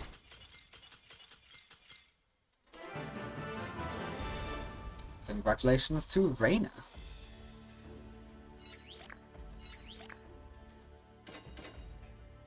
Who will move on in the tournament. Next up we have semi-finals. We've got Reina, a former tournament winner, versus Ribbon, whose highest rank is top 3. Versus... Then we got Asuka, who I don't think's ever come this far. I think this is a first for Asuka, so congratulations to Asuka for making it this far. Versus Prana, the winner of Resurrection, the hero of Egypt. So we will see how that goes. Prana is controlled by Sarah, so there is that little caveat. So Sarah's technically still on it, but with her deck, no. She's using her brother's old deck. And she misses her brother dearly. The only thing she has to remember him from is his deck. And why can't I find Prana?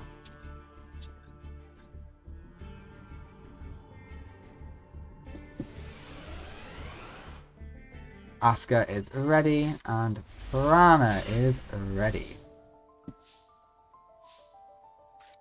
There we go, guys.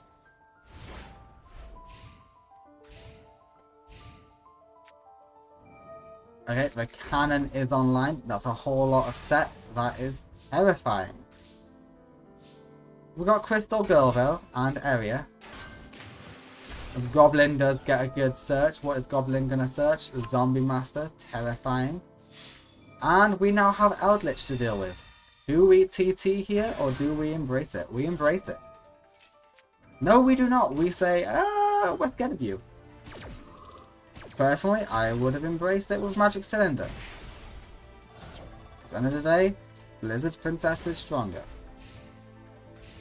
And it's just gonna get resummoned now with more attack. Swamp Monster is gone. And Special Summon Eldritch.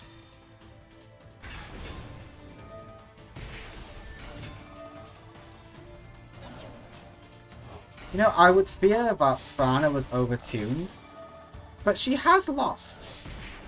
She has lost a duel. In fact, she lost like a 2-0. She wasn't able to get a single win. I think that was against Bakura?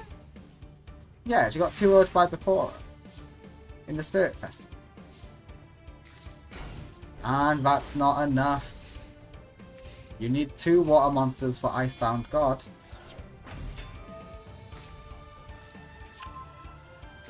I'm sorry to say, I think you're done, Asuka. Yeah, this duel's not going your way. The winner in game 1 is Prana. Will Prana be going off to grand finals yet again, or will she be stopped short just beforehand? Let's find out now. I was going to quickly double check who did defeat Prana. New players. Prana. How's the hand? Interesting start for Asuka there. Yeah, she lost to Bakura in round 1 of Spirit Festival. She got 2 out. And 0 attack point for Zombie Master. It's a shame you got no monsters engraved. That would have been very valuable for you, but it is what it is. Eldritch Lord is back. Gozuki throws away a lot of stuff. And Eldritch Lord is here as well. Alright, Asuka. How do we overcome this? I am genuinely curious. Zoma is now on the field. Zoma will do a lot of good work. Gozuki throws away Eldritch Lord. Eldritch Lord gets rid of Zoma, and Eldritch Lord cannot summon itself, but what's the other monster? It's another Eldritch Lord. And it's in defense. And we add Blizzard Princess to our hand, but it might be too late.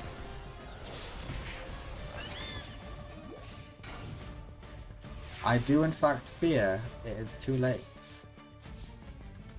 It is far too late. Goblin Zombie really just helps her. That does nothing. No other water monsters engraved? No? This is just a dire start for you, isn't it? Yeah, you can take that to the face, I guess.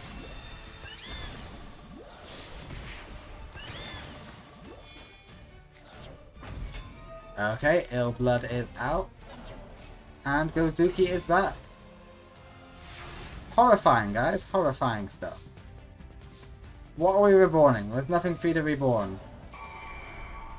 Only shed another Eldritch engraved. You could have reborn that. And just hide in the fence. Oh, a turn too late. Eldritch is out, and Eldritch is in defense, as it's supposed to be. The winner is Prana in a 2-0.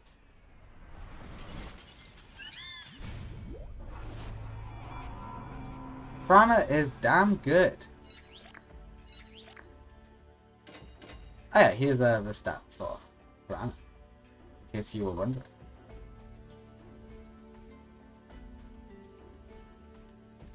I don't even know if you saw those, but yeah.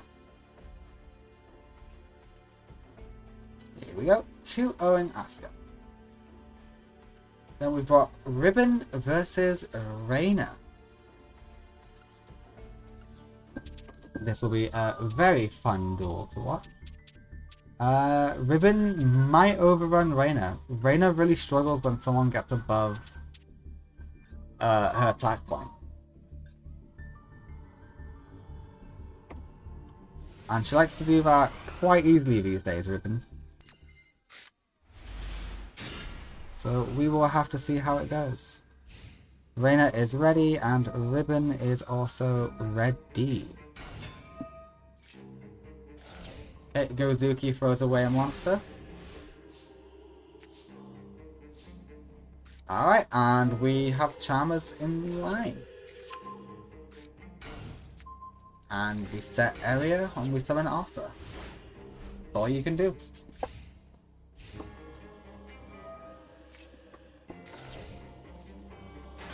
And area will get destroyed, but Arthur holds the field.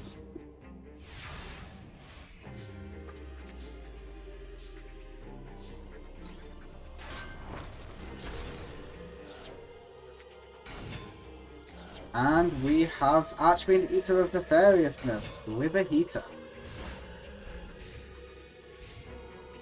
Good combo, good combo. Red Eyes the Engraved. Mizuki banishes itself to summon Red Eyes Zombie Dragon. Zombie Dragon gets a pot of greed off.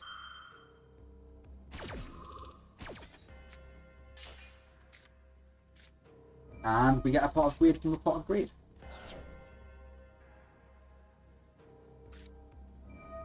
And we get Zombie World.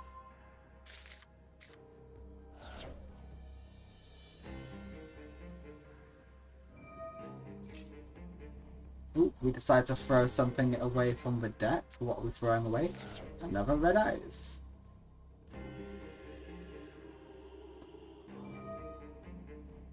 We are able to special summon a second Red Eye. That means we can steal both of those monsters. And we get another pot of greed. That's 3 pot of greeds in one turn. Ribbon is apparently extremely greedy. Who would have thought? Ribbon? Reina. Reina is a very greedy person.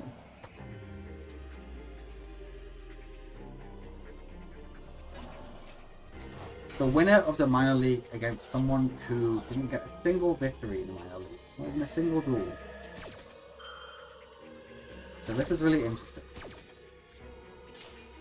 And of course, Reina is just getting a lot of monsters in the field. What? Okay, that's game.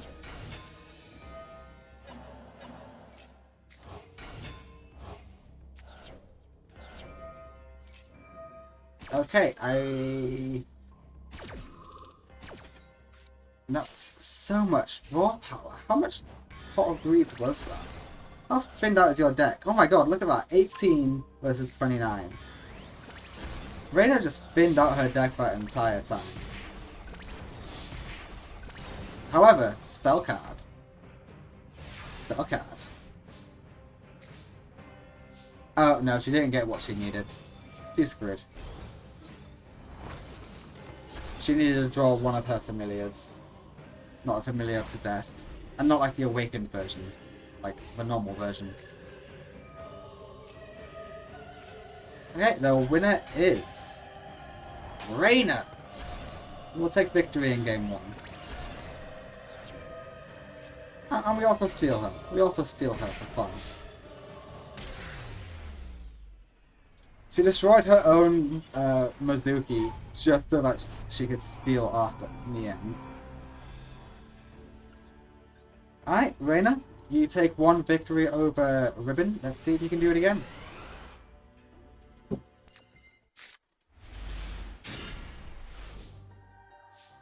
Terrible hand for Ribbon.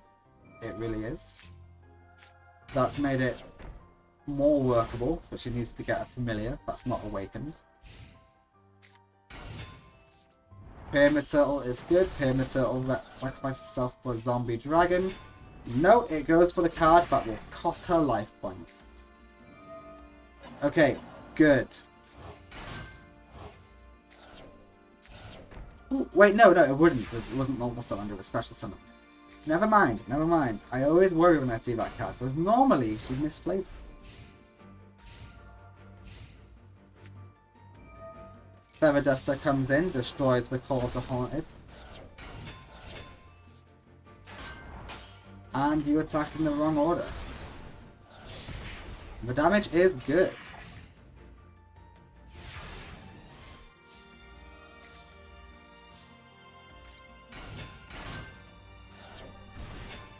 And we are summoning Archfiend. 2000 goes the wrong way, however. And you know not to attack Pyramid Turtle. You know the dangers. Red-Eyed Zombie is here. And yeah, that's it over, right? Yeah, that's the end of the duel. Reina simply dominates Ribbon, defeating her in a 2-0. Will she finish it with her boss monster? She does indeed. Reina moves on to Grand Finals. Okay, we are guaranteed the first ever 2-time winner today. In either Reina or Prana.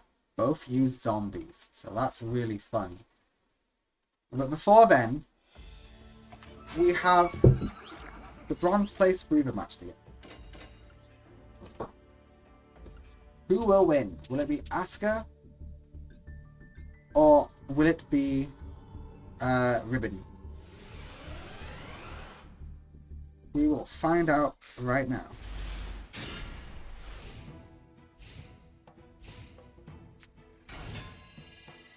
Okay, after we get to the Mother Grizzly, that's an interesting start. We never normally start with Mother Grizzly. And yeah, this is powerful. Ribbon floods the field with monsters. Yeah, Mother Grizzly can do nothing against this flood of monsters. It's just far too powerful. However, we do have snow tokens and everything now. Everything has an ice token. If you have Snow Dust Dragon, you can actually summon it. You do not have Snow Dust Dragon. That is a shame.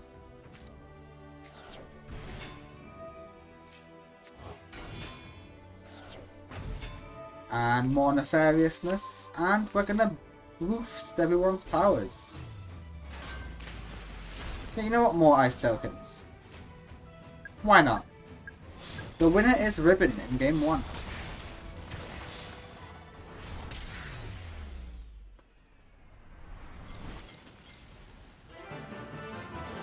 Ribbon absolutely dominated that. Jeez.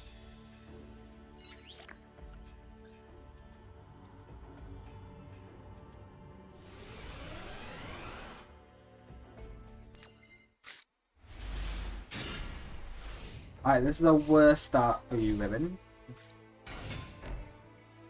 And that might be a better start for Asuka. We will see.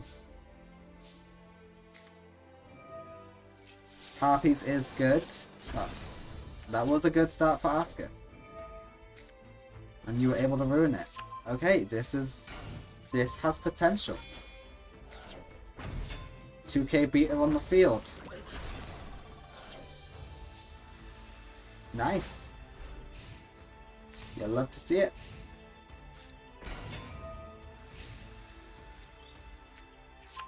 Snow Dust Dragons on the field.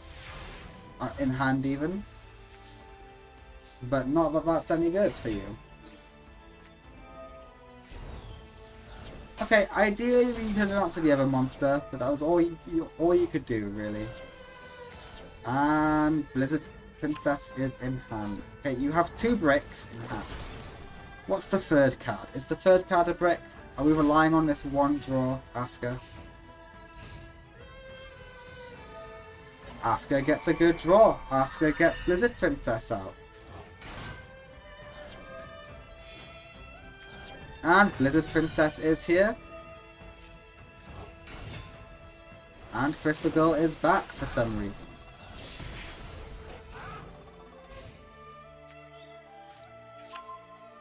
Crystal Girl is a vulnerable target, so be careful. You'll lose a lot of life points. And Ribbon is scared.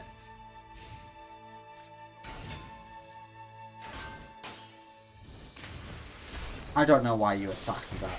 You are so lucky you only had 200 defense. You could have lost, not lost, you got a lot of life points, but you could have lost a lot of life points.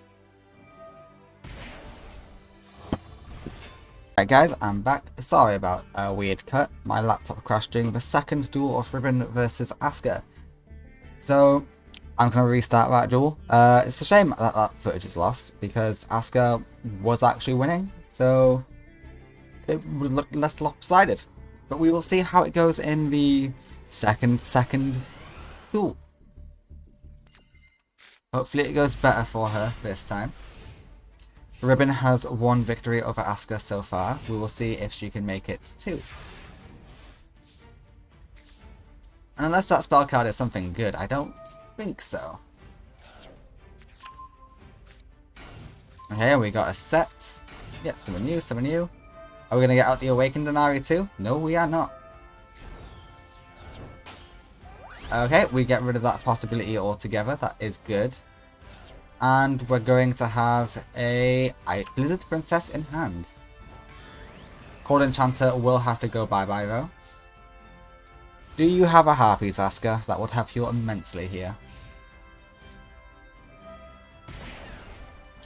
You do not. And unfortunately that is not a spellcaster, even though it really should be.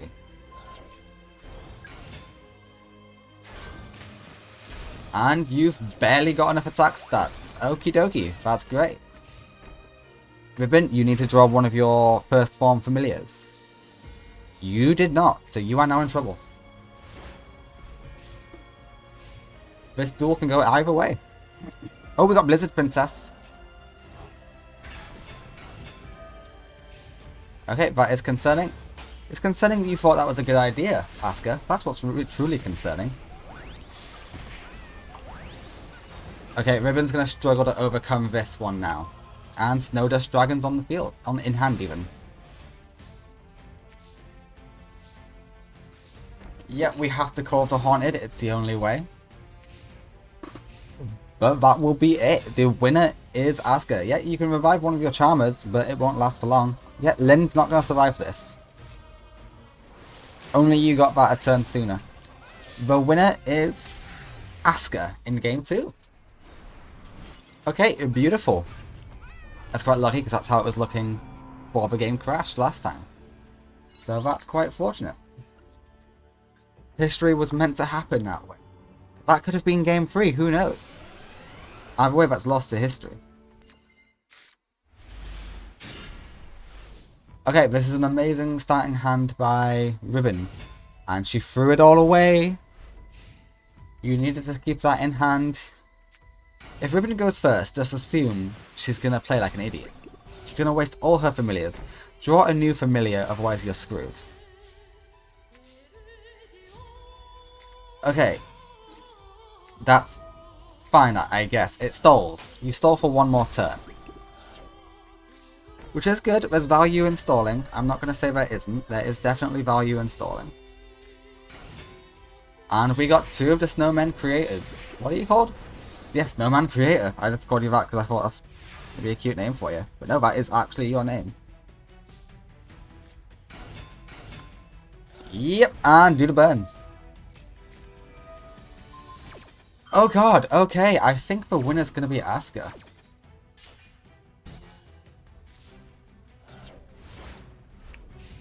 Damn. Can we overcome 2000 attack stat? That's the question. I don't think we can. Yes, we can. Is that it? Is the duel? The duel is over. The winner of game 3 and 3rd place is Asuka. Asuka will take 3rd place. Ribbon will not be the first person to have 2 3rd place placements. Congratulations, Asuka. You defied all odds. I didn't think you'd be able to win that, considering how dominant Ribbon's been lately. But I should know, you are a fantastic duelist. Next up we have Rana versus Reina.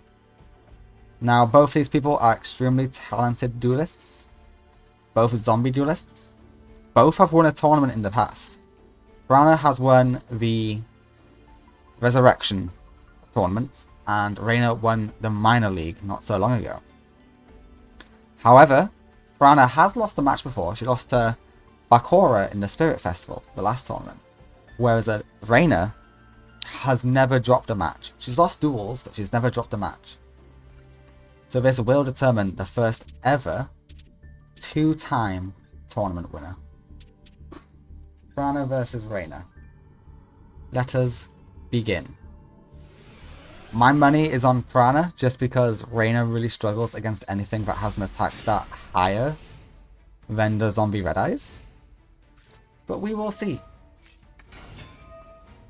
All I know is this is a good start for Reina, but it's a better start for Prana, who already has a super powerful Eldritch in the field. Okay, how are we going to beat this, Reina? Pot of Greed will help you in beating it, that is true. 2 zombie Red Eyes in hand is a terrible start. It's brutal, but it's true. And we destroy each other just for the sake of destroying each other. And goodbye. Gozuki Engrave. Yeah, that's a good shout. Okay, we will be able to stall. That's the good news. We got stall power. And Ilbled is on the field. Your stall power means nothing against the sheer force of Piranha. Okay, we are choosing not to stall. That's probably the correct move. Raigeki will do it, you know. Raigeki will do it. You should have done it in attack mode, you idiot. But Eldritch does come back next turn because there's 2 cards face up on the... There's 2 cards in the spell and shop card zone. So Eldritch is guaranteed to come back. Can you finish it in this turn? No, you cannot. No, you definitely cannot. It is already over. Piranha has already won game 1. Yeah, swap one of them out. Huh? Oh, that also works.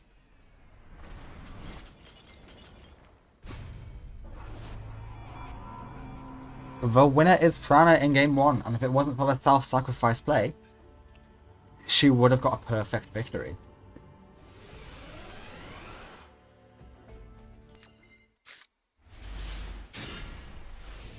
Okay, this hand is workable. This hand is definitely workable. You can overcome Mizuki quite easily, I think.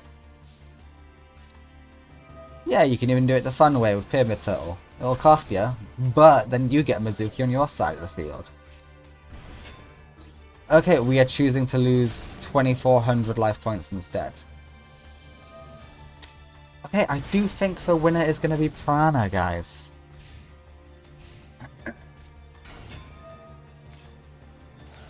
Because, yeah, that would have been the better play. You would have had more life points at the end of it. Oh, Reina. Foolish girl. Absolutely foolish.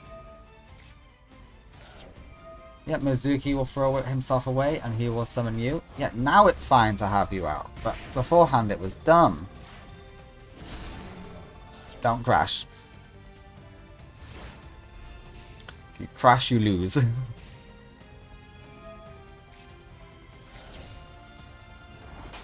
Okay, we throw away Gozuki. Why do we do that? To summon from the hand. Are we summoning Eldritch? We are summoning Eldritch.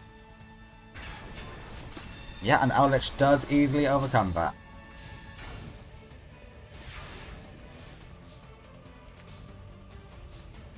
We do have Book of Moon, which might be able to make a play.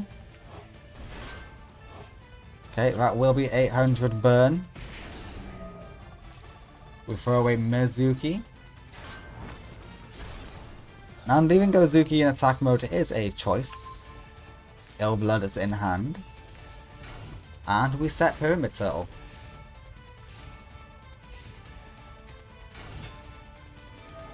And we've got a second. Oh, we're not summoning another Eldritch? Okay, fair enough. Ah, we're going to use Mizuki for Eldritch. No Illblood.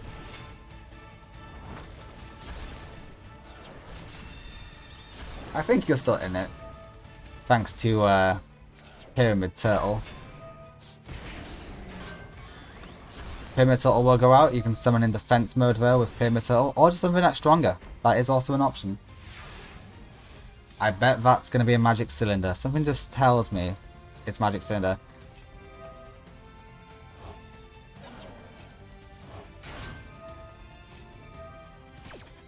Okay, yeah. Try and special summon as many zombies from the grave as you can. In this case, the zombie world does nothing, I'm afraid. Illblood is now yours. Are you able to deal enough damage here? You know what? There is a chance. It's slim, but a chance is there. You might be able to win this. Depends on your next draw. You got Illblood, you got Zombie Master, you can bring back Red Eyes. You've also got that. That can also get you a thing from the grave. Yeah, just put all your monsters in defense and just try and burn her down. Let's see what you draw, though. A second? Yeah. If only you already had that.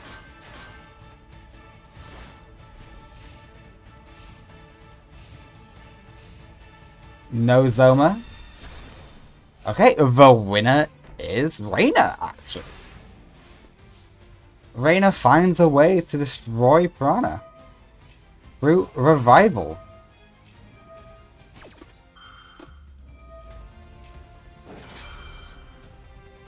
And the winner is Reina in Game 2, who successfully stole her way to victory.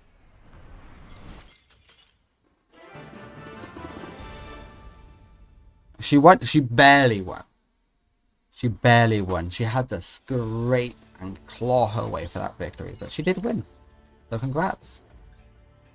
And now it's time for the third match.